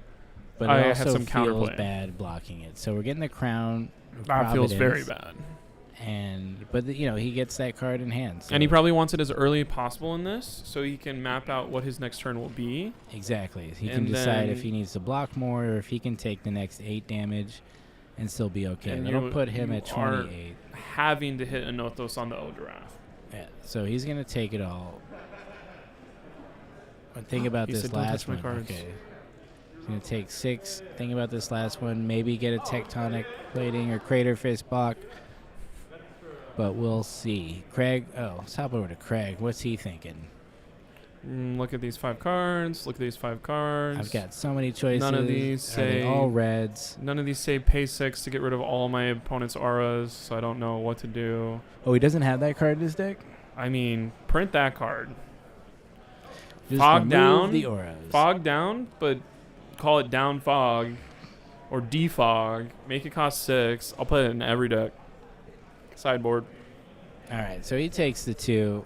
He needs to keep pushing pressure back onto Thomas. I think that's the right call because Ode to Wrath is tough. Hopefully he's got something to go again and get rid of that, or he has another crippling crush that he can he needs something that's going to ruin Thomas's next turn. I'm very interested in what we're about to see. Rouse makes sense. Here we go. Yep, this is what I we need. kept all my stuff. Here's the 2 that I'm showing you. Crush the Weak and Thunderquake. Nice. Crush the Weak and Thunderquake. You can't say both of those back to back and Crush get it the right. Weak and Thunderquake. Okay, you can. This is going to be 7 coming in at Prism because you want to use the Go Again attack to threaten life. 19 versus 12 is not really that much different at this point of the game. And then you're going to have to Nothos Ode to Wrath. There's so many targets to... This is on awful board state right now. It's pretty bad. Like, if a Genesis comes down or a second Ode to Wrath comes down, you're just going to really start hating playing Prism if you haven't for the last... since 2 Mays ago. Which, I don't know. You played Prism for a solid couple months? I've played Prism for a long time. Long time. I played it all through the chain meta up until Briar, and then even into the Briar meta where it was just real painful. Yeah. Good thing Briar's gone, right? Sheesh. Good She's thing waiting she's for less you. popular. There's other things that have drawn. You're a about lot to of get eyes. heroicked. Crush So- the week. Is he going straight at Prism again? I think so. I think he's pushing Because damage. I don't want to have you have a yellow card to turn all this stuff on. And that is, look at me knowing Bravo game plan without really trying. You have to, this is the only way to win. You're not going to clear auras. You have to be aggro as possible. There's no floating, so it's not like we're going to see a pummel off the top rope. But no, it's just, this could happen soon. Okay, we're going to use our gauntlets probably. Crush the Weak only works on attack action cards, so it's not going to do something like, I didn't know that it affected auras. It does not affect auras. Yeah. But I think Craig has sussed out that And here's a He second can Ode to take- Wrath that if that got played down, it would have been disgusting. Even Yeah. pitching it is going to present 10 damage. Unless we Phantasm. Wartune Herald, he has one floating, right? Or does that... If you, yeah, of course. He's got one floating. No, we have Tunic to pay for that. Pay for what? Pay for the Phantasmal Footsteps to keep going. But he has one floating from Okay. Ode to Wrath as well. I don't have Ode to Wrath memorized at this time. But It's a yellow, believe it. Okay. Wartune Heralds all cost 1. They're real efficient in this deck. That's right. He did block with that, and he's got no more block on his helmet. So he's going to present, I think that's a red. 2, 3, 4, 5, 6, 7, 8. Oh my goodness. You can't pop it, Blake. Why are you thinking you can pop it? We have a Pasadena Mirage out. Yeah. We have a +2 damage out. I've been waiting for this moment my entire life. Yeah, he's going to. You're an idiot because you're not paying attention to the auras. Because. Not Craig me, but Yes. Of course not. Craig knows what he's Right. doing. He's got a full hand, and he's going to try to just win this game and not bother with these auras. I think this is really cool to see because, this is a strategy I have not seen. yeah, I So if Craig pulls think this most of the time out, people are like, you have to manage these things. You have to pop them. But once you do that, Prism just puts down more. right? And you spent a turn doing that, and she maintains a life lead. And then she has turns where she's, threatening 5 or 10 if you don't block. Like, it's, pretty nuts. So here we go Spinal. with the Spinal Crush. And Two cards. 2 cards in hand. Hey, We nothing know- up the sleeve. Nothing up the sleeve. Don't block this at all. You want to kill me next turn, right? It's only 9. The famous Cale McCreath would sit there going, I'm going to pummel it, right? I'm going to pummel it. And Prism Thomas is thinking, oh my God, he's going to pummel it. Oh my God, he's going to pummel I it. am not worried. I have 5 of my favorite auras from junior high, and they are all here, and they're going to help me against any bullies. Doesn't have And they dominate, believe in though. me, so I believe in them. So coming in for 9, if he gets that red pummel off, that's +4. 13 big ones. Ooh, 13. We got a double red crippling crush. If he blocks basically. for 3, if he can block for 3, Ooh, keep a. here's my Phantasmal Footsteps. Oh, he's gonna pop those. if Which that is gets interesting. it. We are in the end game where equipment that you never block with, you are going to block with this. Odd that he didn't make a seismic if he has a pummel, though. Oh, wait. No. You don't want to do ALS. Exactly. yeah. I'm glad that happened in chat because that's what I was going to say for Yeah. sure. That's that's how you I can mean, tell right there that it- Craig has played this a lot. It is He's swing not as hard gonna as possible. That window because the popping of a seismic surge token can also be responded Correct. to. So both the creation and its destruction 'Cause present that window for Prism just to ruin your day and then come back. Even for the 10. hero power gives you a window to do that. That's true. So the scariest thing that he probably did this game was play Terra Sunder. Because if my opponent has ALS, I just paid a bunch of blue for nothing. That was early in the game, though, so he could feel pretty good about that. So, whoa, coming in for the big block. He's got the Soul Shield and 2 cards from hand. He's got 2 Perfect time to floating. draw the Soul Shield. Here's this, what we've been And talking about. It's a pommel pitching a Zealous. Did he know it? He knew it. It still hurts though. He's like, gosh dang it. Craig's like, this is just what Because I he's going to do. lose the last card in his hand, which is very important because he won't be able to turn stuff on. So he'll only be able to swing for 2. So he's got his tunic.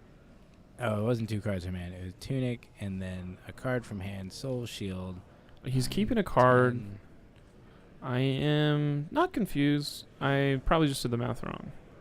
Because he got to keep that card instead of discard. But everybody knows what Pummel does. Is that a blue pummel maybe?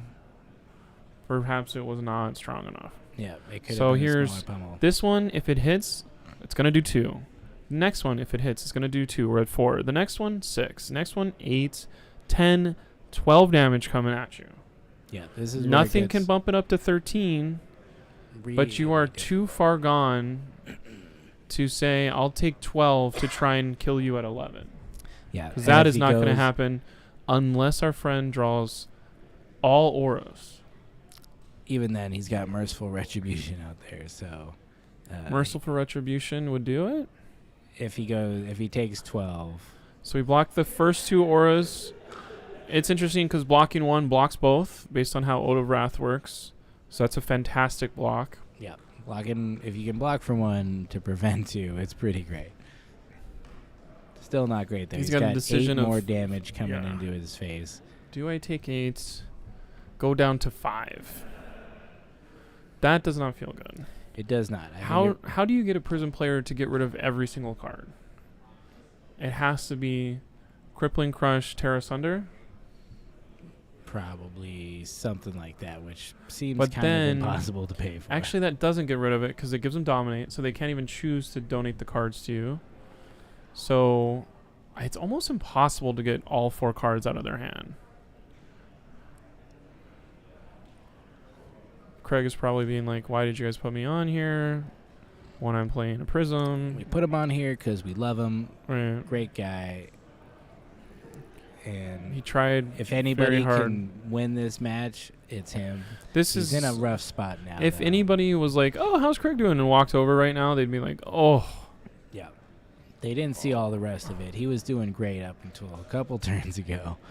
But that's that What's Prism a gameplay. what's a weapon that they could make to give Guardian a better matchup against Aura Pressure? Like, I don't even know. Like Brass Knuckles punch through Spectras, go again, punch again, swing a Yeah, crush you the can week attack, afterwards. Pitch 3, attack for 3. When you attack, you gain an action point. Yeah, like, oh, that'd be sick. I'll take that.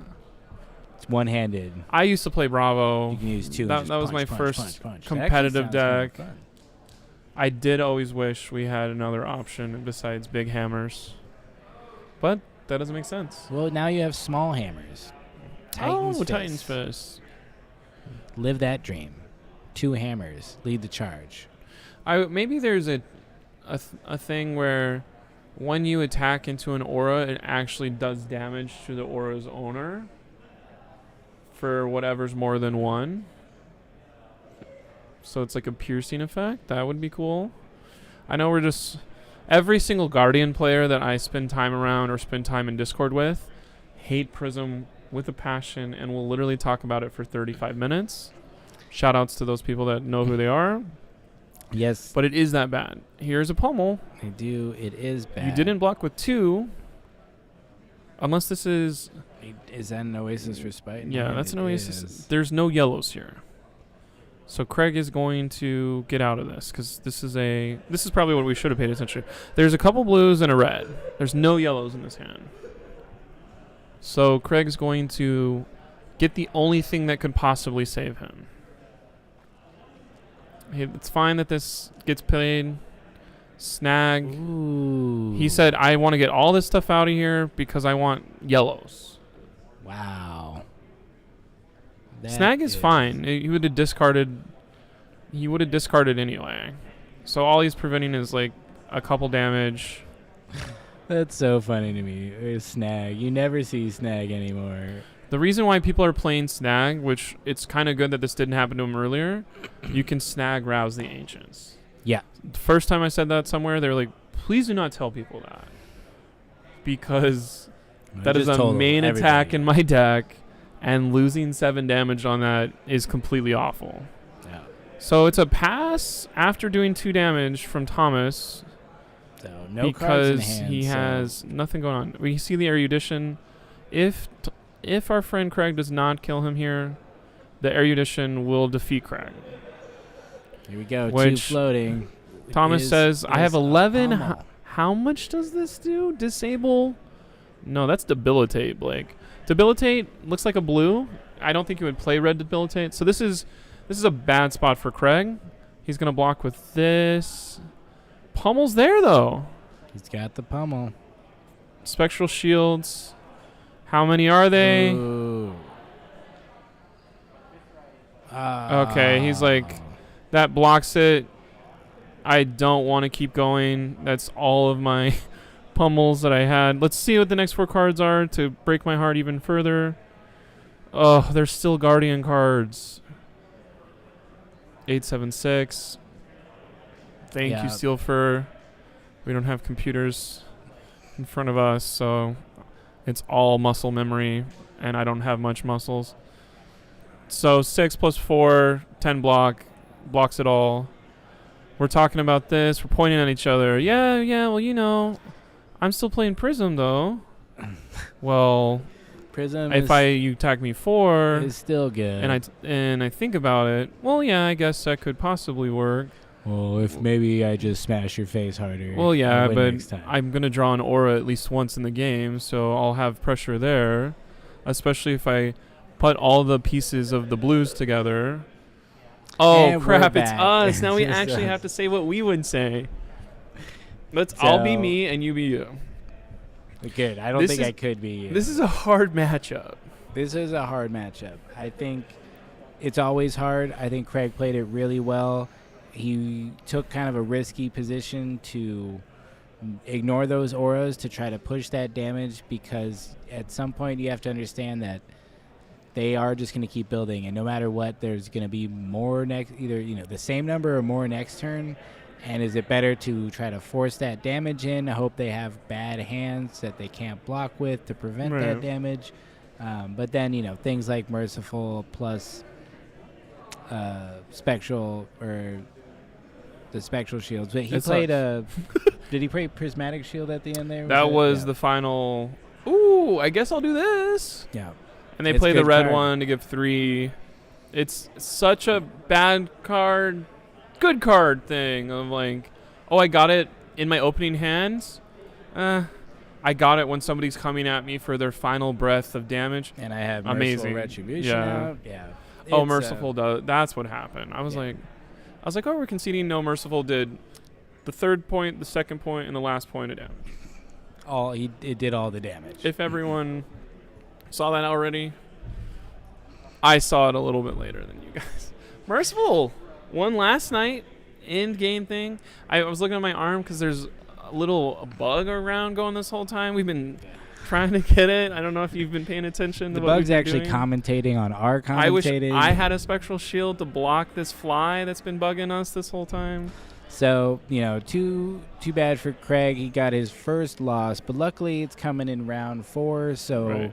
Still get there? he could still get there. Still get I think there. round 4 is where Nick Snyder got his loss yesterday at the Battle Heart, and he still made the top 8 and eventually to Right. the finals. And it should be easier to make top 8 with a loss today because there's less people? Or no, the math is the same, Blake, no matter how many there are. I think it's still tough because we're doing only 6 rounds today. So there's No. going to be a real crunch on tiebreakers. So this late in the whole process in the Wait. Swiss is where you want to get your first loss, if any. And I think This was round 4? this was round 4. Yeah, This means we're almost halfway done for the with day. so-calling 3 RTN Pasadena in the ballroom. No fire alarms. Jeez. No fire alarms today. I don't know what else we could say about this. We saw Prism versus a Guardian. I think I think So- we were hoping for some magic. Thomas there. is not going to have armor things to get through. He got all of it. Nothing seeped through, and he's alive. He did He used the health bar. exactly what you got to do at Prism. Take, or take, or, and then you're fine. Oi. That's right. That's how it works. Prism just does Prism things. I'm hoping that we get. I think round 5, you're going to be able to recognize these people. I think what I saw on the people that were top 4, there's people that made top 8 yesterday that are 4-0 right now. So get ready to see some fans. And there's what are they called? Faces you have seen before. Some people who O2 dropped might also make top 8 today. So having a good turnaround. Randy did not do either of those. Randy could not attend, win but this he's here to RTN. support. He showed up. He said, I have a plan. I won't tell you what the plan is. Shout out to Randy. But I got to go. We love you, Randy. He's got the credentials Thank of goodness having a dope your mustache. Oldham He could be couldn't on this beat stream. stick us. I guess he was playing Dromite too because he finally got all the whatchamacallits. He's got the Go look up dragons. Randy. I don't even know how to look him up, but Randy's cool. We have a I great don't know what we're community saying, here. but- We all have a good, fun time. And some other people that are fantastic. We got Yeah. great community. We got fantastic community. We're happy to host everybody here. We're going to take a short break. There's about 13 minutes left in the round for the rest of the players. We'll be back in a few You had minutes. too many Hot Pockets yesterday. I would go out and get a sandwich from an establishment that makes it for you where you can look. How many Get some extra mayonnaise is today. too many? 2 Hot Pockets in one day is... That's true. I have not done that twice. That happened one time in my life. We'll be right back. All right, adios.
Hola, how's it Ooh. going? We got Hello. a Meyer on Myers booth right now. Dude, yeah, mine has the Y though.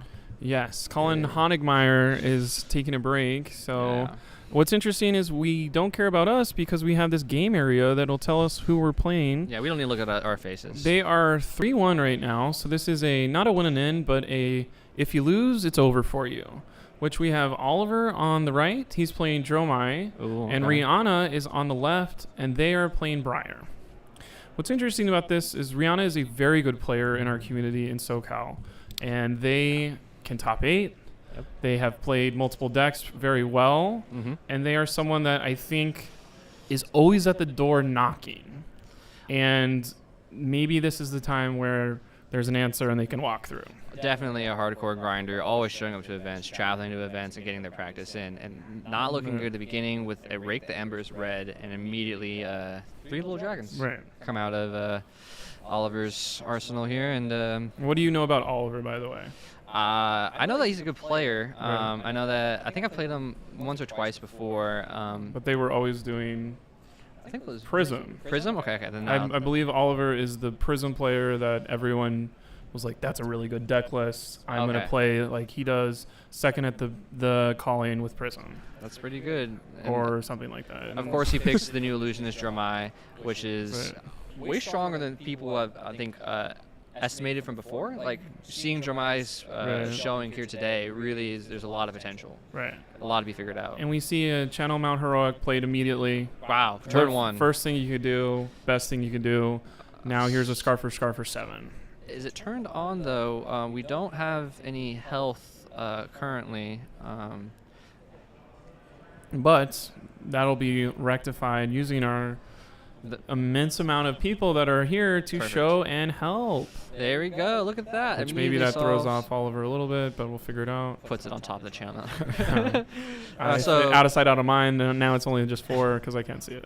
All right, perfect. So just a good beginning channel turn with a good 6 damage, setting up probably for the next turn to really bust open a Right. big channel turn.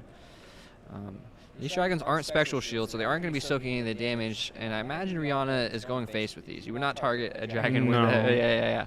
I think there is. Full I'm going to blocks? go as hard as possible. Take 1 Mm-hmm. because 7 minus 6 is Yep, not yep. enough.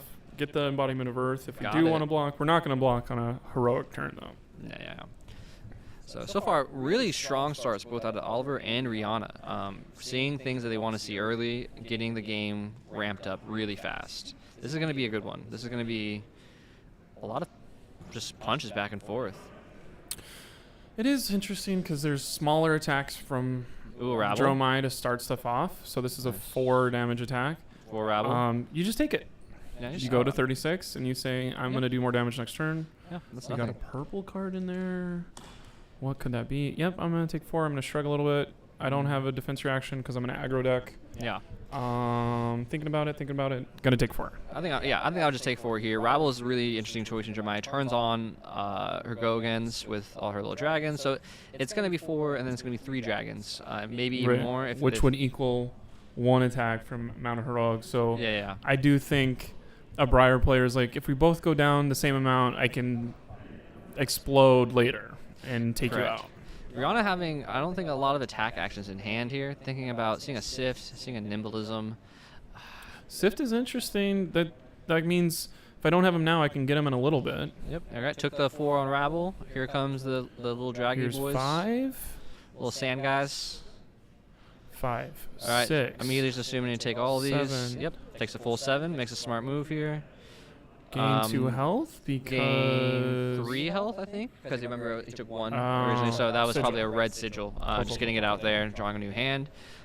Really, Oliver, using great hands so far. Let's see how Rihanna can respond. I think there's a Force of Nature. I think there's a Rabble in there. Rabble's good, but you wanted to see more attack actions when it came to having Right. a channel turn out.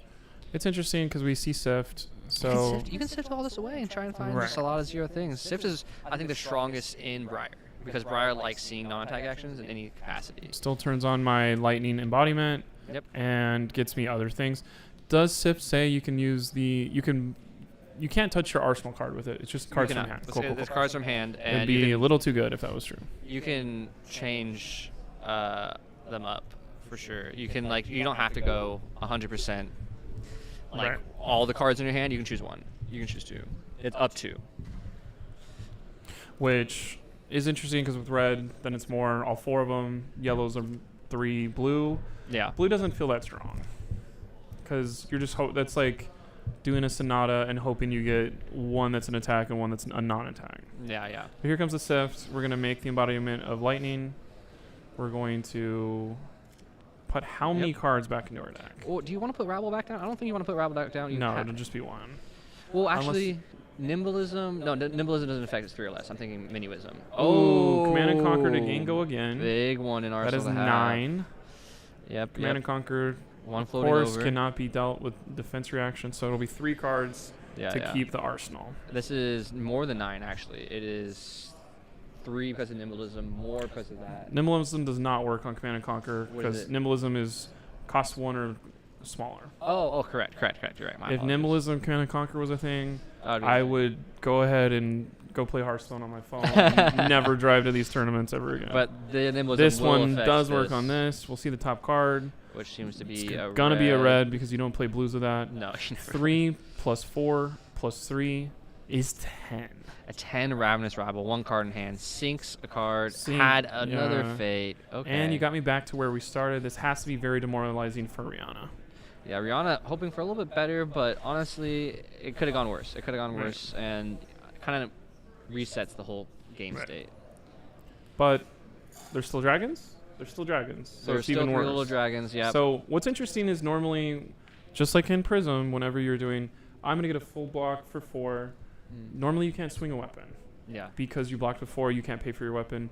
Both illusionists have an option of, I'm going to block with 4 cards, but still ping you for 1. Yeah. And it's a little bit better than everyone else. That's true. He can attack with 1 dragon, just doesn't have go again, Right. Which isn't optimal. And Oliver's seeing a lot of the cards he wants to see early against Briar. Both Right. defense reacts, And blocking. Ravenous Rabble has go again, by the way. Correct, yep. And so easy Rosetta turn for 2 and 2. You can send 2 at the dragon, and then the target arcane is target hero. All right, let's do that. Yeah. And So that's I what think happened. that's an efficient way to do it right now. You're at high health. You want to kind of mitigate illusionist things. And here comes the 1 damage dragon. Draw up, see what you get, and then just take 1. Yeah. And then we see another Command and Conquer, which is interesting because you maybe want to... I don't know. As Briar, I think you just present as much damage as possible every single turn. Yeah. There's no real thought process of, let me save this for a power turn. Just play it now. Yeah. Unless I think maybe the one I would save would be Revel and Runeblood to make sure or get your opponent... Like maybe Revel and Runeblood is your get out of free jail card.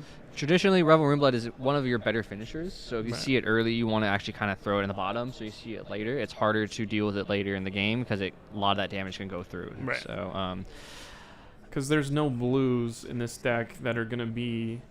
You're not going to have 2 blues in a hand. yeah. So Revel and Runeblood for 4 plus the Rosetta Arcane is 6 Arcane that is... Most of that's going to get through. Yeah. I do not think Oliver has any AB. He does have Quell, but no AB. So Revel Runeblood will be really strong later on as a finisher Right. against Oliver because he will not be able to do too much about it.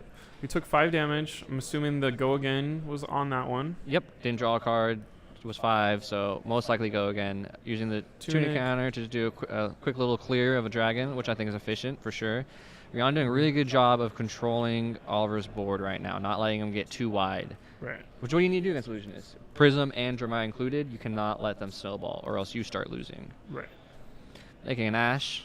How Make it many 2 Ash. how many poppers do we have in Briar? Is it important or You no? have We kind of want to use it as an attack. We're not going to be doing Phantasm today. You have a lot of poppers. So you have the CNCs. You're running 3 CNCs. Erase Face or new poppers as well, and you can run Runic. It's up to you. So you're Right. between 6 and 9 poppers in Briar, and you should run all of them, especially if it's an illusionist, just because it just shuts down their go again. Right. Now Oliver can play smart and use and as long as he orders right, it's actually more not as easy to break that chain. I think that's something that's so good about Dromai is if you know what you're doing as the attacking Dromai, the sequence makes it harder for these people to pay attention. Oh, that's right. Ash Range do have AB. Thank you very So much true. in chat. Correct. We see an aura be placed down. This will be the only aura that most Dromais play because it says your first illusionist attack cannot be phantasmed. Yeah. But it's still just like, actually you can't swing with auras. It has to be dragons. It has to be dragons. It gives the dragons go again. It's correct. kind of a bait of attacking in the Spectra. Why would you? Yeah. Don't ever really attack into Dromai's Spectras.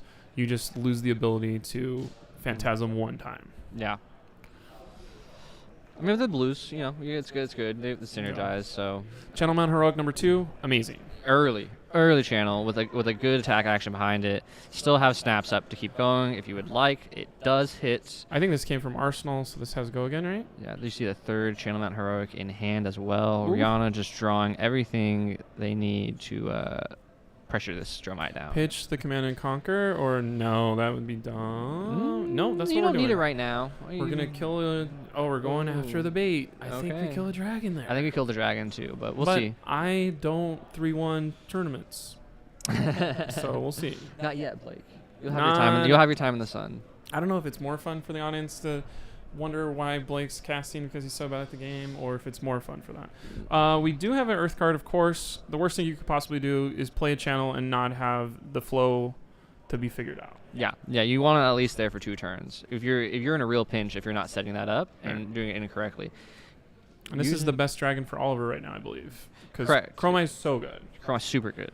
Because everything that is bad for Illusionist, Chromite gets rid of. Another Rake the Embers. This one looks like a red or blue. I don't know. Rake the Embers is going to make some ash wings or It's make red. some ash. But I think it's red. That's one of these things. Next, Yep, it's red. Okay. in Fab 3.0, maybe we'll print the color strips a little bigger for Let's go back to pink. the 3 times a year that there's big streams, and then we'll all be able to watch better. It is Flesh and Blood. You play it in Whoa. person, not A Marvel over stream, Ashwing was one of the ones he put down right now. What a baller. to throw them off. Throw him off. Chromite Okay. goes first because if you pop another dragon, my turn ends. But if you pop Chromite, I don't care. I get to keep going. Yeah.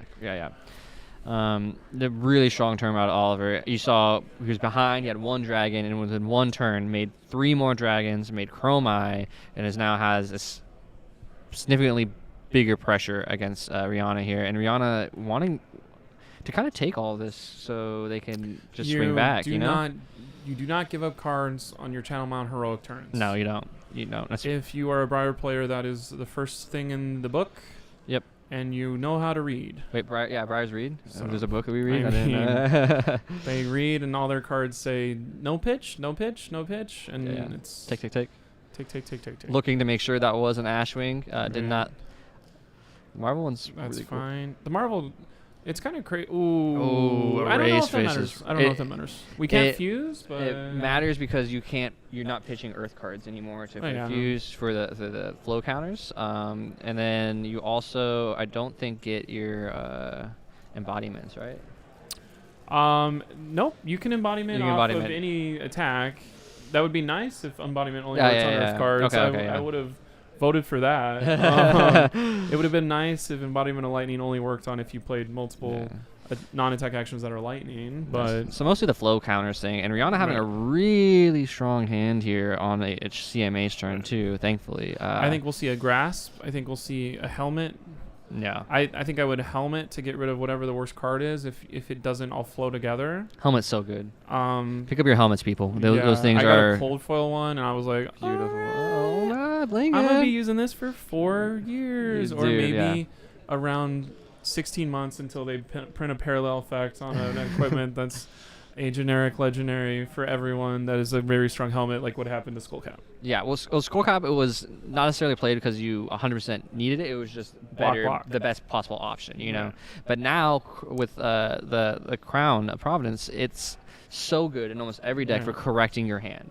It's so good for buying you time. It's almost mandatory now. Look at me, I figured Easy. it out. You block with your 4 equipment. Okay, There's it's a hidden 4. effect that is interesting, but maybe not. Ooh, One ooh. card. Yeah, I think don't it want to might- get erased. I think it might be. Oliver's looking around. Nimblism would be feeling- your best bet here to block with. But Nimblism. Oh, there it is. It blocks 3. Right. Yeah, it's a little bit 2 overkill. plus 2 plus 3 says. I don't get erased. My face is intact. Cool. Perfect. And that was a full block. Yep. Full because block. we want to stay somewhat close to our opponent just in case something Mhm. goes sideways. I don't think there's anything really that Oliver can do to like stop the turn early on a Channel Mount Heroic turn. So this will be probably 7, followed by a 7, and maybe a 2+2 on a Rosetta. Well, Is one what of- I'm gonna guess. Yeah, one of them is a snatch, which can break open the turn super wide if they wanted to. And we know, nope, there is the possibility that they pitch 2 Earth cards. That's just not really gonna happen much No, time. no. You know, I don't think you pull the trigger here, but we're gonna pull the trigger here. We're just gonna go for it. We're gonna say Oh, second channel. so baiting Wait. out Because the second channel will stay alive. correct. So this is now 4 + 3 + 3, 10. 10 Scar for Scar, baiting out blocks here for the snatch. If they can get the snatch off, Scar for Scar has go again because they're Correct. less health. correct? The best uprising card. Yep, best uprising card. Best card. We get the donation of the 2 from Furnace. Yep, and then taking the rest. This is Yeah. 4 again. +3 + 3 is 10 more. 10 snatch with on hit, draw a card. And I think this will be a. Oh, come on. Going on in Oliver's head Yeah, right now. it is a lot. Because he's like, okay. Really thinking about it. Yeah, look at that. He immediately goes into Yeah. like, let me just think about this real quick. Habs. 'Cause Yeah. If you let through the damage, beginning of the end. Yeah. If you completely block, yeah. you're going into another channel turn. Yeah. The answer to both of these questions are not good. No. He's in uncharted territory. It looks like he's going to do it. He's for sure going to give you everything, including Crown of Providence. We're blocking this completely. Sinking that card. We don't have a tunic to follow up for 2+2. This is No. where amulet. No, you can't play amulet of recognition like this. No. I was trying to figure out. It's if you haven't played anything at all. Yeah. Correct. That was from yesterday. You have to do it first. Yeah. Right. Aim animation. Yeah. So we're losing one channel, but this will be yeah. a low power turn from the Dromai. And this is the last channel in Rihanna's deck. Right. Can bring it back, can recur it with certain things like So Tomorrow, the Pulse as well. I mean, that's if that would be so backbreaking of like, let me Pulse of Candlehold and put 2 Channel Mount Heroics again back on my deck, play 1, and maybe if you need the Earth, pitch it, or if you don't, put the card in the arsenal and do this all over again in 5 minutes. Yeah, it's definitely backbreaking, and Rihanna really likes seeing these early. But Oliver able to continue pressuring because of the big dragon and the small dragon. Right. Which is interesting, if you haven't paid attention, Channel Mount Heroic makes your attacks go +3 even on defense. Mm-hmm. So all of your stuff that is 3 or higher turns into a Phantasm block. Okay. So that's something where if I do want to stop my opponent's turn, I could just Phantasm this dragon. That's done though, so we're back to Rihanna. Rihanna having a really good hand here, I think, for continuing the pressure, which is really important when playing against illusionists, not giving them the room to breathe, putting pressure on them so they have to make awkward decisions. Because we have 2 Earth Amulets, or am I? It's 1, and the other one is an Autumn's Touch, it looks like.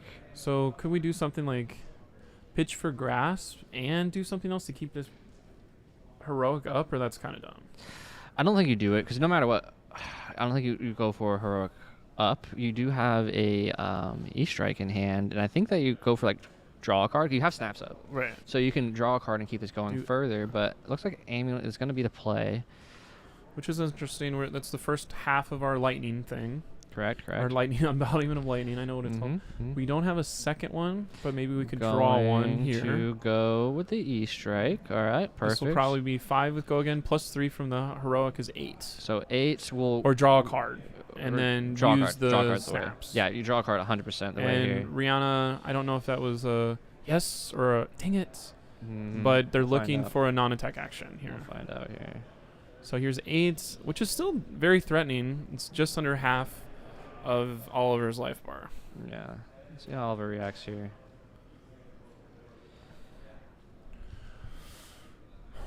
I don't think Rihanna could have kept. It would have been a lot and definitely a workaround. You technically could have. You could have put 2 flow counters with the Amulet and the Autumns, but this is just pure pressure here. Yeah, Earth cards. I think we're trying to do damage and death. Yeah, I think instead for of- sure. Especially because Pulse of Candlehold is one of the 30 cards left. Correct. We're blocking 4. of 8. 4 of 8. We use the snaps for the go again, which Great. makes sense. Draw a Sonata off of that.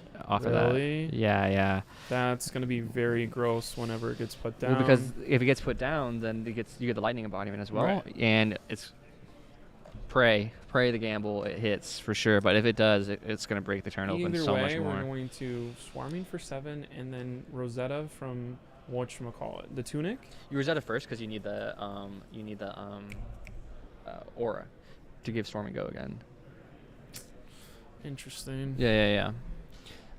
All right, so playing the Sonata, probably for 3, Interesting. That's making like the only time. No, he's made an embodiment there. because you play the Sonata, correct? Cool. So that's going to get go again on the Swarming. Or All right, a better 1, card here. 2, We needs need an an attack. attack. Got it. It's Overload. Overload. Oh my gosh, that's That a is hit. a good card. That is a great card for a CMH turn right now. So if you haven't played Monarch Drafts or Sealed in a while, Overload says it's a 3 damage card that has Dominate. If this hits, go again. Oh, that's so good. Actually, 3 is a bad breakpoint. You have to buff it to get a use out of it. Yeah, but One of once the best buffs in the game is once the it's- Channel Mount Heroic. Yeah, once it's buffed though, it gets insane. And then on top of that, having a follow up, just Right. using the max amount here of value out of the CMH. What's crazy is I would not play Overload first because that is the only chance. No, it has go again no matter what. Let's be real. Yeah, let's be real, It but has I think go- you do Overload first. Okay. Yeah. I don't play Runeblade. Yeah, you do Overload first because I'll tell you about, Swarming has it. Niche right now. Brute and Wizard. I guess, yeah. No, you for sure played the Overload here immediately. It's just the best one because you already have go again on the other thing, and this one will also put Oliver in a position to think about the blocks a little bit. Right. It has its Dominate, I'm pretty sure, correct? Yes. Yeah. So definitely It always has Dominate. It always has Dominate. Yeah. If Yeah. it It's hits, it inherent goes. Dominate. So it's Here's gonna that's a good one to block with. efficient block as possible. Gonna put it at the bottom. Didn't like that card. Okay. Take and then 2. take. If this was Old Briar, we'd be on Embodiment of Earth number 15 at this point. All right, and then definitely I think slamming this down is the way Swarming to would go. come in for 7 more. Yeah. And very strong. Oliver does not want to be Uh. taking this damage. He's losing tempo very fast. I do like that Rihanna is taking a pause and making sure, like, That's what they doing wanna this do. right. Yep. There's no point in jamming this down quickly. We got 30 minutes to work with. Yep. And I have my opponent legitimately on the back heels. Who cares that my Mount Heroic is done? I can get 5 damage without a Channel Mount Heroic. And honestly, all 3 channels put in the work that they needed to because at this point you don't need channels, especially against Dromai.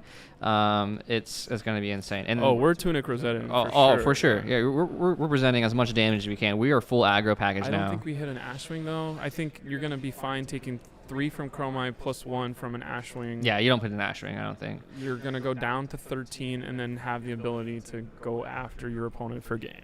Yeah. You finish this soon, quick before Oliver can stabilize and get back. All right, here's 2 blocks. I think it's a 2 on Erase and 3 from a dragon because they're all 3s, correct. unfortunately. Yep. So yep. Take 2, and then Classic. Rosetta 2 plus 2 at. Okay, Chromite has 2 health. Chromite you off? That's actually probably smarter. Yeah, because don't then you know. only get 1 Ashwing hit. It's Okay, not yeah, like right. Chromite then Ashwing. It's just Ashwing. Which is interesting because this is an empty hand that could not be blocked. Quelling some things. Has 2 floating right now, Oliver. He's going to Quell and AB, I think. Or just AB. Just ABing the damage. It's interesting that Rosetta Thorn, when it's so good, it's kind of, we can quell and AB it, Correct. when 4 damage from another weapon you wouldn't be able to quell both or No. whatever. Didn't use the Quell, but This is definitely the used, one time used Rosetta's maybe not as both great as we AB. thought. Yeah.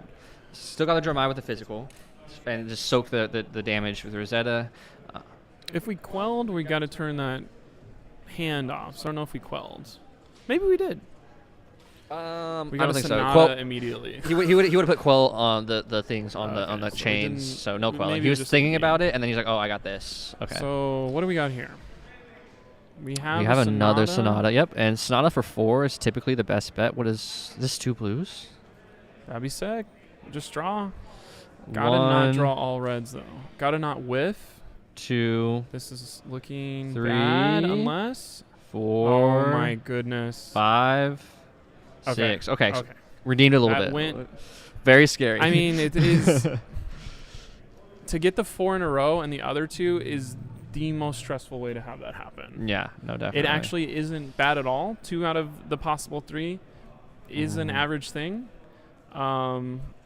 Briar scooped the amulet for no reason. Yeah, I thought it was on the That's gonna hurt a little chain. bit. Yeah, that was a mistake. Oh, that will hurt. Interesting. This is just like they're playing at the local level. You Dude, know? I've- it yeah. is like you can beat yourself. Yeah, And I'm sure as soon as we tell Rihanna, they're going to be like, I've done some embarrassing Ooh, things. Yeah. because honestly, It's on gonna be that relevant. turn when there's not a lot of blocks, you got to earth fuse, though. What are we earth fusing? Force of Force of nature? nature. Force of nature. Because I think whenever they play, whenever Force of Nature hits their hand, Yeah. Rihanna's going to be like, Oh. what happened to the amulet? Yeah, and I they're don't gonna know realize. how judging works if we know that like my amulet should have been out this whole time. But if you scoop and put it, that's It's done. That's done. As soon as it touches the graveyard, it's a zombie. You did that. Yeah. I've definitely made similar mistakes as Oh Briar, my where you're gosh. just there's so many things happening. And you I'd be scoop like, the wrong card. look over there, it's Jennifer Aniston. And now I have an amulet. Wow, this it is came back. crazy. I played earlier. Remember? Yeah. Yeah. Dude. No, definitely. It's interesting. Are you excited about future Earth cards from more sets, or did you play? You said you play Briar. Or no? All the time. I play all the Rune Blades to max So- capacity. So what was interesting was there's more ice cards in Uprising. Yep. So I think in the future, something, and now here's a bunch of new Earth. Yep. Correct. I think there will one day be an Earth Brute, and That'd I'm be cool. excited about that. Yeah, I think new Earth cards will be cool, and they will have a lot of, like, cool interactions. But Briar doesn't care about Earth cards as much as Oldhim does. Briar already likes generics and just uses the Earth cards to Right. buff it. I think we're being told about the amulet right now, and if Oliver is doing that and helping out Rihanna, this is Yep. some of the most great sportsmanship. Wow, I'm gonna go ahead yeah. and Yeah, clap. so yeah, Oliver Thank you realized, for- allowed it to Thank you happen to for resolve letting that backwards. happen, 'cause And, you hate to beat someone at this level you know, because they beat themselves. correct, You kind of correct. do want. I don't know. You don't say, "What is the?" Oh, I beat that person. I nailed that person because of my own. I don't. I don't know. Like scoreboard. Yeah, I yeah, didn't scoreboard you because yeah. you lost. You played a yourself. fair game of what happened. You're Right. being proper, I would say. And this is not a powerful turn from Rihanna. That's okay. We're just doing 6 that gets blocked. Yeah, it gets blocked using the And popper. now, if this is a card that's red, Burn them all is really good This is here. how we get back into the game.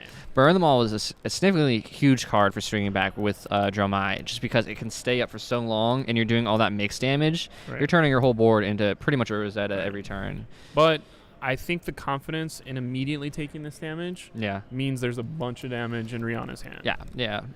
Because that's kind of how whenever I'm watching intangibles, you're not telling me that you have a good hand, but you're showing me by like, whatever, when you're touching your phone. Yeah. Yeah. Yeah. No. And You I would already be had your scared. hand. Oh, a tome coming down. Gorgain a card. Opening up. Awesome draw. It's a decent card. I think I see another amulet in hand, which It's isn't the best Earth. thing. I see a tome, though, and a tome might have been the way to go here, because tome just Well, corrects your hand. The last time I played Rihanna, they definitely blew me out after using the Earth Tome. Yeah, I think this is actually not a tome. This is a This is the Force of Nature. Force of which is Nature why online. Yep. As soon as it got in their hand, they were like, "What about my amulet?" Yeah. Correct.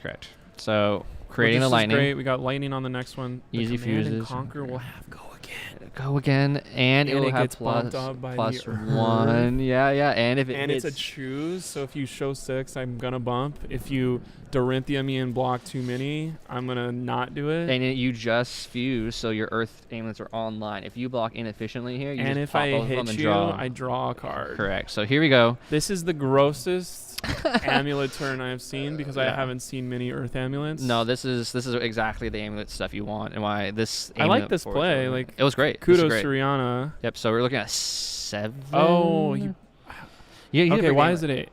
It's 7. Oh, okay. It's 7 from the Earth. the From Force the- of Nature was so fused. maybe it's not as great because if it wasn't, You can pop. but things you at you instant. need it anyway. Yeah, you can pop an instant. So you can be like, oh, you block, like I pop one, and then like it hits, you draw. Okay, so what this is presenting is 2 cards from hand, and the furnace is not enough.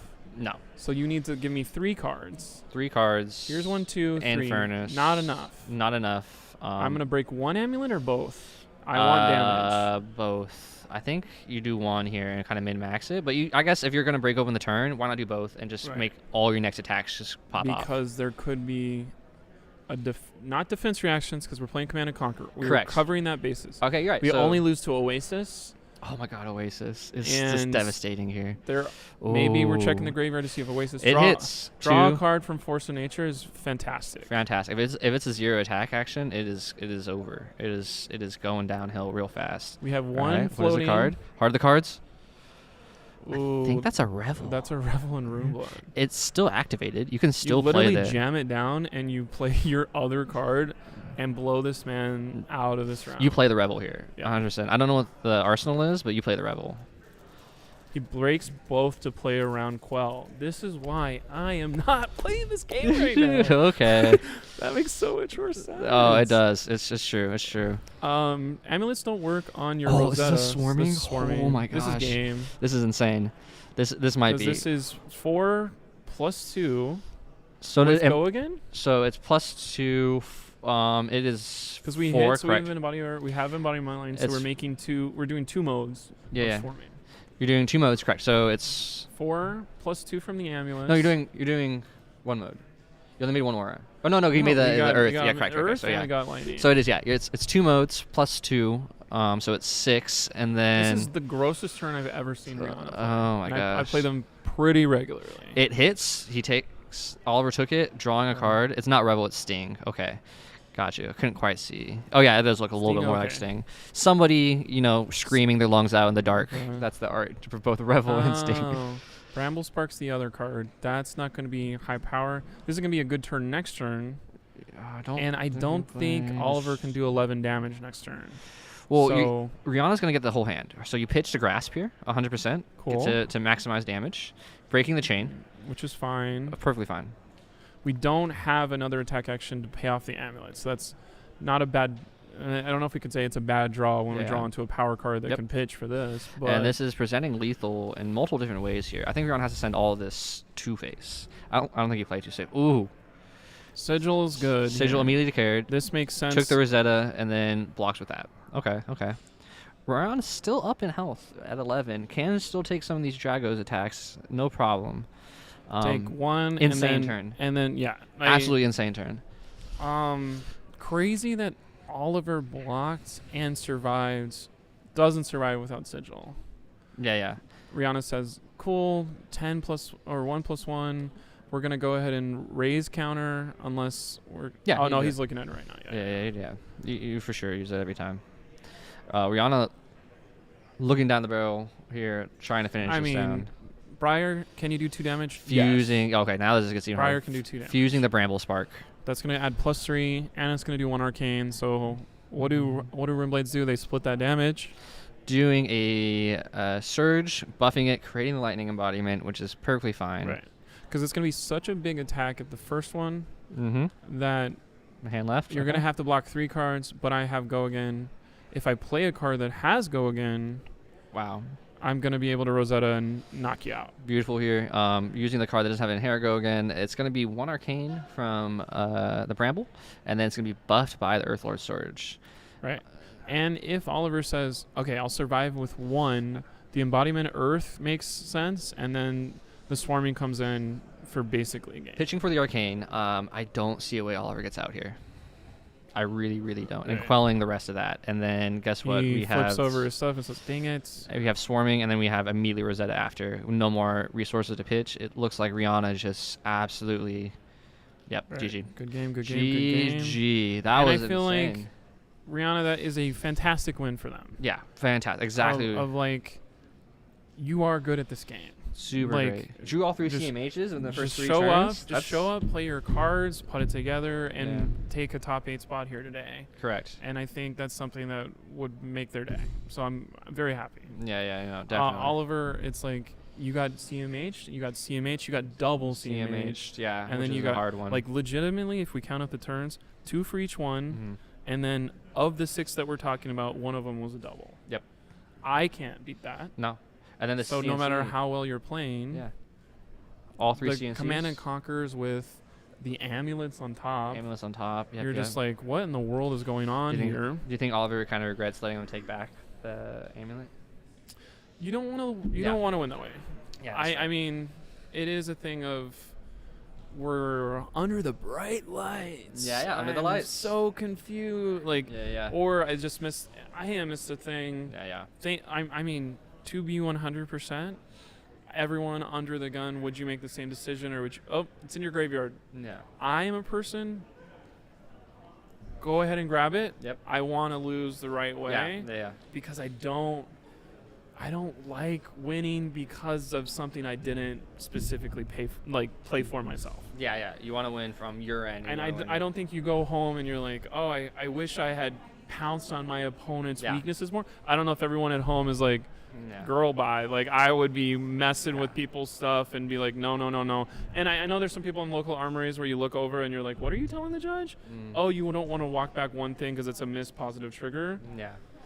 Yeah, chat. Oh my gosh, we're playing draft. We're playing sealed in a brand new set. Like, we're all learning the cards. Yeah. I get that there's a $67 card promo at the end of this. Maybe it's $115 in some things. I'm good on that. We're good and on like, that, it is a thing where like I don't want to have that happen to me. Yeah. How do you feel, chat? Would you walk back that amulet, or would you have just taken it? It's definitely up to your own sportsmanship. Would they do the same for you though? I'm a different person. That's true. And like maybe I have a reputation of I'm the one who gives that. Maybe the soften the hearts of the super competitive players. Of Blake's doing his dead level best. He's playing Reinar. It's not going to matter in the end. And that's when I reckless swing and they're done. That's what catches them off guard. Yeah. Or maybe they're like, you know what? No, we're never. What's interesting about this game, it never makes sense for you to like play for, well, if my opponent wins, it helps my thing. No. So you do want to beat me. You do want to beat the person across from you every single time. Yeah. It's just more of the moral story in our hearts of like, when you watch Franklin the Turtle and Arthur the Aardvark, they teach you to like, whenever they touch the handball and they didn't really mean to, even at the World Cup, if they didn't mean to, play on. If they're doing, I'm gonna put the amulet in the graveyard and then pretend I forgot, and that wasn't what happened. Yeah. So. So We'll see what happens. Yeah. It's just the thing I love about Flesh and Blood is most people care less about winning, but playing a great game and playing a game that they feel proud of. And it's my number one favorite thing about this community is that I'm here to play good games. Right. The winning factor is a part of it, but it's not the top part of it. You want to play you want to pilot your deck to the best capability you have. And if you go home at the end of the day saying, I did my best, I piloted everything piece to piece perfectly, then that you can go home happy. You're feeling great about yourself and about your play. And I know there's people in the chat that are like, well, in this instance, what I'm trying to say is this stream maybe seems professional, looks professional. This is an RTN. Yeah. So RTN is casual rules level. Do we have the full judge staff that was at the whatchamacallit, Battle Hardened yesterday? We don't. So it is kind of like pretend this is a local shop where everyone is butt to butt, and close. like oh, we don't have a bathroom here, you gotta go to the McDonald's across the street. This is that level of play and whatever. So it isn't we're gonna get every single call right and wrong, or you gotta go. And ultimately, it's up to what your opponent agrees with. If Oliver said you can take that back, there's no judge call. And somebody's already like, you're wrong, it's competitive. Isn't it this? It's the same types of rules, just called something different. Ultimately, it's. This is where I'm like, maybe I have to switch to playing casual if we get like. Go back to UPR meta. Yeah. With Reinhardt? Yeah. But it is up. It technically would be a failure to maintain board state. You would get a warning for that. Right. But if there is no context to that, if no judge was called over, and you're able to work it out with your opponent. I think what's interesting is there wasn't a Kyloria. Yeah. That could have affected it. Yeah. There wasn't a smashing good time. Oh God, that's. There wasn't anything else that could have affected it. So yeah. Bring it back. Let's have some fun, though. Not the right way. You can have fun any kind of way you want. Yeah. Especially if you're heading into round 6 this is at our final 4-1. Again. Yeah. For sure. What's interesting is we'll see you there. We're gonna get some tacos. Yep. The tacos sound great, man. Rubio's across the street. I'm down to go. No free press, No. except for Rubio's. Yeah, And yeah. Welch's Grave Snacks, baby. Yeah, we got. So thank you guys for viewing, showing, and talking. We'll be back with the next round. Hopefully with another exciting game like we just saw. That was played really well by both players. Yes. Awesome. I enjoyed watching that game. I hope you did too. Yeah. We'll see you round 6 right after this. See ya.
Ladies and gentlemen, welcome back to the Road to Nationals at Los Angeles, Pasadena. Pasadena Convention We're Center. in beautiful We forgot Los there for Angeles, Los Angeles. Pasadena. It's probably because I haven't eaten lunch. I don't know what really happened here, but it seems like everyone just showed up and had tacos and quesadillas, and then I was like, oh, where's my box? And I was asleep, so I don't know.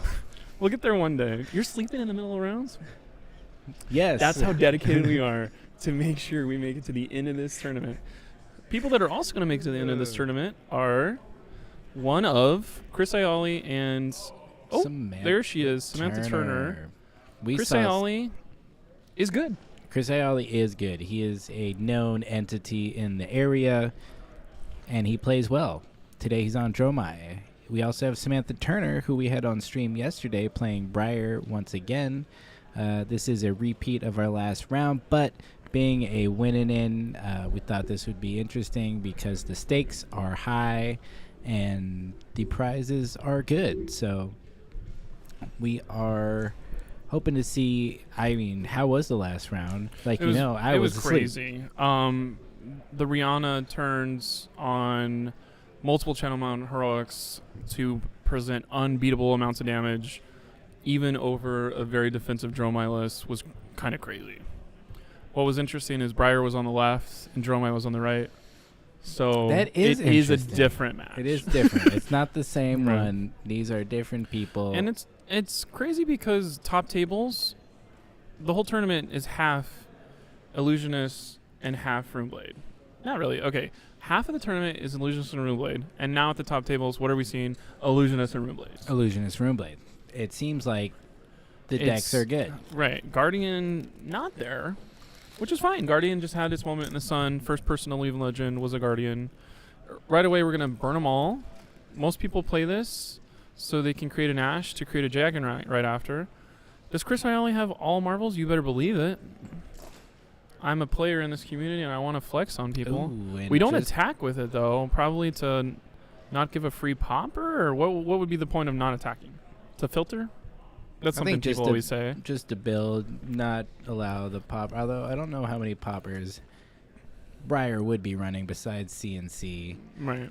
Most So- of their cards turn into poppers when you When do they the have whole channel thought mount process. heroic, yeah. Oh, Scour the Battlescape? Yeah, Samantha runs Scour the heck? Battlescape. What is that? I What is that know. going to do? It allows you to, I think, put a card from your hand underneath your deck and then draw one. So I think it's good So for it's like a filtering. sift that does damage. And if it's from Arsenal, it has go again. So it's And it's an not- interesting choice for It's sure. not a juicy attack until you channel mount heroic. Yeah, totally. It's very interesting. I haven't seen a lot of people run this, but saw that in her deck yesterday. So It's interesting. We got Dragon Sleeves on Chris's deck, too. We're going all in on dragons, but not flesh and blood sanctioned dragons. those are hard to come by. Yeah, you You- gotta you go go- to a calling to get those. You gotta pay the big bucks to travel to Vegas, get the sleeves and COVID, and then come back. Oh no, poor calling. Just like I did. 5 minus 1 is 4, but we're blocking with 4, so that's perfect block on there. Tank below. Interesting. Use your sinks as soon as you got them. That's kind of how it works. Who cares about saving one for your arsenal? I mean, There's no real Depends what he's dominates got in his besides arsenal, maybe yeah. an overload come in later. and that overload, that extra arsenal isn't going to help you that much when it's coming in for like 10 or something. I mean, the overload last round did come in for 6, so maybe a 3 plus a floor doesn't get there. Wasn't it It's a Nimbilism long channel time now? thinking Heroic? from now, though. Yeah, we should just see what happens. Sigil Here we go. turns on your go again, gives you some health. Everything we did already doesn't matter because Yep, we're both at 40-40. Rewind, just throw away some cards. Rewinds, great card. Ooh. Yoop, yoop, yoop, yoop, yoop. What is a deck that would play Rewind that would be good? Probably doesn't exist yet. Is there? I'll give you $100 if you have a Road to Nationals list that has a Rewind in it that makes top 8. Oh, it makes top 8? Yeah, let's do that. Let's put that bounty out in the world. We're going to say Kano. Okay. Since it's a wizard card. We pop that dragon to end the turn, Runic Reclamation. and that was a dragon that. Big 7. Why did you not pop Yundarai? Oh, it's not as strong. Or they attacked with Avzoil. Oh my god. Asvolai, Asvolai. The Z comes before the V. the dragon of choice. And you know what? I'm all for it. That has go again. Because it was from Arsenal. Always has go again. Come on. Pitch Stack says, "Give me that $100 now. I'm gonna go play I'm gonna go play Icelander in my meta and somehow dodge every single prism that exists." Icelander's been having it rough out here today and yesterday, all weekend. Just a bit too hot out there. Ice is not holding up. Pasadena is... Okay, we are snatching the dragon, which gives us the card for free. We didn't snap dragon, so we're going to end our turn there. So maybe the card draw isn't as great, but we get to decide our arsenal card instead of having to use a card we have already. Interesting, yeah. Not sure what else was in hand, but I think it makes... feels weird to have 3 cards in hand at the end of your turn. Right. Ooh. We're going to do a rabble for 4 on our own side. I think what's smart about what Samantha's doing is she's killing every dragon immediately. Yeah, she's eliminating the building threat that Dromai presents. I'm not going to fall behind. Yeah, and she's got a game plan, and it involves, summoning a mountain that makes you stronger. Sink Below and Briar is not a thing I've seen too often. Samantha do you does have her to run own that thing. in the hardcore? I don't think a lot of them do it. I think most of them go full aggro, but Samantha has the Scours. She's got the Sink Belows. It's pretty good. I always love when people just bring their own versions of things that aren't, the normal kind of. Here's the Indurite number 2 with endurance counter number 2. That's going to swing in and get immediately popped again. 2 poppers back-to-back hands. Pretty good for Samantha. Yeah. Runic Reclamation isn't going to do anything. What is it? The Runic Reclamation probably isn't strong into Dromai, right? The Burn Them All is an aura, so you could get rid of that. Interesting. Which I think, not sure, that's probably not why they're playing it. It's primarily a popper, but that could be an interesting use case if the opportunity came up. What's interesting is this match is way different from the last one of the exact same thing we just saw. Yep. At the end of 3 turns there, they were both like around 20. It was very aggressive. This feels like a slower, let me do some stuff. I only takes 4 there. Makes me think that I always I got a dragon. I got to Rake the Embers probably. Spears of Surreality is perfect to start my turn because it's a red with go again. Red with go again makes Ash pitch and Chromite. Coming in for 5 with go again. Thank you, Chris, for the dice maneuvering there.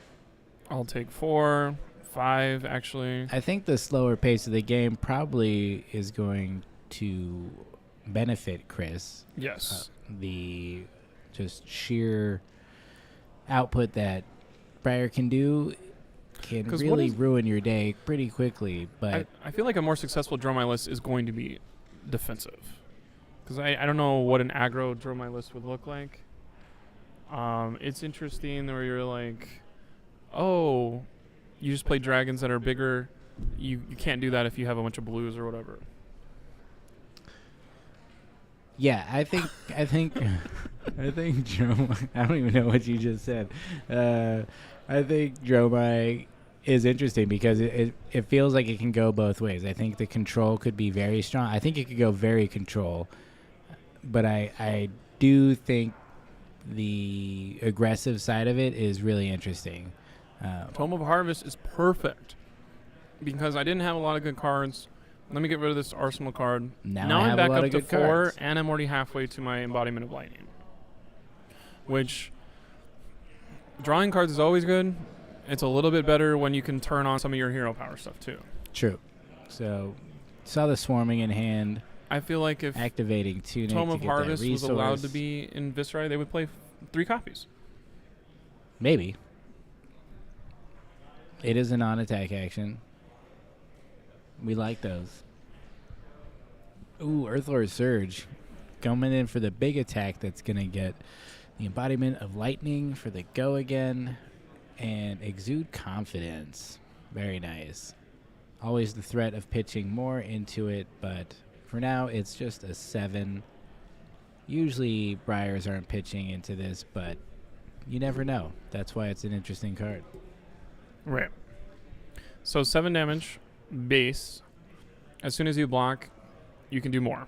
So you're going to get an Embodiment of Earth, or you're going to do a bunch of damage. Either way is great.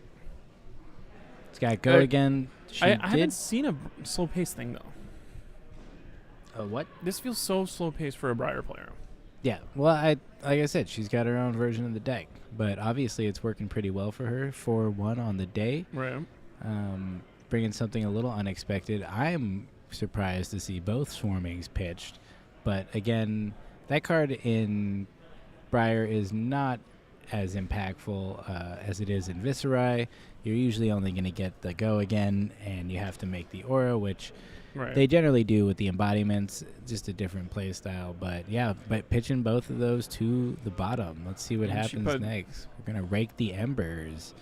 Great card to just get this Dromai Dragon engine going.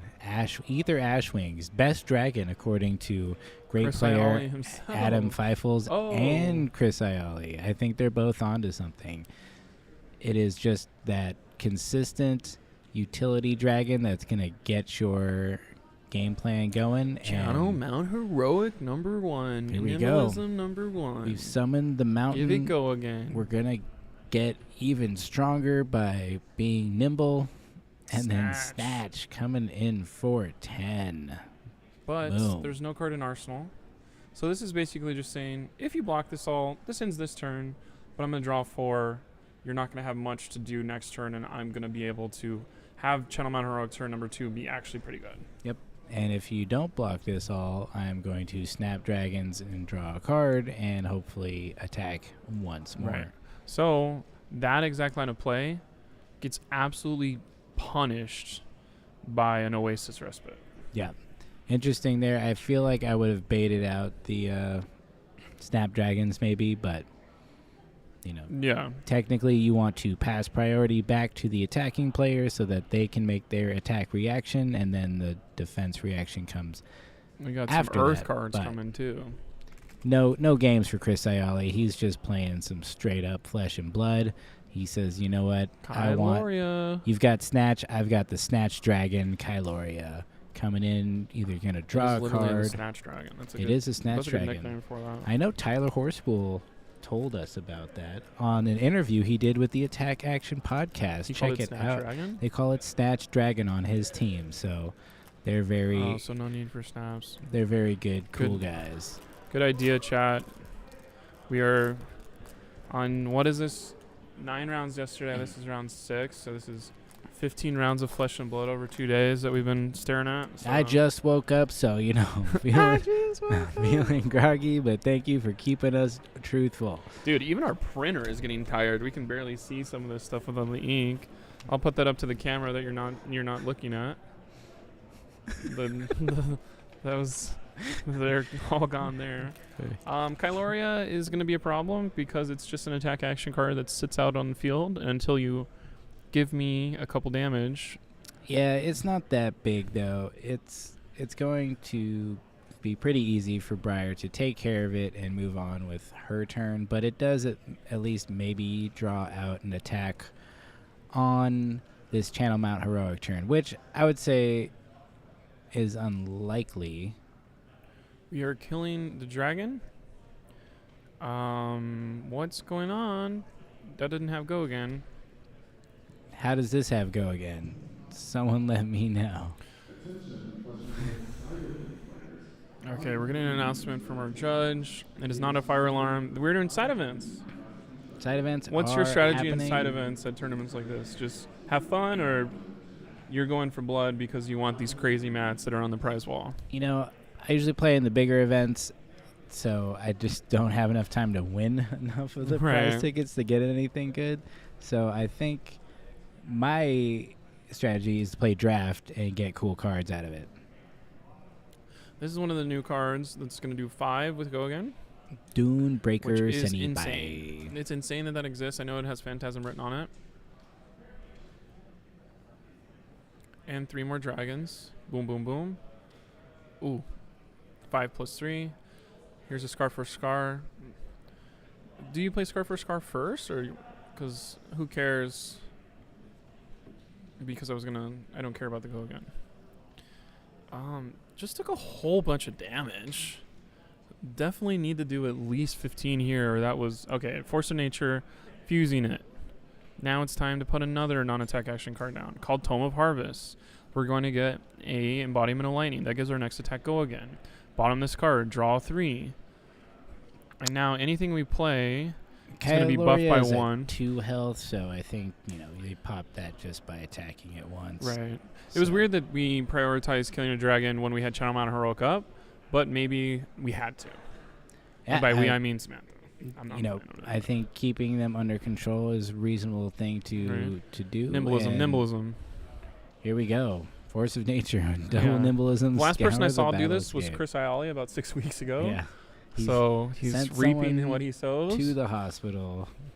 This is a 10 damage attack because the base is probably 3. So it's 3 plus 1 from Force of Nature and then 6 from the Nimblisms. This has go again no matter what. It just has it. Unless he can Blizzard, but that's not in this deck. Sinking it. All right. 4 Fate plus for 2. Scene. Wait for seeing it. Almost.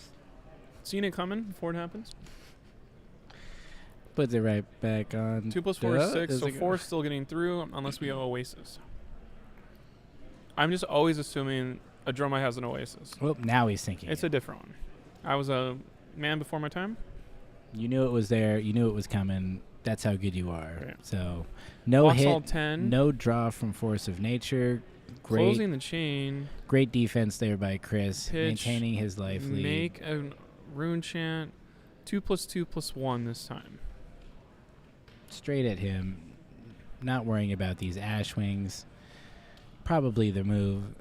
They're pretty good, but there he goes. He's How gonna does Chris block. Iali still have 2 cards? I guess there was an Arsenal card from One of the defense reactions was from Arsenal. Right.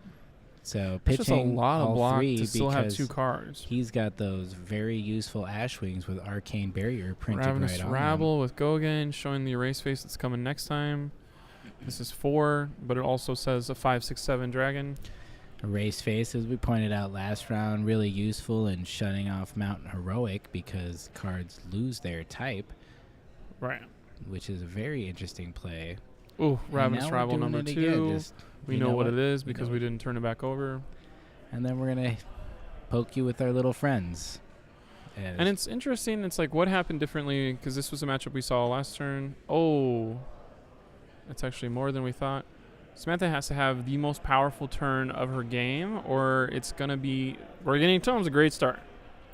That's how you start those turns. Grab And a card, then- Force of Nature, Ooh, fuse Force of it. That's a Nature. good way to start. Next one gets Embodiment of Lightning. Embodiment of Lightning.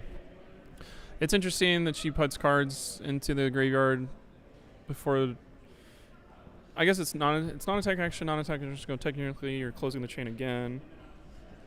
We're doing Scour the Battlescape. I would love to figure out what the other thing Scour the Battlescape is good for. Because I know it's a good pitch card probably. It's good for cycling your hand. It Right. lets you put a card from hand underneath to hopefully either draw something you want or just move you towards drawing your Force of Right. Natures or Channel Mount Heroics. I always blocking for 2, which is not good enough. Because this is 2 plus 1, or is it 1 plus 1? I don't have Scour the Battlescape memorized. I don't know what color it is. I think it's a blue Scour the Battlescape, so maybe it's 1 plus 1, which is blocked by 2. Blocked by 2. Which is why Ollie does stuff like that. Here's the Revel. First time we've seen Revel in a while. 4 Arcane coming in. That's one of the most good cards in the game, in my opinion. One It's super floating. balanced. What is 1 floating for? What are we doing there? Not everyone is used to these really beautiful looking fat Oh metal my tokens, goodness. so they might not.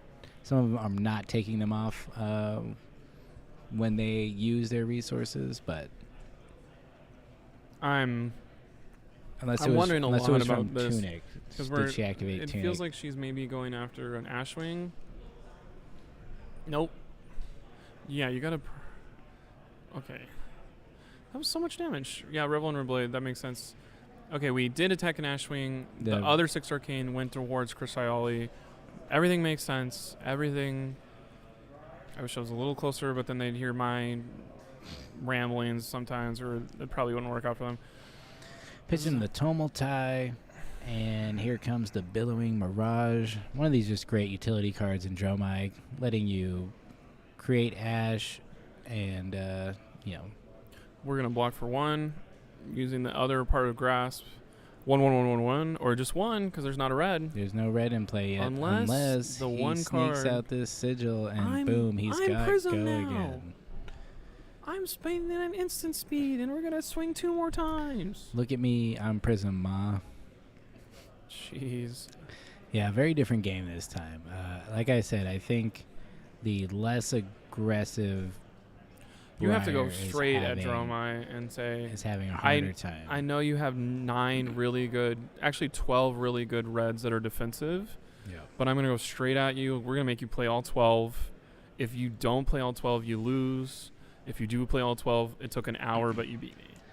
But if you are going to do this, it Ravenous does Rabble help goes into hand. when you have Channel Mount Heroic to come in and give you superpowers. Right. So you're going to deal the 1 Arcane, grab that Ravenous Rabble. It's going to come in for a lot. Just grab the embodiment off to the Hopefully. side. Ravenous Rabble's in hand, so that'll be 7 damage presented. We're going to see if Chris is taking Arcane.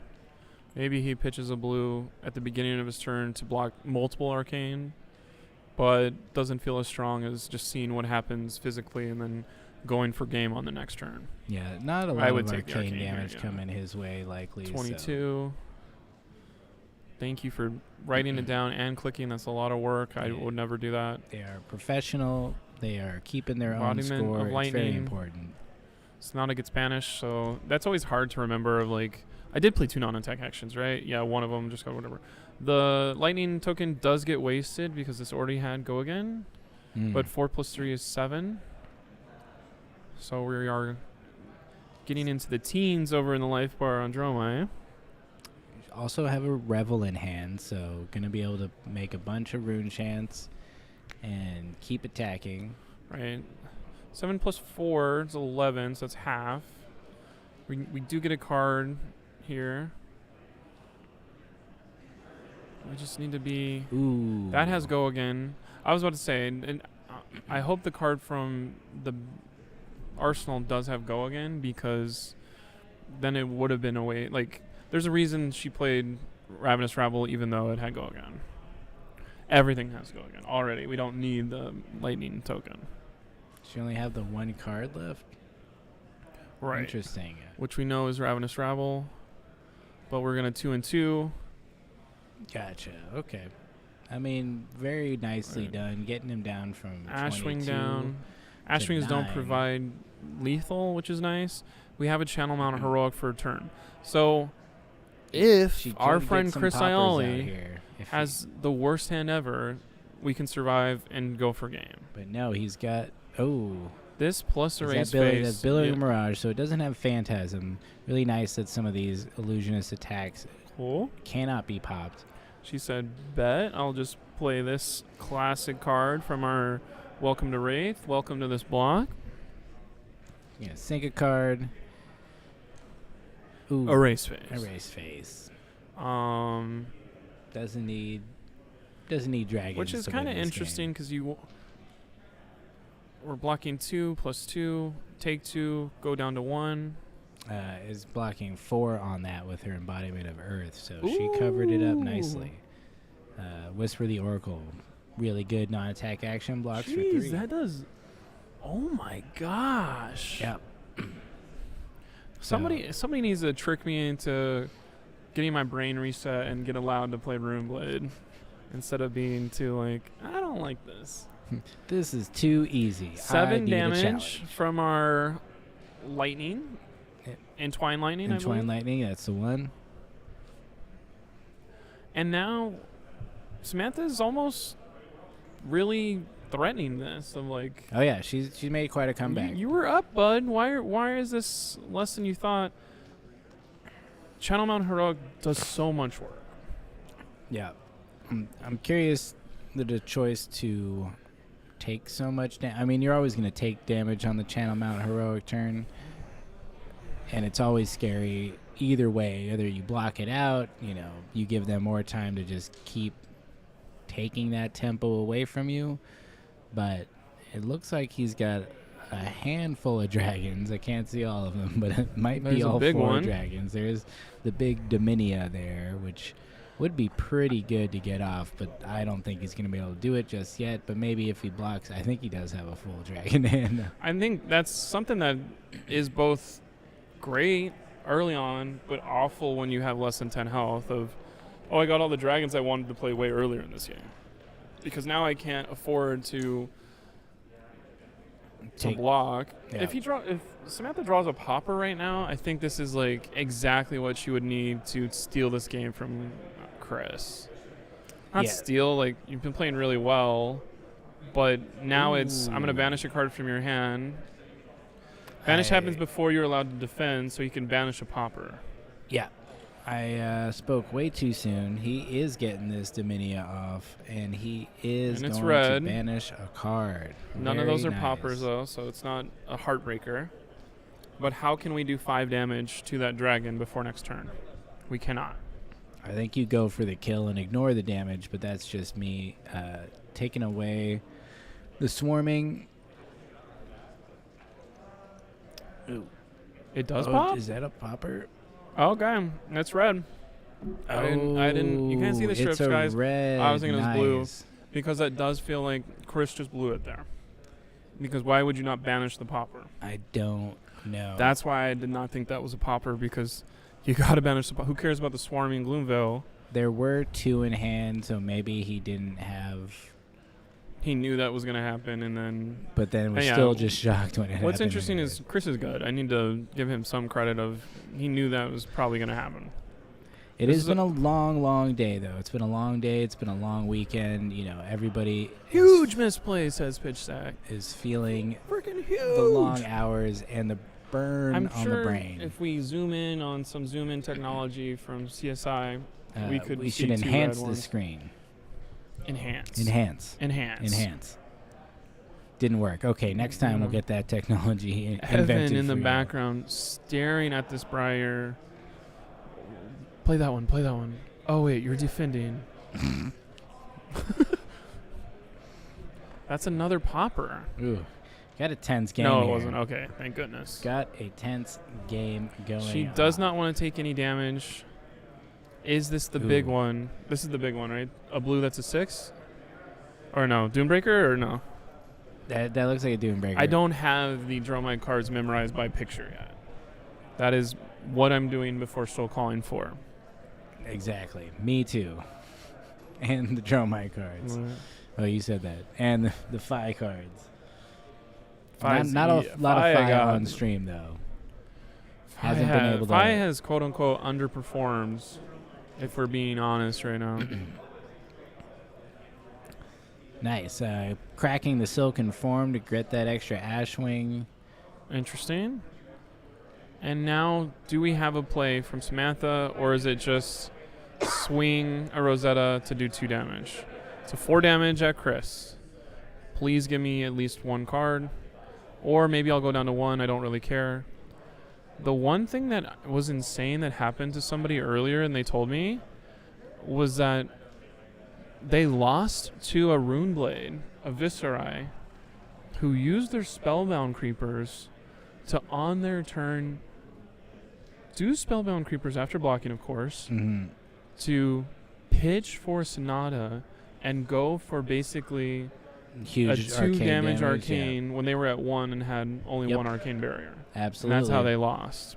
That's I was like, that is a sounds big like build play. your own invert existence or something. Yeah, it's a bit of a YOLO thing, but if you get it, that's pretty Yeah. sweet in my mind. I mean, it hasn't happened to me yet. I think I'm going to say know it exists now without having to You just keep experience sharing all these secrets with people. I You know mean, it's- let's get everybody good at this game, right?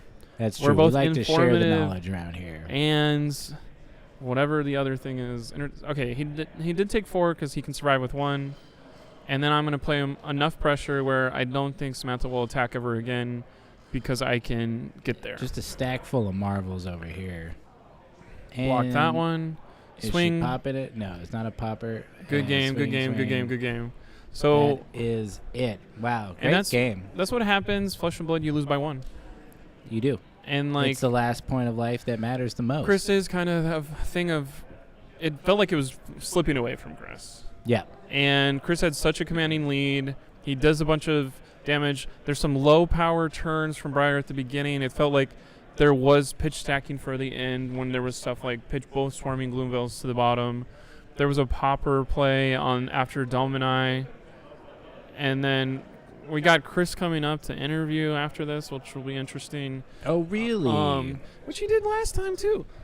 We want to hear what Chris says because I do think now we can ask him, was there 2 red ones or was it 1 red, 1 blue? I don't think it was a huge misplay like Chad says, but maybe it was. Maybe he was like, maybe he legit was, this game is taxing my brain and I forgot that 6s do Phantasm.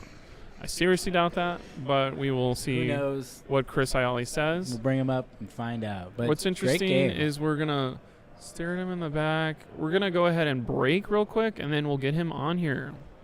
Yes, we got 23 minutes left in the round, so a lot of We're time going to talk for to the him rest for of the players. 25 minutes and tax his brain. Yeah, We're so going we to Frostbite and Kraken's Aether Vein.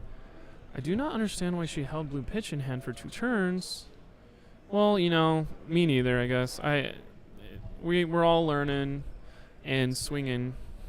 Long day, Rosetta. everybody. This is the second event of the weekend. Most of these players were here also yesterday.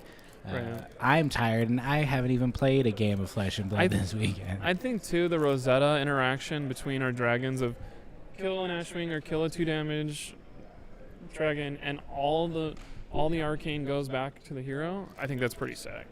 Yeah. Another Runeblade plus in the rule book.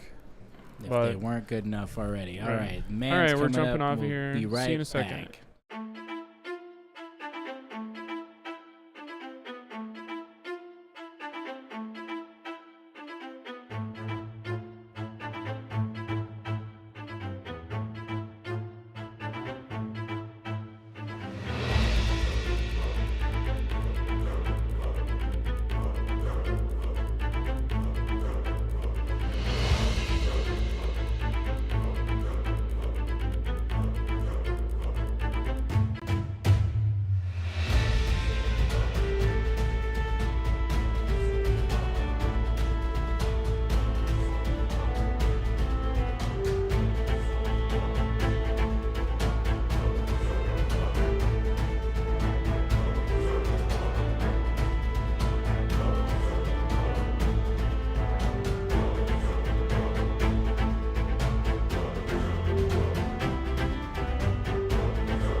All right, we are back with Chris Iali, who has become the Arc Knight by defeating the Arc Knight. It's kind of Highlander rules, I believe. So, first of all, congratulations. Thank you. It seems like you have solidified your spot in the top 8.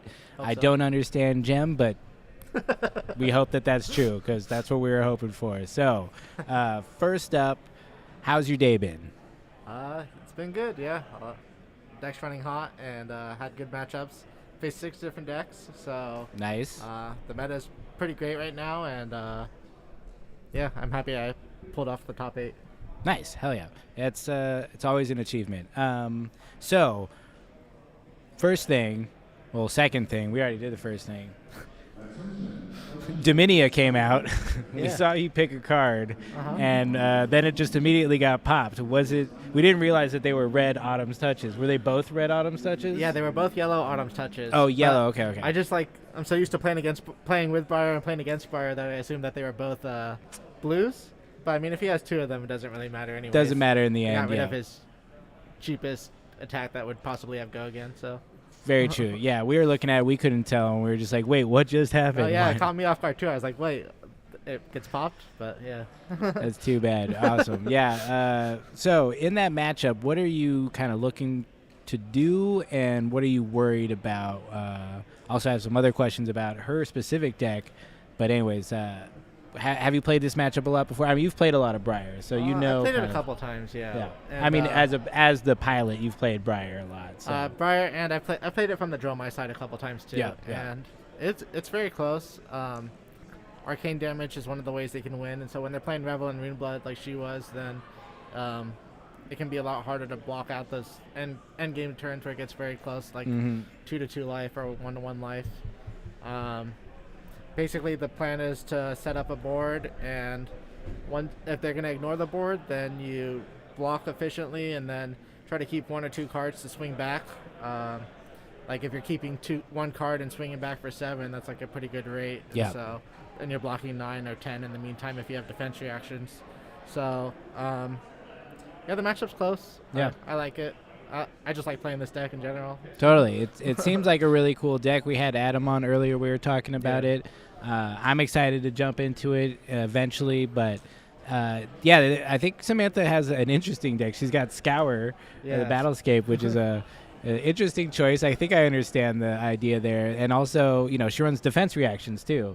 Oh, yeah, that caught me off guard too. Yeah, which I kind of thought was interesting. The last round, Rihanna versus Oliver, much more aggressive, and I think that's probably harder for you to deal with if it's a much more aggressive Briar, right? Or Yeah. I think in general, I want the game to go longer. Yeah. And so, when they're playing things like defense reactions against me, then it might clog up their hand and make it so that they have to defend more, and then the game's just gonna naturally go longer. And that's where the tokens, like the 1/1s, come in super Yep. clutch. So. Yep. Yeah, awesome. Yeah, the Ashwing, your favorite dragon. Yeah. Also, Adam said is the best dragon. I'm starting to be a believer because it puts in work, and it's there to be your friend the whole game for the Yeah, most part. for So, sure. also like, really good in this matchup just because the extra arcane barrier. You Yeah, get to definitely. deal with that Rosetta if you need to, and all that kind of stuff. Yeah, so I definitely pitched a blue this game to stop 3 arcanes. I know. I saw it happen. It was pretty cool. So going into the top 8, we hope you're in there. Who are you hoping to see, and is there anyone you're hoping to avoid? It looks like there's a few Dromais up at the top tables. We've got Prism and Briar. I don't know. It seems like yesterday there's going to be a lot of Prisms and Dromai maybe. Yeah, Dromai showed up this weekend. It's pretty sweet. We learned a lot yesterday, I think. Yeah, and Andrew's a beast on Prism, and Yep. he was my one loss this tournament. And so Okay. I don't want to face him again, but We'll see how it goes. Yeah, I'm fine with any other matchup, I guess. Awesome. Do you already have an invitation to nationals? I do, yes. Okay, so you're just doing this because you're awesome at this game, and I believe there's some I prize don't have an money involved. Icelander. Oh, you don't have an Icelander. There you go. There's so many good reasons to win in this game.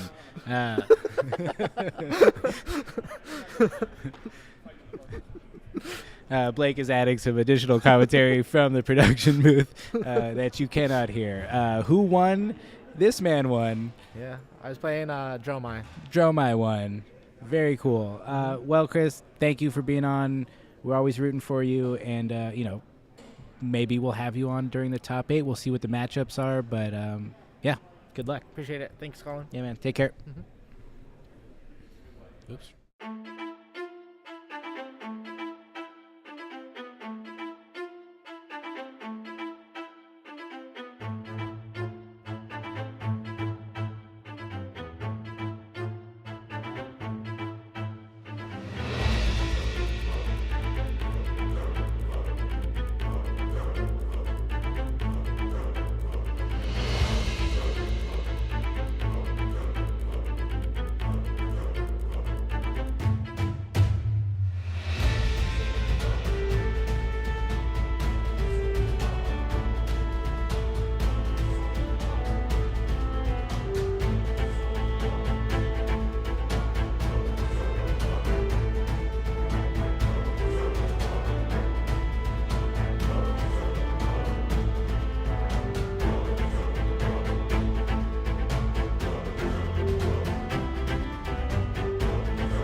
Okay, we are back for the top 8 action here at Road to Nationals, Los Angeles / Pasadena.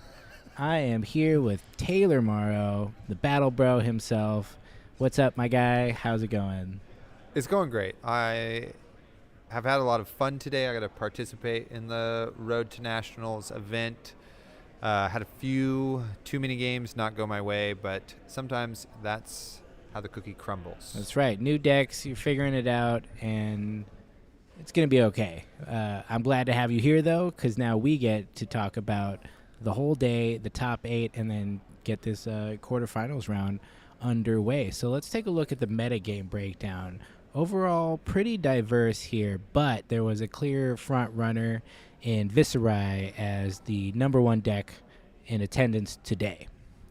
Yeah, a bit of an uptick from the larger sample size we had yesterday in the Battle Hardened, but still kind of a similar spread between kind of the main players so far, between Viserai, Dromai, Phi, Prism, and Briar. Yep. Right? So those have been usually the top decks here. And yeah, so the uptick of Viserai's has also kind of leaked into the top 8 as well. Spoilers. Spoiler alert, but these top, percentages of the pie really kind of represent where we're at, other than the Phi, who did not perform so well today. But again, new decks are hard to play, figuring it out in the new meta. So let's check out this top 8. Boom, here we go. We've got 2 Dromai. We've got Katsu, repeat offender, Tao coming back in for his second chance at the top dog spot. We also have got Briar, a Bravo, Craig Pollock also redeeming himself. And then 2 Viserais, John Ho and John Zapata, the Johns coming in hot. And then Andrew on the lone Prism. So pretty different from yesterday. We had more Prism, a bit more diverse. We got 2 Viserais, again 2 Dromais, and the lone Bravo, who is just a local hero, the Scourge, formerly the Scourge of Pasadena. But he lost that when he lost yesterday. Demoted. He's been demoted, but he's here to win it back. So yeah, we've got some pretty interesting matchup choices here. We are going to be checking out Andrew Rudin and John Zapata, Prism versus Viserai. It's a great matchup. It can go either way. I think it really depends on the player, the skills, the cards that get drawn, and how they react to the situation. How do you feel about that matchup, Taylor? I completely agree. It can go either way. I think it is mostly on the Viserai player, though, to win the game and make sure that Prism doesn't get a overwhelming board state. So it can be pretty tough. That is for sure. Guys just there. They're waiting for us to get ready. We'll let them know that we are ready for them.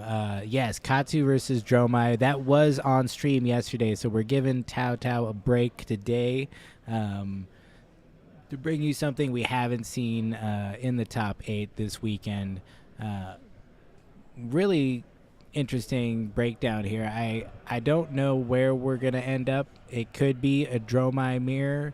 We could see Katsu taking it all the way again.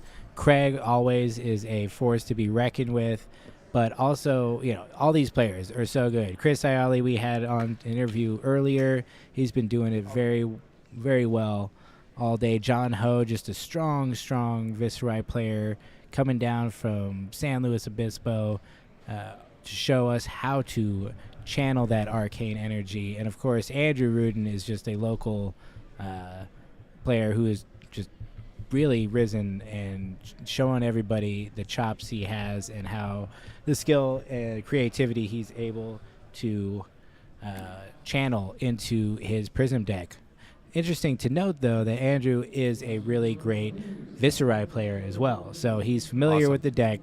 He knows what it can do, so he'll be looking at how he'll know what John's got in there and what he can do and how to get around it. And Andrew's very, very good at piloting his Prism deck.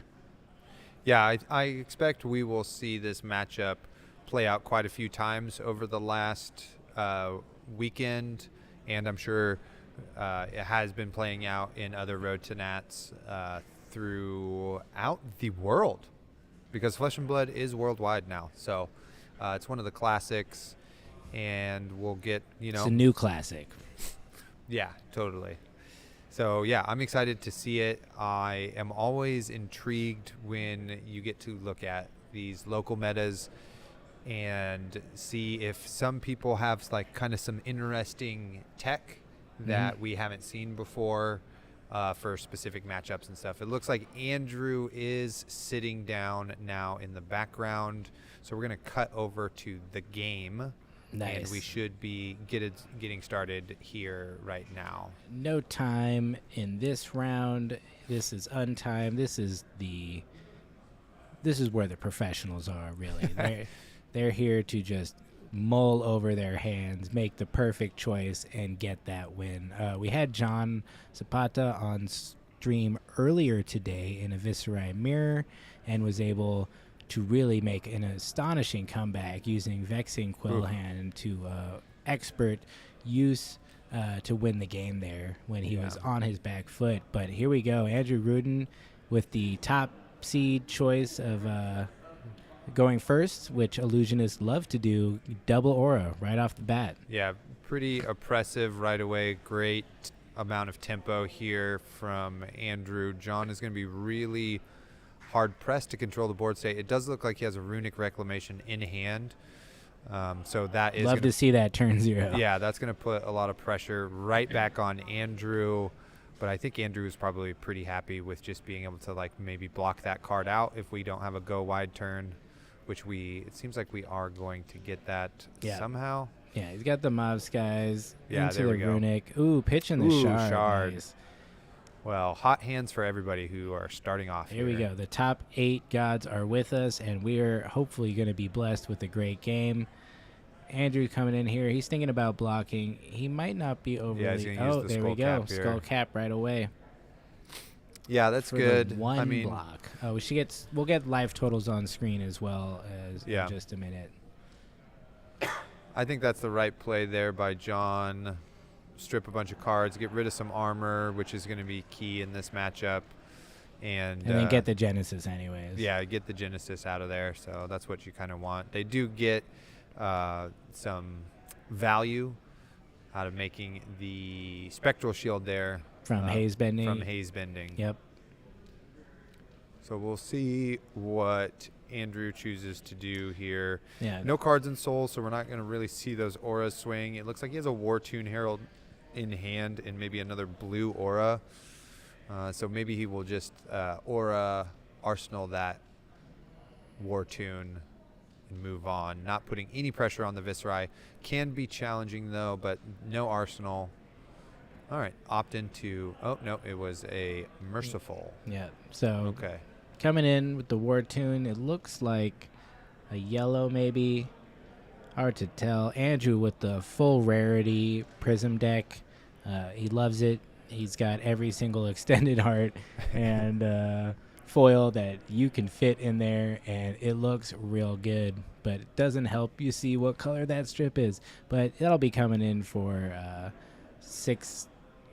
7, 8, or 9? 6, 7, or 8. Man, it's been a long day. It would be 7, 6, or 5 for one resource. Yes, 5, 6, 7. You've got it. That's right. Good thing you got me, the ringer here. That's right. On stream. The Prism expert sitting next to me. I play Prism, but my brain is so feeling it was smooth. The yellow. It was the yellow. Here we go. Yeah.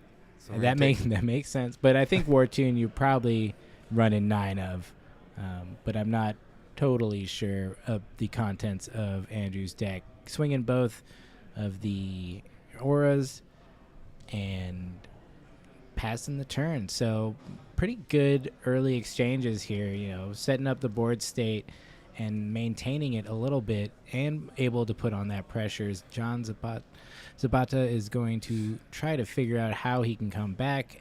He is running the Belittle Minnowism package, the controversial Belittle Minnowism package, which I think works for some people and doesn't work for others. I think it's great. Yeah, I think it's just a preference right now. You can see how strong it is. Now this blue Vexing Malice is coming in at a breakpoint for 4 with the Mauve Skies there, threatening extra rune chance. The Vexing Malice is great for clearing Spectral Shields because typically Prism only has Arcane Barrier 1 into the Viserai matchup. Also, what's up, my boy Carlos? Great to see you in the chat, my friend. Carlos, can I stay at your house next weekend, maybe? Let me know. We'll keep you updated on that. Yeah, so Vexing Malice coming in for 4, 2, and 2 Arcane. Yeah. So just pretty powerful attack here. And then most likely following up with the Rosetta. So just doing a lot with this 4-card hand. Yep, it's putting a lot of pressure on that. Spectral Shield is, really useful, and you're really pressuring that so that with the arcane damage, maybe you get rid of it because you really want a break point here for that Vexing Malice with the red Mauve Skies. Making 3 more rune chants on top of this turn is pretty tough. Andrew sure. thinking about his turn. Usually Prism's playing the long game. They take their time, they set up, they get the cards they want, and they overwhelm you with the sheer number of auras and damage that they can all do together. And Hard to see here what's in Andrew's hand. It looks like some Heralds of Rebirth. I'm telling you, they're all foils, so they all look kind of the same. He's got a Celestial, he's got a Rebirth.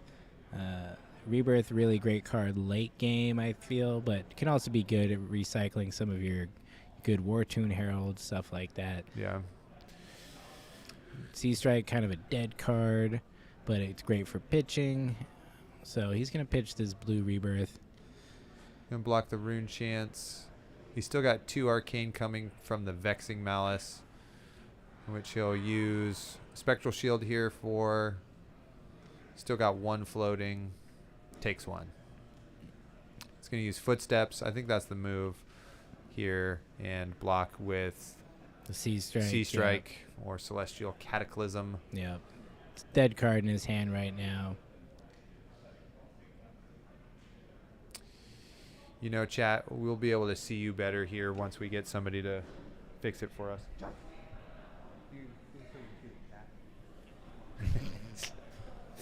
I've been waving at him all match back here and just hamming it up with his fans. Thank you very much. Okay. Interesting too that John is running Passing Mirage, Miraging Metamorph coming down here for Andrew, which basically reads deal 7 damage. Yeah. So I think it's cool that John is running Crown of Providence and the Tunic into this matchup.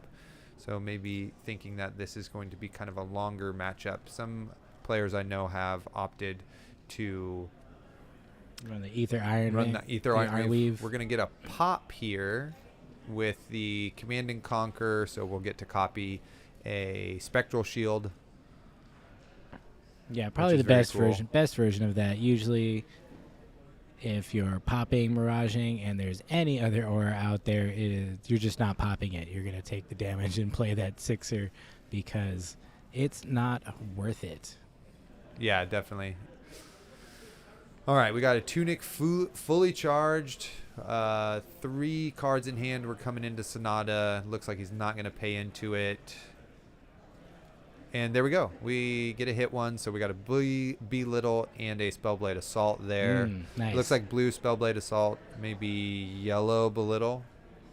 Yeah, looks like he's probably going to take the Belittle. I think that just allows him to extend his hand and maybe search out that Minnowism and go for the... Yeah, and he does have the Tunic resource for it. Looks like he has Vexing Malice in hand, which he can reveal to get extra resources for the turn. So pretty fortunate in my game earlier today against a Viserai. They had a turn where they hit off of Tome of the Arknight. Ooh, nice. And one of the cards they drew was a blue, and then Sonata, and then they pitched into Sonata, hit 2 more attacks, and just went bananas on me. Nice. It was pretty tough. That sounds tough. But that's how it goes sometimes. You hit that Tome of the Arknight, it's one of the best things. I love playing that card. Not everybody does, but it sure can turn a hand around. So John's got his new information, figuring out what he's going to do with this hand, but, seems like either playing that Belittle out or maybe he'll save it and arsenal it, but no, here it comes.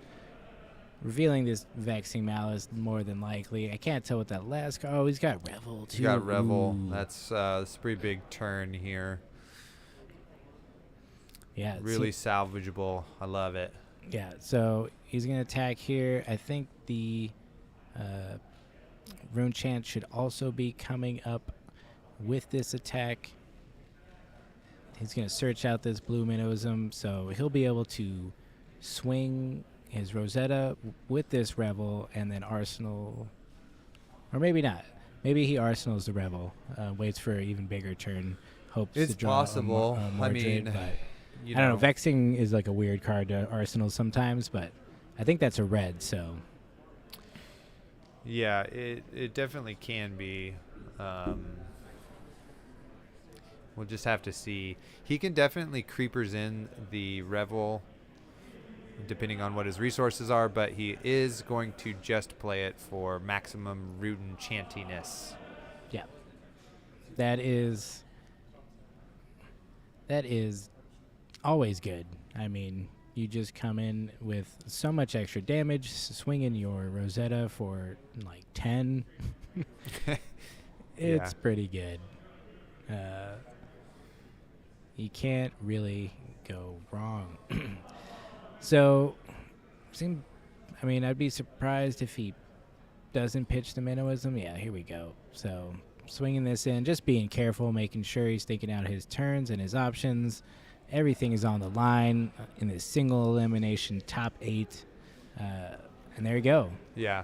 I wondered, too, it is quite a bit more damage here if you go Vexing Malice and use your Spellbound Creepers into the Revel there, so you would get an extra 6 damage, 5 from the attack and 1 from the Rune Chant generation there, especially when Andrew only has 4 cards, but you've seen that he really wants to hold on to them, so maybe it is better to get to be the person with the arsenal. But even so, after that turn, Andrew only down 2 life points, coming in with Wartune Herald blue, I believe. Yeah. So Took a big hit, though, so, yep, John's going to pop that, but, Wartune Herald is great library. because... That's why he held on to his cards. Yep. Okay. So, yeah, the play pattern is there. He pops it. He uses his 1 resource for Phantasmal Footsteps to get go again, and then now he has had 2 cards in pitch that are yellow, and with library out, that means intellect 5, everybody. Oh yeah, so This is, library this early in the game is pretty punishing. I don't want to say it's game over just yet, because sometimes it just doesn't line up and you don't actually draw your yellow cards, but it is going to be quite concerning for John. Viscerite does have some yellows, but not a lot, so I don't think he'll be able to discard or take advantage of it. But we'll see how it plays out. The card advantage is always just incredible when it happens. Yeah, it definitely is. I wish I could tell specifically if that is the blue Minnowism or the red Minnowism. The Swarming Gloomveil at this point will not have go again because he has not created an aura yet this turn. Yeah. See, that's the one thing I'm not super hot on is the kind of anti-synergy Belittle Minnowism has with Viscera. You don't get those rune chants that can be really important to extend your turn and just present that weird damage, split damage that is hard to block and deal with.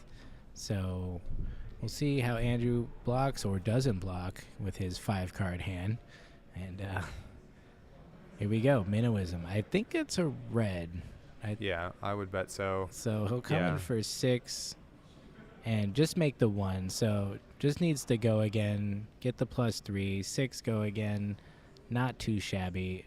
Not sure what's in his arsenal.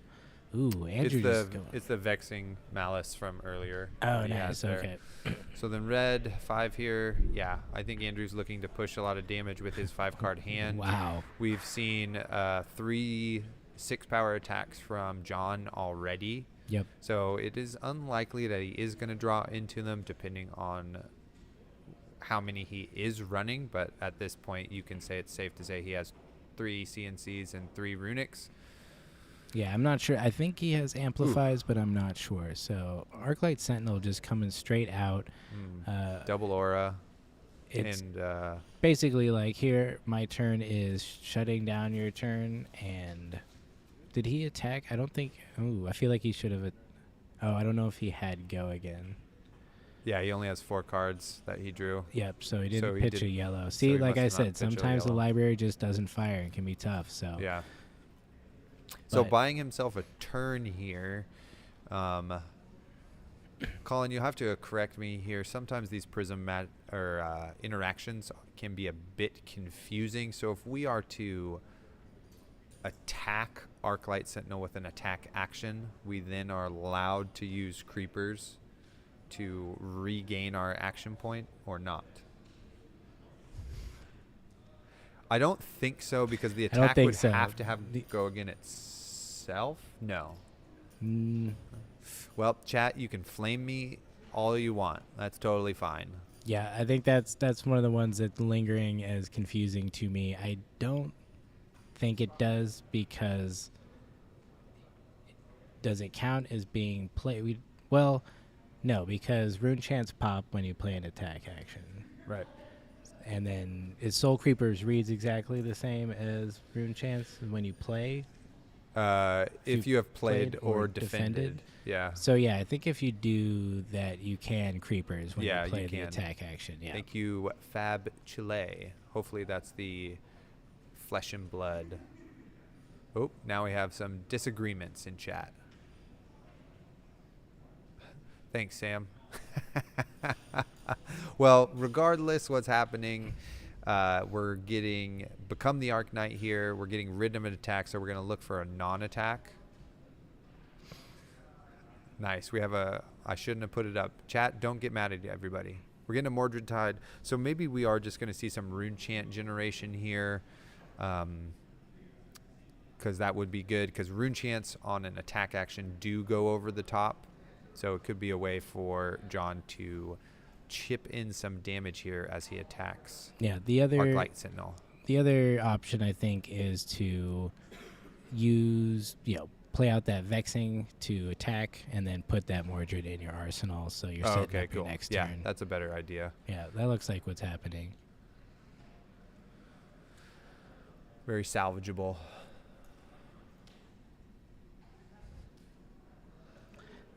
That's right. So that was my sneaking suspicion, is that Creepers does say if you've attacked with an attack action or defended with Right, it, not play. not play. Yeah. That was the thing I keep getting caught up on. It's hard. There's a lot of text in this game. Miraging Metamorph. Again, it just says take 7. Take 7 or I unless have you another want this Pierce reality. if you want this copied. Which Pierce is the one that gives it +2, right? +2, yeah. So this the is actually first coming in attack. for 9. Yeah, coming in for 9. It looks like we do have a yellow card in pitch. So if we can get another yellow card in there, we're going to be drawing 5 because of Library of Solana, which looks pretty dope on the board, I've got to say. It always does. It was always my favorite card to play. I'm just like, there you go. We're now in a library fighting. Yeah, totally. There's this really cool game, Combo Fighter, and it kind of has like arenas you can play in. It's a card game, and that's like a great kind of flavor theme. Is like, now we're in this back alley combo fighting each other. Now we're in a warehouse fighting each other. So if we had more of that in Flesh and Blood, we could be in different places fighting each other. Well, right now your choices are the library or a big tree that is confusing, and when you leave, you're not sure what happened. Yeah. So Andrew trying to figure out, or no, John's trying to figure out how he wants to block. If he wants to block, it is always tough. I can't tell if that's a popper in his hand. It could be pretty punishing if it is, but Looks like he has another Swarming Gloomveil, which I think is his third copy. No, just a block withdrawn to Dark Dimension there. We're going to take some damage. yep. Just vanilla damage. Yep, totally. Coming in for 1 here. Not really the most threatening aura.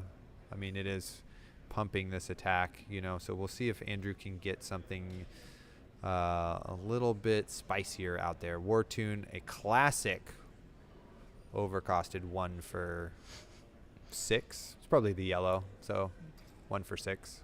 Does look like he has another Pierce Reality in hand. And I think a Herald of Protection. Yeah, that would be my guess too.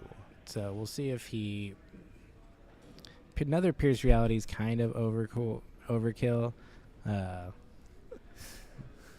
But it is pretty good. I feel like playing out the Herald might be the better move, unless it's a yellow and then he can trigger. Yeah, if it is, he really wants to make a Spectra. Yep. Oh no, it looks like a blue. Yeah, I think it's a Yep. blue. So we're going to be having Intellect 4, regular amount of brain power here from Prism, but getting to push a lot of damage. Yeah.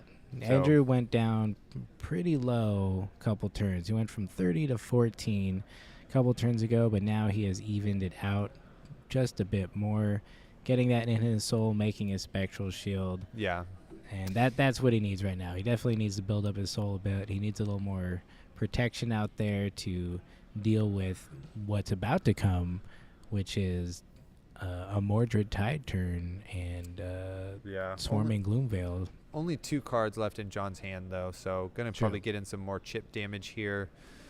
Herald of Protection is like the one you let hit because it has the worst or like least threatening hit effect, but it's still so serviceable as a hit effect to get that extra Spectral Shield, which basically gains you a life. Yeah. And deals you a damage, so it can be a big swing here. So he is going to do Mordred into the Swarming Gloomveil. I'm curious what this other card in hand is, Yeah. if it's going to be played or if he is going to pitch for Rosetta. If it's something like Revel and he's got the Tunic charge, that could really be a burner turn for him to come back, especially with a 3-card hand. Yeah, totally. Which happens, right? The Viserai deck is basically like all Majestics at this point because of how large its card pool is. So it's possible. In a smaller turn here too is just getting to come in for 6 damage with the Rune Chance and the Rosetta off the Tunic resource and get to Arsenal the card in hand, which unfortunately did not get to see it. That's the hardest part of casting and trying to figure out the lines is when you don't have all of the information. Should just be doing this on TTS. I'm kidding. That would be terrible. So looks like he's keeping that card. And he's keeping the Rune Chance because he's going for an Aura. Yeah. Very cool. Clearing out that board state. Just wants to reset things a bit to give him a little more breathing room to try to finish this game. We're getting pretty close to the end game here. John still has almost all his armor. He's still got the Crown of Providence, which can really help him get out of some bad hands. And 1 block on the Grasp and his Tunic. Yeah, which you kind of got to save here, right? If he ever comes at you with Erudition. You don't want to be armorless when that happens.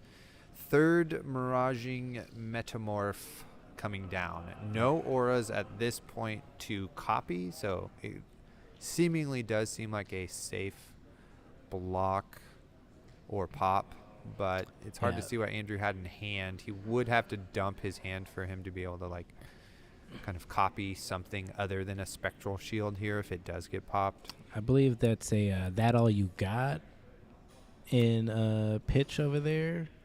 It's an interesting new tech. yellow, so obviously synergizes with Prism and Luminaris, but not a lot of. Well, there's a couple low value or low power Viserai cards that you could use that against. It works on Rosetta. Oh, it does work on. Yeah, Rosetta. because it's a power 2, even though it comes in for. Okay, yeah, it's 2 not and attack 2. action cards. Yeah, Okay. it's just attack. Very nice. Yeah, very cool. Gets you that draw, which is always good in Prism.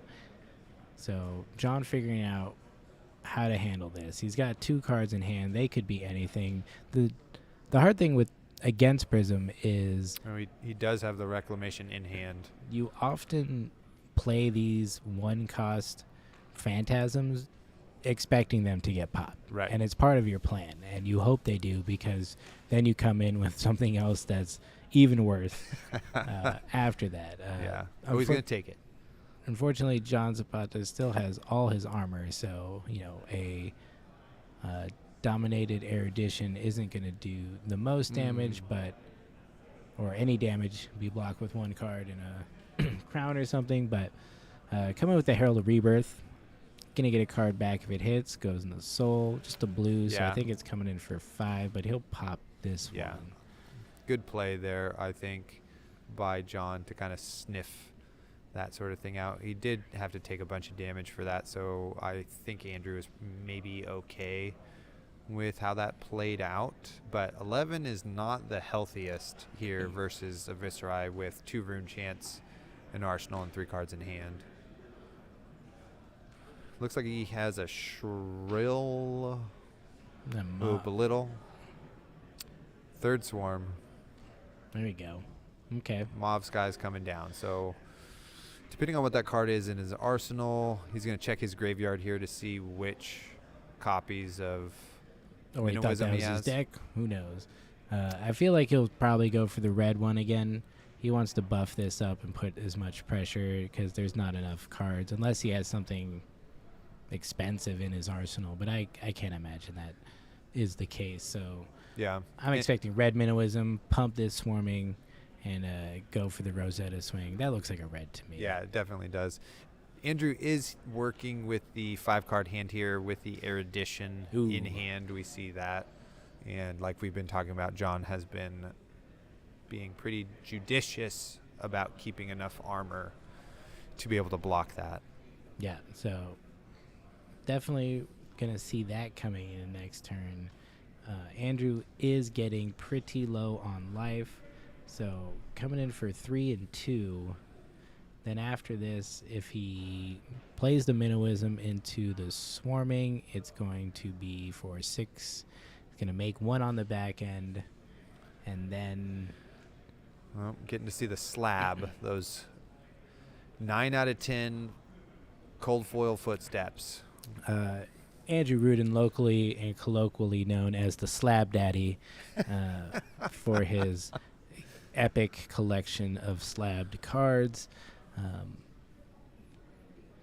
He, like I said, he's got the maxed out deck, and he loves it. Totally. It is really cool living the hashtag shine life. It's fun when you love a hero and you can just, spend a lot of time making that deck look super cool. So Swarming Gloom Veil coming down now for 6. It will have go again. Rune Chant Generation.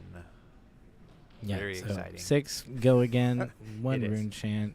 Still not sure what he's got in his arsenal, but I feel like it's not coming out this, and he's just going to swing his Rosetta. But still, this is looking like a 5, 6, 11, and 2, 5 more. 16 damage turn. That's nothing to shake your finger at. Or it is. I don't know. Depends who you are. It's been a long I wish day. I knew what his arsenal card was to kind of figure out what the line here is, because if it is presenting lethal here, though, right, with this 6 power attack, and then Rosetta coming in at the end with that Rune Chant for 5 extra damage. So we got to do some blocking here. Yep. So down to the regular 4 cards, like us normal brain size people.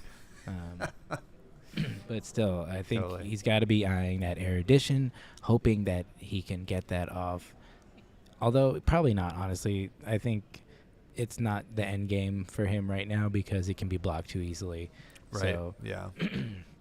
it might even see him block with it this turn. His bread and butter as Prism is going to be auras and just pushing out the consistent chip damage and making, building his life back up with Spectral Shield. So I feel like he's going to get a block, take some damage, make a Spectral Shield, and then make a Spectral Shield on his turn.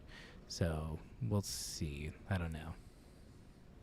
Prism's got so many different lines she can play. That's why it's great hero. It is indeed a great hero. Okay, so we are going to see the big block here, full block out for 6, and we are just coming in with Rosetta here, so 5 damage. I'm not sure. It looks like we have Genesis in hand, and maybe a Herald of Rebirth, potentially, maybe Protection. Ravages? I'll just name all the heralds I can think of, and maybe that's them. Maybe it's Tenacity. I used to like Tenacity. It also had Dominate. No, he is going to take 5. He's going to take 5, yeah. Yeah. Kind of preserve a bit of your tempo at the expense of your life total here. Yeah. I think that's probably right.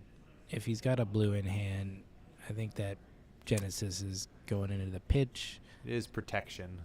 Is protection. And that's Yeah. a great one right now because pushes that pressure. If it makes the Spectral Shield, allows you to just extend the attack and also builds up your life and protection a bit. Yeah, and it is going to require some sort of blocking from Viscerai, right? Because I think, doesn't the yellow come in for 6, 2 for 6, right? Yes. I'm going to say yes. Excellent. I would assume so because it's a 2-costed Herald with a hit effect. Okay, so John is thinking about giving up the armor here. It is time. We're going to get a little Crown of Providence. He does have a Revel in Runeblood in hand. Yeah, if it's a yellow, it's a 6. So, drawn out the Crown of Providence. I'm curious if he's going to tuck this Arsenal card under, because we haven't seen him play it in a bit. So maybe it's just an awkward card. But that is a May trigger, so it looks like he might just be ignoring it. And maybe this is the card he needs to win the game if he can survive this turn. Right, so he does get to keep all of his cards, and creepers are still alive here. Ooh, and he's got a Revel in hand, so yeah, we can be playing around Arclight Sentinel if we have something with native go again, and that's the first attack that comes out. So something like a Belittle here would be pretty good to get that extra action point.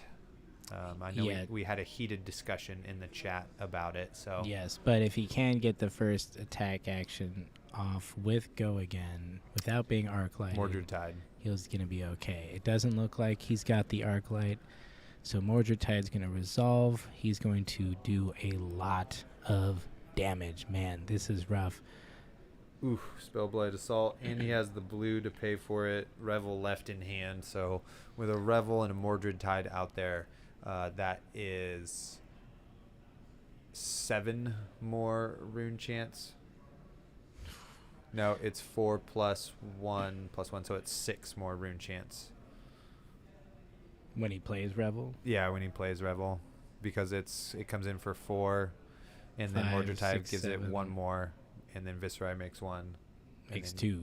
And then makes 1 more. Yeah, so 7. 7, yeah.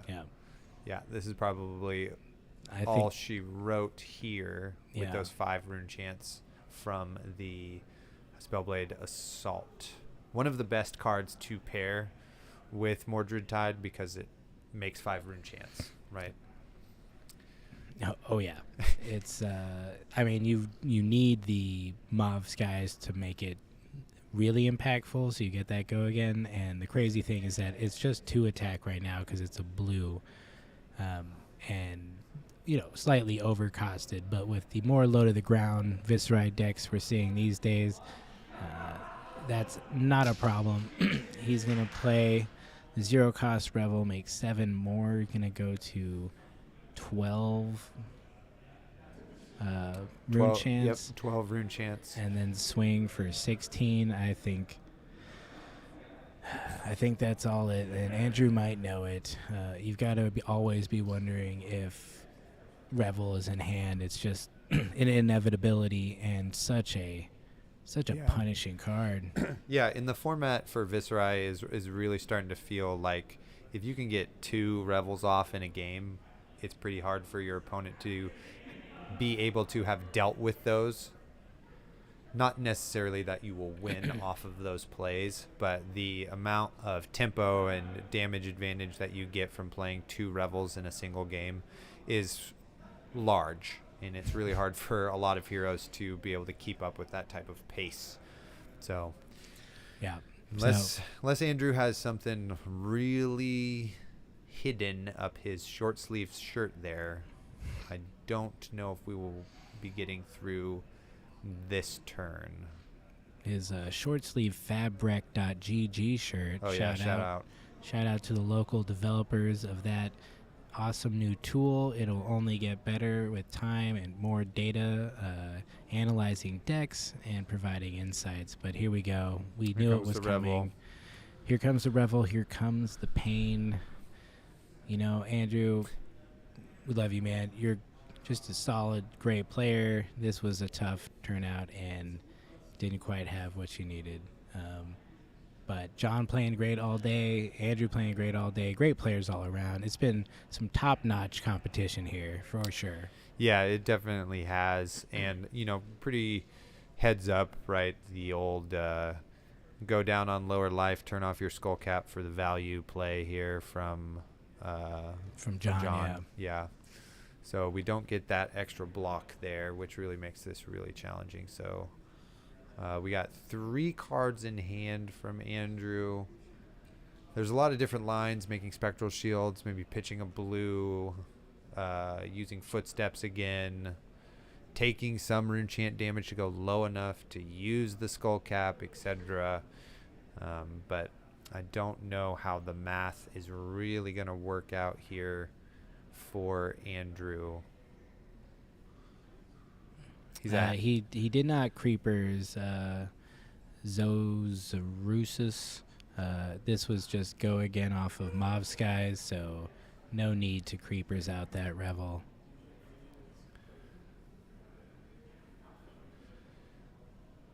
Yeah, I'm not quite sure what could be in Andrew's hand that makes this possible to win, but maybe he's just thinking. He's just double checking. Regardless of the result of this game, Andrew has had a hell of a run this weekend. 2 top 8s into what looks like a really challenging meta for Prism, with all of the aggro running around. So, yeah, well done. He does have a Genesis in hand. It's about the only thing I can peep with my peepers. Yeah, so I mean, at least a yellow. Just I don't think there's enough pitch to block any of this. Even with, let's see, if he has 3 blues. Okay. Yep. So 1, 2, 3, 4, 5, 6, 7. Or is it just 6? They're all yellows, so he blocks 6. Yeah, I think so. Spectral Goes shield, 5. Takes 5, and then 2 and 2. Yep. Yep, that's it. Good game to GG. John. John will move on to the semifinals. Ooh, and he will be in a Viserai mirror. Check out our updated top The Clash 8. of Titans. The Johns are here, and they are mad at each other, so they'll be fighting each other next round. Also looks like Craig Pollock beat out Rihanna on Briar, and we'll see who wins in the Steve Lee and Tao Tao match. I know that Tao Tao was slaying dragons left and right yesterday, but I'm not sure how that matchup is coming along. It looks like it's still happening behind us. It's still happening. They're real close to us, so we'll keep it down. But yeah, so interesting matchup. We'll probably have Craig Pollock back on against whoever he's going against. We'll see. I don't make these decisions. Somebody else will. Yeah. Taylor, great match. It was. And it was a pleasure to get to spend it with you. Always a pleasure. Yeah. If you're unfamiliar, Taylor is one of the co-hosts of the Attack Action podcast.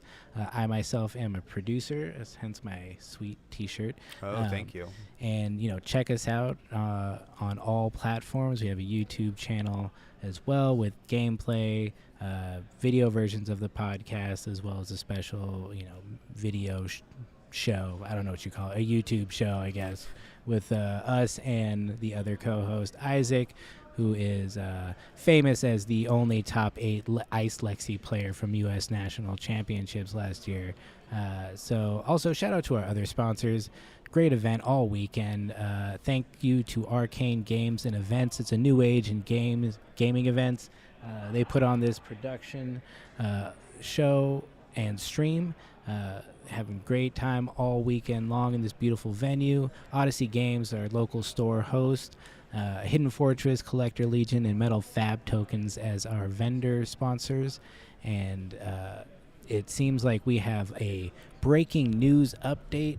Cutting back, Taylor, what's the latest? So I went out and talked to my reporters out on the floor, and it looks like Tao Tao has slayed another dragon. Another dragon, man. Tao Tao just having a amazing weekend. Told us last night that he recently just started playing and he only plays Katsu, and Totally. apparently he's very good at it. He is very good. He's one of the Magic port players who has come over to the Flesh and Blood side after having a good career at Magic. We had dinner with Tao Tao last night. Great dude, super generous. Pleasure to be around. So I look forward to his semifinals match Against Bravo. That can be a tough match for Katsu. It's actually been so long since we've had this kind of meta where Katsu. Oh my God! So welcome to Wraith rematch here. Arcane. Well, whatever happens, it's gonna be the OG heroes. Welcome to Wraith versus Arcane Rising, specifically the Arc Knight. Whoever wins, Viscerize going to the top. I said this all weekend. Viscerize really good. I keep saying it. Looks like every single top seat was upset. Cutting back to our top 8, that is exactly what happened. Sometimes picking who goes first or second isn't the only thing that matters. Tons of skill, tons of creativity, and sometimes just a little bit of luck gets you to the next round. Totally. Well, I think that's about it for me. I appreciate you again, Colin. Thank you, everybody, for having me on. And chat, you have been wonderful. Yeah, thank you for helping us out. This has been a long weekend. 20-plus hours of streaming, watching games, hanging out. And, Exactly. sometimes you get it wrong and forget what cards do. So thank you for Totally. clearing that out and also helping each other understand these things. We're all here to learn, play games, and have fun. That's what makes this community great. And we'll see you all very soon for our top 4 match, whatever that will be. Be right back.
Here we go. We are back Oh, for hey. top 4 action at Road to Nationals, Pasadena / Los Angeles. Yeah. Backed by popular demand. Back by popular demand, we Blake have and Blake, Colin. Blake and Colin, the OG streaming team here from Odyssey Games and Arcane Games and Events.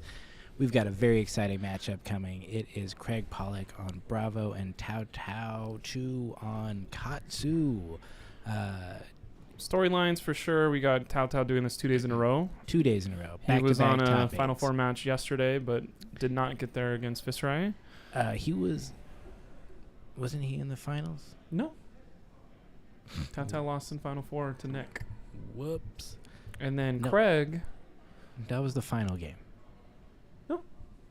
Who won yesterday? Yesterday was Prism. That's right. We are very tired over here. Dude, it has been 20 hours of streaming Tao this Tao weekend. has made it to Final Fours both days, My though. brain has stopped working. I apologize to the chat. He is playing an insane Katsu deck that is going to try and use the hero power as many times as possible. And as soon as I say hero power for one of them, the other hero power as well, Crush the Weak, is going to be one of the best cards in Craig's deck because it's going to turn off anything that has 3 or less damage. You cannot physically play that card.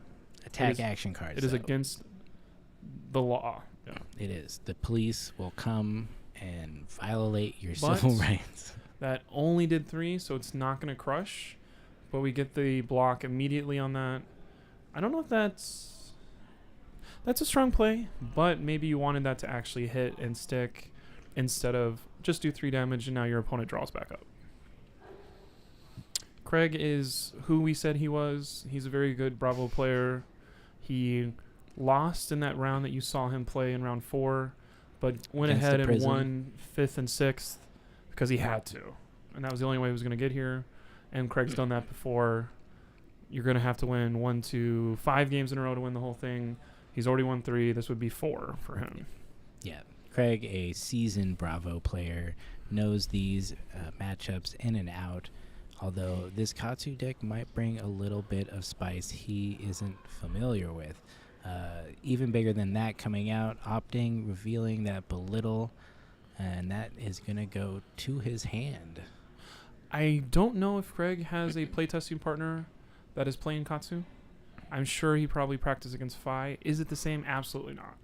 And one thing that I think is interesting that what Tao Tao does is I'm going to hit you for 1. I'm going to hit you for 1. When Double Strike comes in, it also hits you for 1. This is Belittle Minnowism combo. I'm going to show you this card to pay for the additional cost to go grab a card from my deck that has blue or red.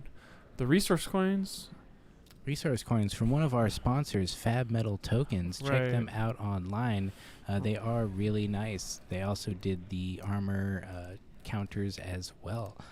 Tao Tao doesn't believe in pitch stacking because he's going to be shuffling his deck every there's 30 there's seconds. no point in Every Katsu. 30 seconds in this deck. I'm sure he's getting a muscle deep around his elbow where the shuffle motion muscle is because he does have to do that so much more often than you do in Flesh and Blood. Well, as a seasoned card game player, I'm sure he's used to it by now. It seems like these other games players are coming into our game with all their knowledge and skill of how to just be good at stuff and are doing it over here as Right. well.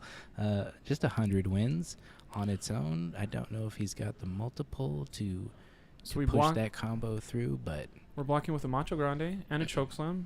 I don't think either of those are power cards against Katsu. Nope. So there's nothing of lost here. These are just cards that are battery cards for Craig's attacks.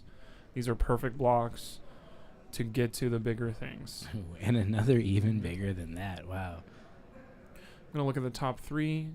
I believe he did 2 damage, so he needs to find an attack that did 3? Maybe 2 or more. Not exactly sure. I think it's the damage that you did or higher. Yes. Quicken Token is made, so the next thing he plays will get Go Again, which is going to be a Mugenshi release, which doesn't get any bonus. It's just an attack, which comes in for 4 or 3. Like, these are legitimately cards that I have not seen played in probably 5 or 6 months because Katsu has not fallen out of favor, but it's been pushed out by Oldham. It's been improved on by some other aggro decks, but now it has tools from our good friends at Uprising. And here we go. Did damage. Mugenshi release. Is he going to go find Lord of Wind to do this combo? Or he's just going to go find a Flusterfist? He's going to find his most powerful damage attack that he can play and just rip it. Because right now he's just pushing damage. He's kind of pushing Craig to... Are you going to block or are you going to swing in a Nothos for 4? Neither of those are really good options against an aggro deck coming right at you. He's going to take 4. Discard those cards. And then what do we have? We have 2 cards. So we could use our chess piece. Swing the hammer and Arsenal seems likely, or he can set up a...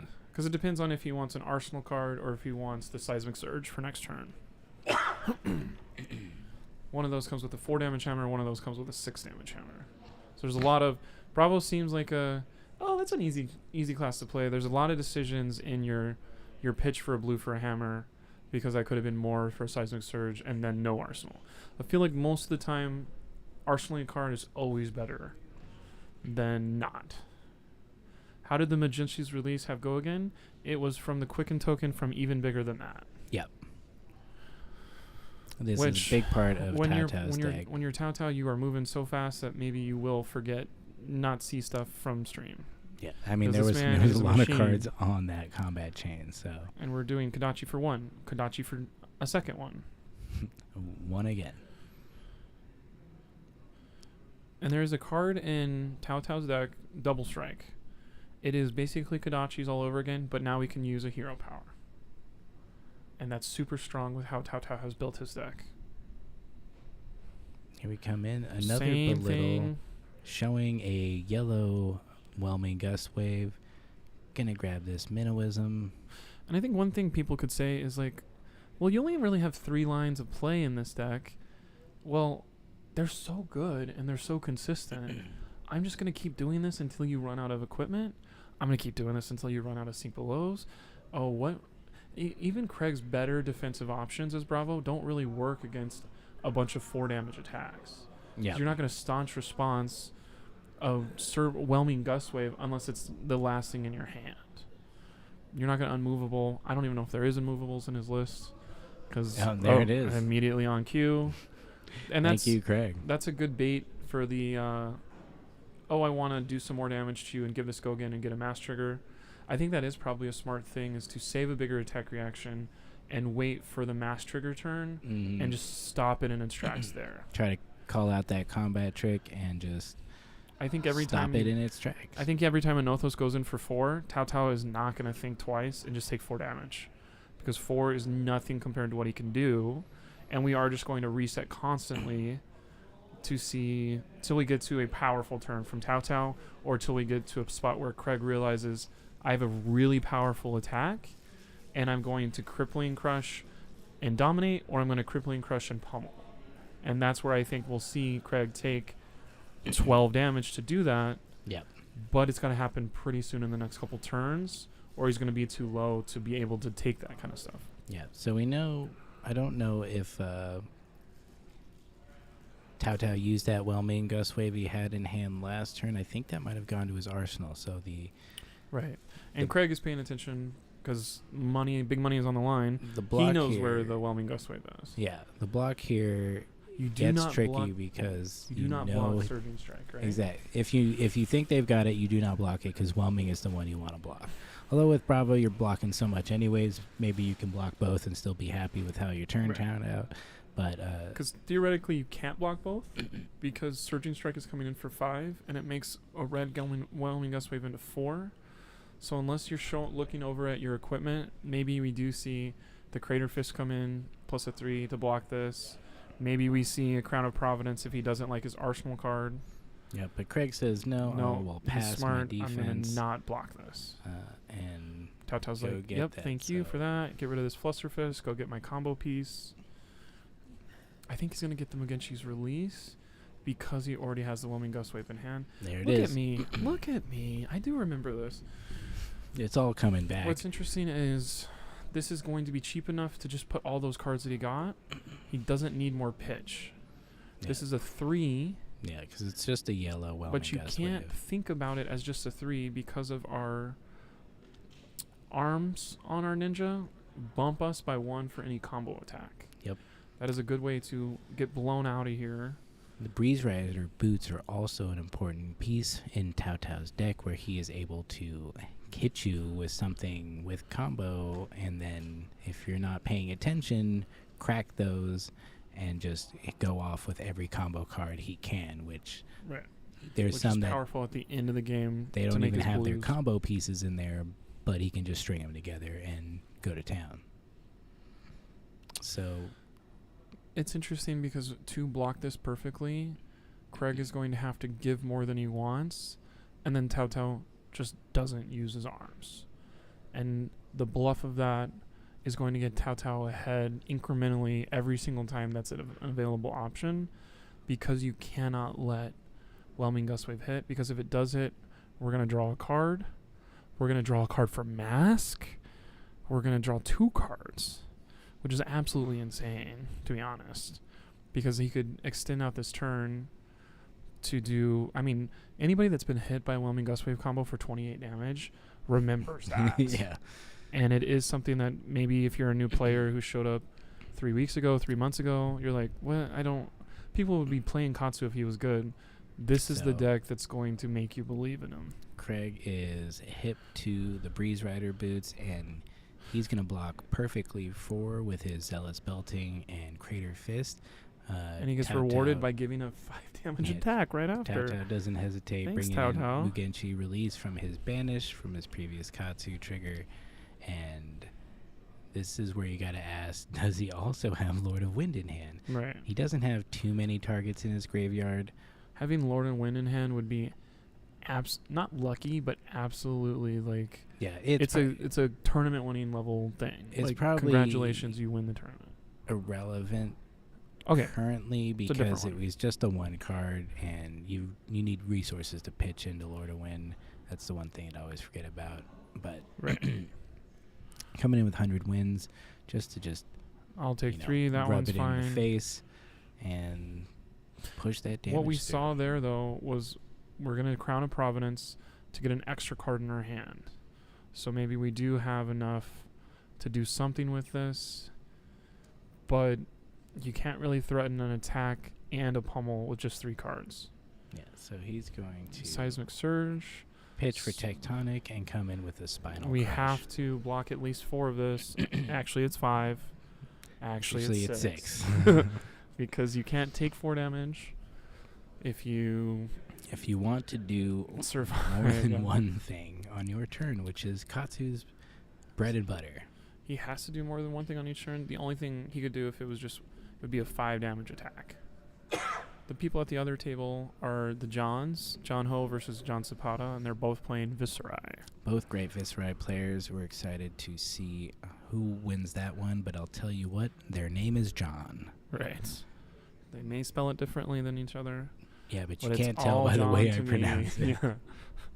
So Tao Tao looking at his hand, he doesn't have an arsenal. This is a tough spot. What would you do if you're Katsu right here? You say Ooh. equipment? Wow. Wow. Okay. Alright. Got the sync We got below. rid of a Breeze Rider. It is block 2. Breeze Rider blocks 2. I 2 believe it plus 1 has plus 4 is Battle Worn. 7 block. So I don't know. Haven't seen Breeze Rider boots in front of me in a hot minute and a half. they We might don't be have one. I think Tunic, he which took is 3. kind of insane right now. Because every 3 turns, it probably would have blown Craig out of here. Of like, I don't have to pitch 1 to do this. I can just use my Tunic to get a card ahead of you. That's no longer possible. He does have significant card draw, especially with the excuse me, Belittle Minnowism package Okay. and the even bigger than Surging that. Strike number 4. So he might Jeez. not really be critical to his game plan and more just like a benefit and a threat of having the resource to always be able to play like a Razor Reflex. But What I love about Craig is like, he's not doing a puzzle in his head. He's not doing math in his head. He's running all the numbers. What is this? Statistics? I guess that's a little bit different than puzzles and stuff. He's like, I know he's been playing for a long time. He probably hasn't forgot the Katsu stuff, but he hasn't been using that part of his brain in probably 4 or 5 months, except against one local player who does enjoy it. There's a couple people that maybe play it in the Pro Quest, but do a pummel Katsu before we got Uprising. I lost to that in a Pro Quest. They weren't playing Breeze Rider boots, so I don't know how much Breeze Rider boots paid They for. have Goliath Gauntlet. It was disgusting what that happened. Don't worry about deck lists until probably Wednesday. I actually don't know if they'll be shown for Road to Nationals, but some of these people played in the Battle Hardened, and you'll see there's at least 2 people in the same top 8 that you can look at. Tao Tao's list will be available on fab.com or whatever, fabtcg.com.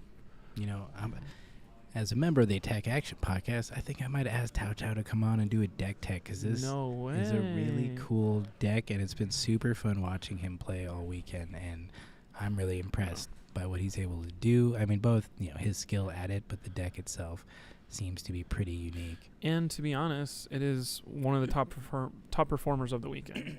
It's not just a fun deck; it is currently in the top 4 twice. Yeah, it is the best deck, proven and buttered. Somebody won a Battle Hardened yesterday with a deck, but this could basically only lose like 3 times all weekend. Yeah, it seems pretty versatile into a lot of different matchups. And so we see some blocks. We don't have Crater Fist available to us anymore. We were never going to use the sentence on it. It's always just 3 blocks. Yeah. Seismic Surge pops. And what do we have? We have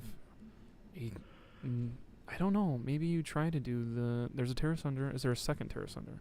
There's not. We are going to debilitate you. He says, sure, I'm going to mess with your equipment now. Or what does debilitate do? Is that do damage to equipment? No. Debilitate. I know disable. Come on. Or was that? No, debilitate is out there. He's been crushed. There's a lot of stuff going in my head. Deals 4 more damage. Their first attack during their next turn has -2. So that's easy. My first Kodachi's 0. Kodachi's 0. But then again, here comes just another surging strike. Which is insane. How many times is there a surging strike in your hand to start off? It's basically hitting. I think he's had 5 attacking turns, and it's been in his attack at least 4 times. Yeah. I mean, there's a lot of them in the deck, and here Ancestral we go. The Empowerment. Ancestral Empowerment. He's going to draw a card. He's going to use Katsu Hero ability. See what he discards and what he's going to go. Getting. We got 100 wins. Who cares about that? Sounds good. Debilitate Blue, currently running for 6 cents. Banish a Whelming Gust Wave. I'm going to banish a Whelming Gust Wave and have it in my play area for about -2 seconds before I put it to the chain. This is going to be a red, so it's going to come in for 4. Yep, it has +1, go again, and if it hits, which, it will draw if you're paying card. attention, we just used our last point of equipment block. Yep. And you absolutely cannot get hit by Whelming Gust Wave. You have to give 2 cards here. Yep. And now, if he has the ability to Whelming Gust Wave, I'm going to take this damage. I'm going to hope he doesn't have more. 2's fine. Yes, Craig doesn't have any blocks, but they're going down together, too. Yeah. So, the first time he's Tao Tao runs into 100 wins of 4 cards of just 100 wins, maybe he can't get out of that, and Craig has him down one life behind him, where a pummel can turn this. Craig coming back, swinging a Nothos for 4. Tao Tao shakes his head, just takes 4 damage because he's got things to do. Yeah. And this is surgical pitch of blue. Probably includes surging strike. Surging strike. Are you again, kidding me? I called it surging strike. I think 5 out of 6 turns with a surging strike. Craig literally. Ooh, interesting. Got the unmovable from hand. We're unmoving right away, which is interesting because now you're supposed to not block surging strike, but we're getting to the point where you have to. Yeah, you can't always. Can't always get what you want. The Katsu trigger to build out their combo. Sometimes it just comes together. And surging just presents a lot of damage. Whelming Gust Wave. How does Tao Tao have a Whelming Gust Wave in hand? He didn't go search for this one. It was in his hand. It's There's a honestly bunch in the deck, man. I insane. don't know what to tell It's you. insane that this man has this many 100 wins, this many Whelming Gustwave combo pieces, and Belittle Minimalism package, and he hasn't ever had a hand that didn't work out for him. Which maybe that's the power of Katsu's hero ability. I think it is. Because I know when we say hero abilities, who's the best in the game, I think Katsu is a contender, but nobody thinks about it. Go grab whatever card you want. Normally that's a specialization card. I've never seen anyone activate Katsu's ability as often as Tao Tao does. I think his deck is constructed in a way where he's able to do this very consistently, Right. and he's got enough cards and the combos he's trying to achieve, and even things outside those combos, as finishers or whatever, to really I think this is maneuver why around his opponents. this is why Craig did this. He had 2 defense reactions. Yeah. So it was like, this isn't going to be good. Ooh, and Whelming another Gu- surging strike. Mask Draw trigger, mask. draw a What do we card, have? An goes arsenal into the card. arsenal. Craig is down to 8. Tao Tao's on 16. Craig's just going to pass his turn because all he has is an arsenal. This And is Tao top Tao has 4 taken of the tempo, even though Battle Hard. he has not played that Weekend card. Road to Nationals. So we're hoping, if we're a Craig fan, that there's a brick here. But I see a surging strike. Not a surging strike. An enlightened strike. The other kind of strike. I also think Ancestral Empowerment. Ancestral Empowerment's in there. Minnowism. So we're going to and see a Kodachi for 1. Craig has 8. It goes down to 7. A Kodachi for another 1. Immediately goes to 6. What is the follow-up? Because Craig has to block this, or the mass trigger will probably take him out. This is a surging, not surging, enlightened strike. I believe it's going to be for 5 with Go Again. Because we cannot give this go again with anything unless we have the Razor Reflex. Ooh. Razor Reflex would probably win the tournament here. I don't think he has that in hand. Not quite the tournament, but at least the top 4. Yeah. There is a Angry Viserai waiting in the background. His name is John. We just don't know how to Yeah, spell we it don't yet. know his last name. Mass Trigger. Mass Trigger. Taking 1. That's rough. awful for Craig. Craig, doing great all day. What a great guy Craig is. He's always just super positive, friendly guy. Just loves this game, loves Bravo and Guardian. We went and got a Flusterfist from our hero power. I think he's just looking for a good finisher. He doesn't have any combos in hand. He's Right. probably going to play another card, follow it up with Flusterfist. Or no. Right. Did he just That was the banish end it? of his turn, I think. So he went for the bigger damage, which was a weird block from Craig. So I think he would only block like that if he knew that it was the end of his turn. We have an Anothos for 4 / actually that's 6 with a pummel possibility, and he does have the pummel. Pummel. Is So, that a blue pummel? But Tao Tao says, I'll take 4 off of that because I do have a Sink Below in my arsenal, and I'm going to sink and try and find a better card to go for the win here. So he did take 4 damage, so I think that was Anothos with a blue pummel on top. Yep. So Tao Tao's 12-5, and he's going for game here. We got a Kodachi for 1. Lord of Wind is pitched, so it's Lord got of go Wind. again. We're going to check the graveyard with Craig. Tao Tao hasn't touched his graveyard except to make sure it's tidy after Craig touches it. He never because touches he it. doesn't care He what's ne- in there because it's memorized. Which is kind of sick.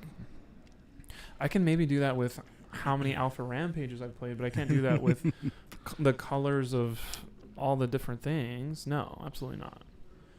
We're taking a Kodachi to go down to 4. Here's another Kodachi for 2. He's going to down 3. Ooh, here we go. And this is a Here we double go. strike, Double which is strike. hasn't been played until Craig is under 3. We're going to block with the pummel. Double strike gets banished and immediately played back out.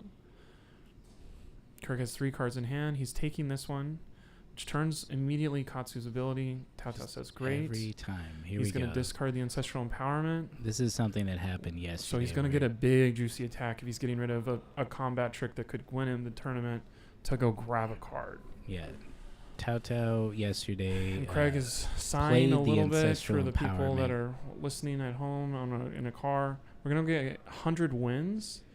I feel like 100 wins is a card where you're like, Is that that comes in for 4? No. I think it comes in for 3. 2 or 3. Depends what color it is. Oh, Razor Reflex is good game. Good game. Razor Reflex. That was quick. Wow. He had it. He went for the kill. And Tao, nothing about that was what we didn't expect to happen. But the best defensive character in this set, that was the original set of this game, has no answers for the amount of beatdown that Tao has. Yep. And that's like insane to me because anytime I try to kill Craig, I get absolutely dumpstered by all of his blocks. Yeah. All of his equipment comes in at the perfect time. Tao said, "That's pretty cool, but I'm going to even bigger than that twice in one turn." I think he played 6 or 7 surging strikes over that game. Yeah. Those are things you cannot block at all. It was 4 whelming gust waves, maybe 5 of them. Mogenchi's release came in twice. We never even had the Lord of Wind full combo. I don't think he's ever actually going for it. No, I think it is a thing of I'm scaring you and you're worried about that, but then I'm going to just kill you with the Razor Reflex. Grab a Fluster Fist instead and just hit you with that. Tao, wonderful playing over there. Craig as well held out really strong against that just barrage of damage and tiny cuts and also big swings at the same time. Getting a little peek at Tao's sideboard. He had a CNC, 2 sinks, and 2 unmovables in his deck as well. Pretty interesting. And if you're Tao and you know that you're about to play a Runeblade in the finals, you're playing how much AB? You got the new Tide Flippers in there? Ooh. I mean, I don't know. Those are better than Null Rune shoes. Yeah, but because it's Null Rune shoes with a sentence that you want to play. I feel like the combo activation that the Breeze Rider boots gives you allows you that aggressive edge that you might want against Viserai, who's gonna be very aggressive as well. Right. I feel like we're not gonna see a lot of blocking in this next match. No.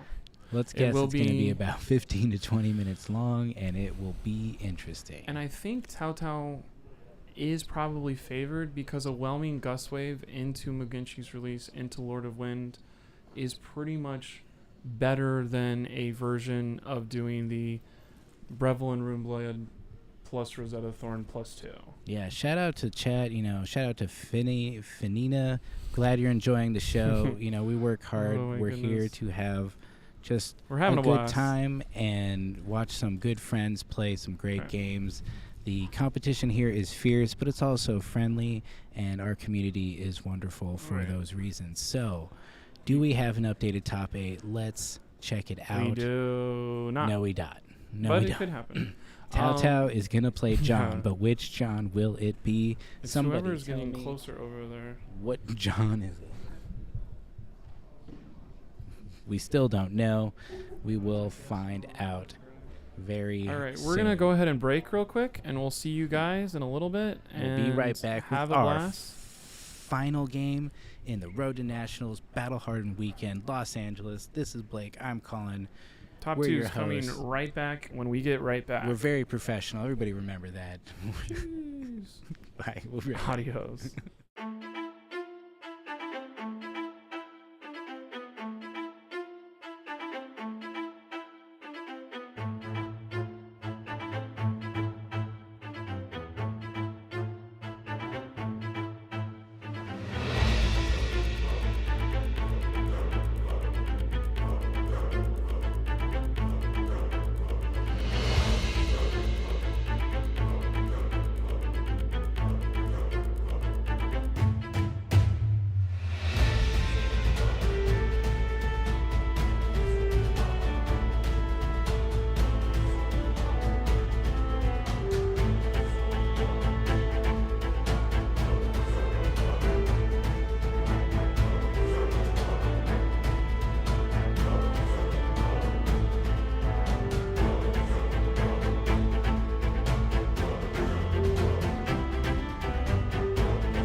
All right, we are back. We just got for back. the final match, Road to Nationals, Los Angeles.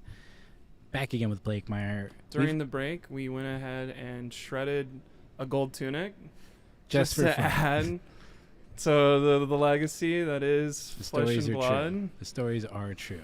It was very cool. We have an amazing final game. I The guess. person you saw against somebody you've heard about. All right, they're still getting ready. Tao Tao versus John Quick Ho. bathroom break. You know, gotta be ready. You don't want to have to run out in the middle of your match. So we have Tao Tao Chu on Katsu and John Ho on Viscerai. So John Ho is a staple name at our local events. Right. He shows up to the big ones. Maybe he's a little bit too far away for a weekly armory, but he will be there at your ProQuest. He'll be there at your Road to Nationals, and he will be in your top 8. And he so will be there's only playing 7 spots left. Viscerai. Right. So known entity, John Ho, great player, always bringing that heat with the split damage. Tao Tao Chu, Did lose to a Viscerai yesterday. he did, and I think he has learned a lot from that. I think it was a long day. He's a newer Flesh and Blood player, but apparently a long-time Magic player, and he has been bringing the heat Right. with his Katsu deck. He said, this hero power lets you get any card you want with combo? Why is nobody playing this? Any card. And you Right. know what? He knows what card he wants. He's going to go grab it, Right. and he's going to throw it at you. So this should It's be... going to happen I'm expecting over a and fast, over again. fast game with Right. lots of damage back and forth. Are we going to see a Sink Below? Are we going to see a Fate for Scene? Probably not. I don't No know. Oasis comp in here. This is aggro v aggro.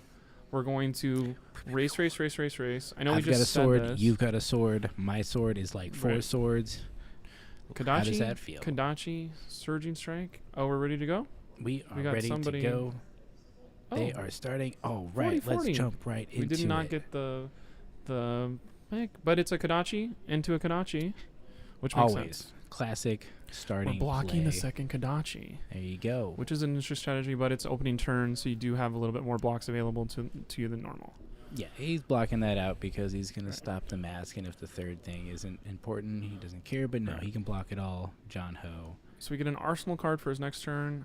Of course, John Ho's going to start with a Maverin Skies into Shrill of Skullhorn. And he's going to create a Rune Chant, which gives this a bunch extra damage. Just like we said, Tao Tao said, how much is it? I'm going to click my phone that many times. It's going to give you a Rune Chant, which makes it an even more pain to block. I think John Ho may think about just arsenaling a card. No, okay. I don't know what that was. Definitely use your 2+2+3. That's already 14 damage. I hope you were paying attention. Thank goodness somebody told us. I think I looked Because away, and now we're That almost is at half a half-life. life bar. I think. But now Tao Tao gets to snap back, clap back, whatever word you like using. Here's a Kadachi for 1. 2 floating, immediately taken. Kadachi for another one. Soak it all in. Tao Tao, no arcane barrier. He does not care. He's not Right. blocking. There's no He is just no- going to put the pressure on. Not any Tide Flippers from the new set. We are just going to be taking this. We're touching a card over here. It's an equipment piece. Crown of Providence to keep this from not getting a Mask of Momentum trigger. Yep. That is the point of blocking a 2 on a 1. We are not having it even bigger than that. I'm going to go grab a card, whichever one I want from the top 3. It's a little worse than my hero power, It's but I greater get to than draw a 1. card. Replace the card that I just had. And now I get to draw it and give myself a quicken token. Oh, he's looking at the this is allowed. If it looks like it's not allowed, he's still opting from his even bigger than that. I don't think there's any rules about took your hand off of it or anything like that. 100 wins on top. We're going to quicken token. Anything we want to play has go again. Quicken Take token the from tempo the is even in his bigger than hand. that. The card comes to But hand. Whelming Gust Wave will get, doesn't have natural go again, but it gets it from the quicken right here. This is the finals. This Whoever wins is the this will finals. get an invite to go to nationals. I think everyone in the top 4 did actually. Yeah, everyone top 4 so gets one. we're playing for an Icelander card right playing now. for a cold foil. And the Icelander. ability to every time you've been interviewed, you say, "Yeah, I want to. Yeah, I want to road to nationals." Yeah, when they ask you how many you've won, you can say Yeah. at least one. This is gross. This is Take the Tempo. It's a brand new card. He has hit twice already. So if this hits, we're going to banish the card off the top of his deck. He's going to be allowed to use it this turn or next turn. Ooh, that is so but good. we get the donation of the arm piece. We get Press the Arknight 2 and plus Spellblade 3. strike. We're going to Okay. Ancestral Empowerment to hit this. That is a very smart play. Coming over the top. John Ho looks Ho up to the feeling sky and that. says, ugh, no. And Razor And the Reflex to Razor, give it wow. go again because Take the Tempo is a 1-cost attack. Wow. Because it hits, if there's not a defense reaction, we're going to banish the top of his deck. John Ho goes down to 32. Even bigger than that is there. That is the biggest whiff that could have happened from his deck. Yeah. There's only probably 3 cards that it would be bad to be. Even bigger than that, the Razor Reflex. And I'm going to go Ancestral. ahead and leave Ancestral Empowerment would also be a whiff. Only 3 cards in his deck. So that is a heartbreaker for Tao Tao to keep this pressure going. And now John Ho has 3 cards to do a bunch of stuff. The first one he plays is Become the Arknight. He's going to discard a blue shrill Attack. to get a non-attack This action. probably be Mordred or He's getting the Revel. Revel. He wants it all now. one of He doesn't those want to build twos. it up. Sometimes you get Mavrian to extend your turn or set up for the next turn, but Revel, just classic. He's going for the aggressive. We also have Aether Ironweave, which is a very aggressive chess piece Oh, to extend a turn and do some plays that you never thought possible because there's no way you have resources to do that. Swarming Gloomville comes in. It's going to be 3. There is no go again at this time, right? Because he's only made 1 rune chant. No, this- yeah, it gets go again with the 1 rune chant. It's It's 4 is the second 4 one. if he's Sorry, made I 2, yeah. am not playing that card in my deck. Sorry about that. 4 is the second one. I am interested in what is going through Tao Tao's head. We are blocking with Flick Flack. Tao Tao has defense reactions. Ooh. How does this man have defense reactions in his deck and do what he just did to Craig? Because it was probably in a sideboard. We get it, but that's crazy. Yeah. Here comes that is the 6 damage attack one. Amplify the Arknight for free. 6 and it plus was- 6 rune chance. He's taking all 6 arcane because he has to. He blocked some of the physical, but not all of it. There's no embodiment of Earth in this deck, though. Tao Can Tao's we now on get the offensive. These 3? people are not waiting around for anything. No, this is going to John be Ho a barely drew his fast- cards. We got a fast match. Kadachi for 1. Kadachi for 1, Pitching a Lord of Wind. Wind yet again. Got a Kadachi taken. We're going to pitch again. Aether Blocking Ironweave's with- going to block. We're going to double strike. That's going to hit. Double strike Double strike again. Kind of a low power turn from Tao Tao, but it does get some chip. But John has 4 cards. Yeah, one of those is Gorganian Tome, Gorganian which he's going Tome, to play right Turns on now. his hero power. Draws a card. Draws a rune Probably the flash in best thing you can hand. see is John Ho right now. Can't see what else is in hand. I think there's a Drawn to the Dark Dimension. Maybe he'll Right. lead the charge. And It does feel like another this Become the Isn't the Arknight. best hand for John Ho, but he does have 4.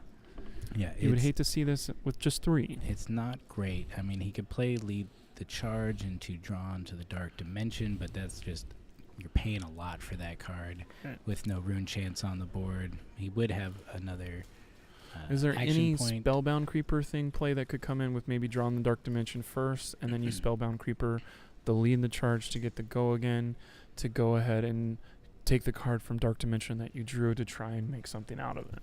Is that too much to use your shoes? Maybe, but it depends what he has. I mean, he's got the rune flash in hand, so if he can get enough rune chance to make that either discounted or free, he's going to have that natural go again built in there. The lead the charge could be pretty sneaky off creepers. It'd gain you, the extra action point from the go again of itself, as well as the one it grants from its own ability. But I don't know if he has enough cards to really extend the attack to utilize all those action points. So we'll see what he does. He is taking his time to figure it out. Yeah, he might be playing this because- Become the Arknight to just do something more I do think John Ho has taken more time for this turn than probably the last 4 turns combined. but this is important for sure. Because we got Become the Arc Knight, so he has access to any card in his deck. Basically, that's a Runeblade card. Because he already played Gorganian Tome, that was a while back. So It's going to create a rune chant. discards drawn to the Dark Dimension to grab. So he's going to get another non-attack action. Maybe he's looking for Snada here? Or he's just shuffling his deck. Did he grab something? grab the Mob Skies. Oh, okay. We're going to give our next attack go again. Red Mob Skies, go again. 3 rune chance on hit. Rune Flash already has go again. This is going to come in for 4+1 arcane. It was discounted from the rune chant. 1 is floating. We're going to block with our arms and our shoes instead of arms, and a Fluster Fist. Take 1 damage, probably from the arcane, because he doesn't have a way to block arcane. A rune chant comes in. But however, Tao Tao plays, is that all you got? We are blocking the physical damage from Rosetta Thorn. At the end of the chain, we're going to draw a card. Nice. And Tao Tao now has 3 cards that he can come back on. All right. Tao Tao surprising us with way more defense reactions than we thought he was going to have. But that was a great play right there to block the damage on Rosetta and draw a card to replace it. Right. So Kadachi. Pitching Minnowism. Kadachi was taken for the first one. We're thinking about the second one. 2 cards in hand. Yes. Yep.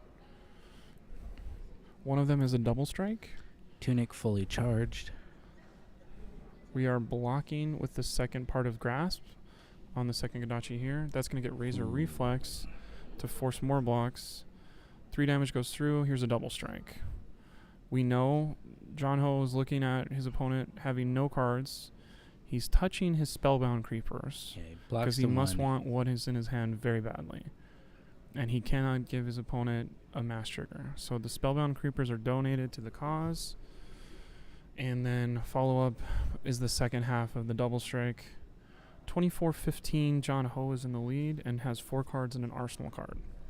Here we go. John Ho's turns Mob Skies into an Amplify the Arc Knight. No rune chance, so he's going to pitch 3 to pay for the whole thing. But 6. He played that so fast. With go again and 3 rune chance on hit. Gets blocked up fully. 2 take the tempos were given to block. Here's go. Revel and Runeblood. Revel and Runeblood making up to 6 rune chance. Rune Flash is free.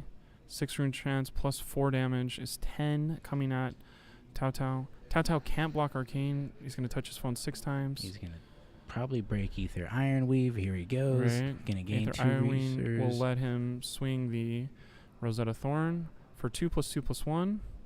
John Ho has a commanding lead, and I think literally the next time he has 4 cards, he'll figure out how to win with the amount of arcane, because Tao Tao made a decision to not bring an Arcane Barrier 1. I don't know if he didn't have room for Tide Flippers. We will see. We'll figure it out. Yeah, it's tough. John just Ho, hasn't been able to see the strong combo pieces that he normally Kadachi does. 1 taken. And John's been able to really block pretty well and also just push back way too much pressure. Yeah, a bit of a heartbreaker here. Tao Tao has just, done so well these past 2 days. And John Ho is presenting just incredible Viscerai play, very masterful. Both these players, so skilled. Shout out to them both. This has been really awesome to watch. Okay, block the second one just in case. Runeblood Incantation. Yeah, not doing much for him in this one. All right, we got it. Rosetta. There we go. John Ho is winner of the Road to Nationals for Pasadena. Wow, congratulations, John. That was... I didn't even time it. I think that was probably like so quick. 15-minute game. We can probably scroll up in chat to see when people were talking to us earlier and figure out how much it was. As aggressive as we thought. So we have it. That is it. We will... I mean, I'd love to play a ninja with 0 arcane barrier. Does that work for you too? Yeah, when you see that, you pretty much say, okay, I'm just going to block what I absolutely is necessary. block those triggers and prevent the huge turns from spinning out of control. Because And if then- you're Viscerai, your Revel and Runeblood does 5. So it's a 0 damage attack that cannot be blocked by your opponent, basically. Yep. That, oh, it's very hard to turn on. Not really. This is how Viscerai plays. It's going to just obliterate your next 5 health. Yeah. You So play that twice, now your opponent's at 30. yeah. But great game all around. We had about 67 players today, so a really big field. Both these players had to cut their way through a bunch of Dromais and Prisms. Right. Pretty diverse meta. We could check out the metagame breakdown. Katsu down there at 3%, and the rest of the game was lots of Viscerais, lots of Dromais, lots of Prisms, good amount of Phi who underperformed today, and then some other Right. Rune Blades and everyone else. So And it's interesting because when people do the breakdown of the meta and they do the conversion rate, the most played hero today was Viscerai, and the only one that's going to convert, quote unquote, is Viscerai. Yeah. So they showed up, they got there. John Ho went through Ioli, who's always a pain to play against, and then John Zapata is like one of the top 10 in experience points in the U.S. right now. wow. So, and then sitting in the finals is Tao Tao, who I think Tao Tao played 8 games yesterday, 9 games today. That's Mhm. 17 games. He won 13 out of 17. Like, I haven't won that much out of 7. Like, I haven't done that. What is that percentage? Somebody do the math at home. We're tired over here. But that's very impressive, and John Ho hands him his 4th loss. And it's interesting, maybe Tao Tao losing to Viscerai yesterday in top 4 and losing to Viscerai in the finals today. Yeah. Maybe that's the last part of his game that he needs to shore up, and then we're in for a Tao Tao problem. Yeah, definitely a lot to learn in that matchup. I think very different decks and play styles from John and Nick yesterday, but Viscerai always a challenge in a similar way that Katsu is. You're figuring out how to block, when to block, what's the most important thing to block, and they can just be difficult. So Right. as we saw here, and when you're going all out aggro, you really just are hoping you draw all the right cards, at least enough cards to do what your hero lets you do. Right. And And no further questions. Here's John Ho. We're gonna push this button, and then we're gonna interview him. all right, let's go.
All right, congratulations, John Ho, on winning the road to Nats. How do you feel?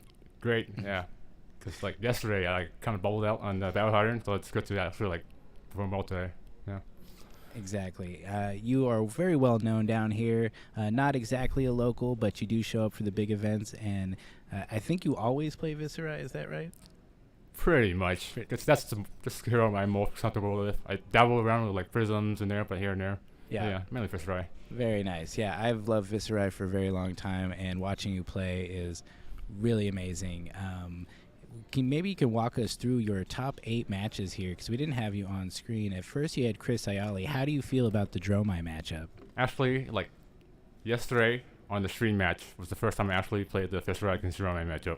Okay. So, and then, because I originally thought that since they run so many reds, that I'm usually really favored. But then afterwards, like last night, I played against Oliver, like 3 games, and I lost 2 of the 3 games.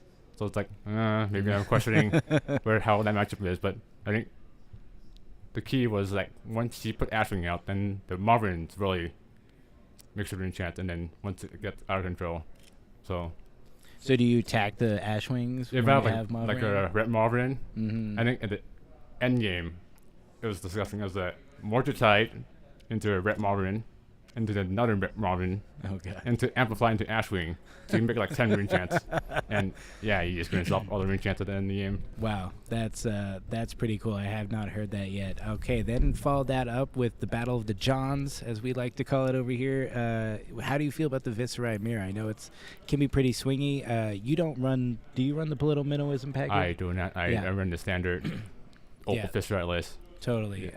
Yeah, it's a rough match. It usually just comes down to who has a bad hand first, and I think I just drew gas for the first 3 turns, and then you're still close to the end, but yeah. Yeah. It seems in that kind of matchup you are looking to just get that damage in as soon as possible, and that seemed like that was the plan for Tao Tao in the final match there. That was probably the fastest match I've seen in a bit.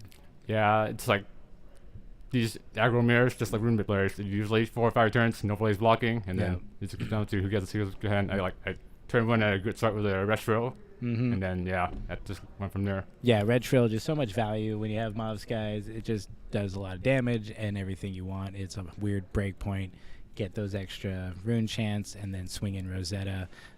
Were you at all surprised that he had no Arcane Barrier, or are you just expecting that in the Katsu matchup? Actually, I'm not surprised. Like, even on the Fist Mirror, when I'm going first, I don't run AB, because you're literally never pitching for the AB.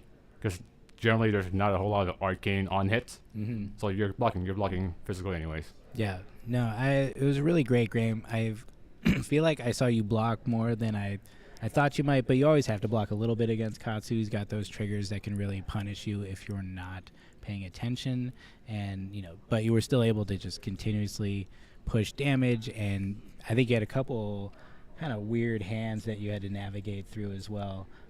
And I think we've got Taylor in the background cheering you on. Big fan. And yeah, so I think we have a little bit of a prize for you here. I guess you get both of these. Oh, nice. These bad boys. We got a Dromai and an Icelander cold foil for our winner, John. All right. Congratulations. Are you going to road to Nats, or not road? Are you going to nationals? Yeah, I'll be going to nationals. Awesome. And had you already won an event, or had a? No, well, I went second last week. So. Okay, so you had an invite already. Yeah. But this way, you got the cold foils, you got the #1 spot. That's really awesome. What about Pro Tour? You think about Pro Tour at all? No, I didn't actually qualify because I already kind of like stubborn place and it wasn't a good meta. So. Okay. Awesome. Well, we're always rooting for you, and once again, congratulations and thanks for being here. All right, thank you. Yeah, take care. Yep.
We're back.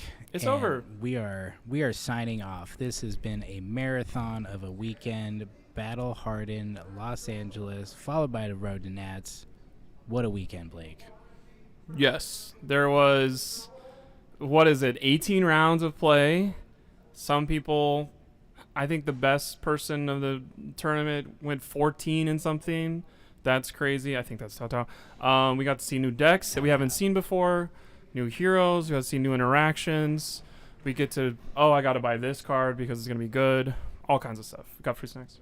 Oh, lots of free snacks. Shout out to all of our sponsors once again. Arcane Games and Events putting on this whole production, the stream, the venue, everything. Odyssey Games, our local store, and then our vendors, of course, Hidden Fortress, Collector Legion, and Metal Fab Tokens. If you like those really shiny, nice tokens we had on stream, check them out online. They have them for sale. And finally, shout out to the Attack Action Podcast, where I am a producer, and my co-hosts, Isaac and Taylor, were here yesterday streaming with us, commentating, and we are happy to be a part of such a great community. Right. Blake, what are you going to do after this?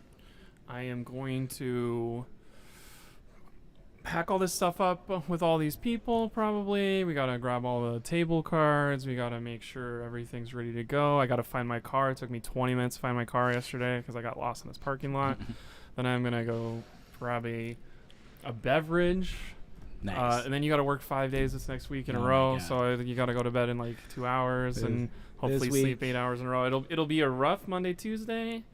And then it'll be an Armory on Tuesday. I don't know. I'm going with that. I'm not going to think about Flesh and Blood till Wednesday. I'll see you at the Armory on Okay, Tuesday. cool. Awesome. Well, thanks everybody for being here in the chat. Shout out to our head judge, Evan. And everyone else, Shout outs to Evan again, actually. Always shout outs to Evan. Thanks everyone for joining us, and we will see you at the next event. Take care. Whenever that happens. So calling 7. Bye.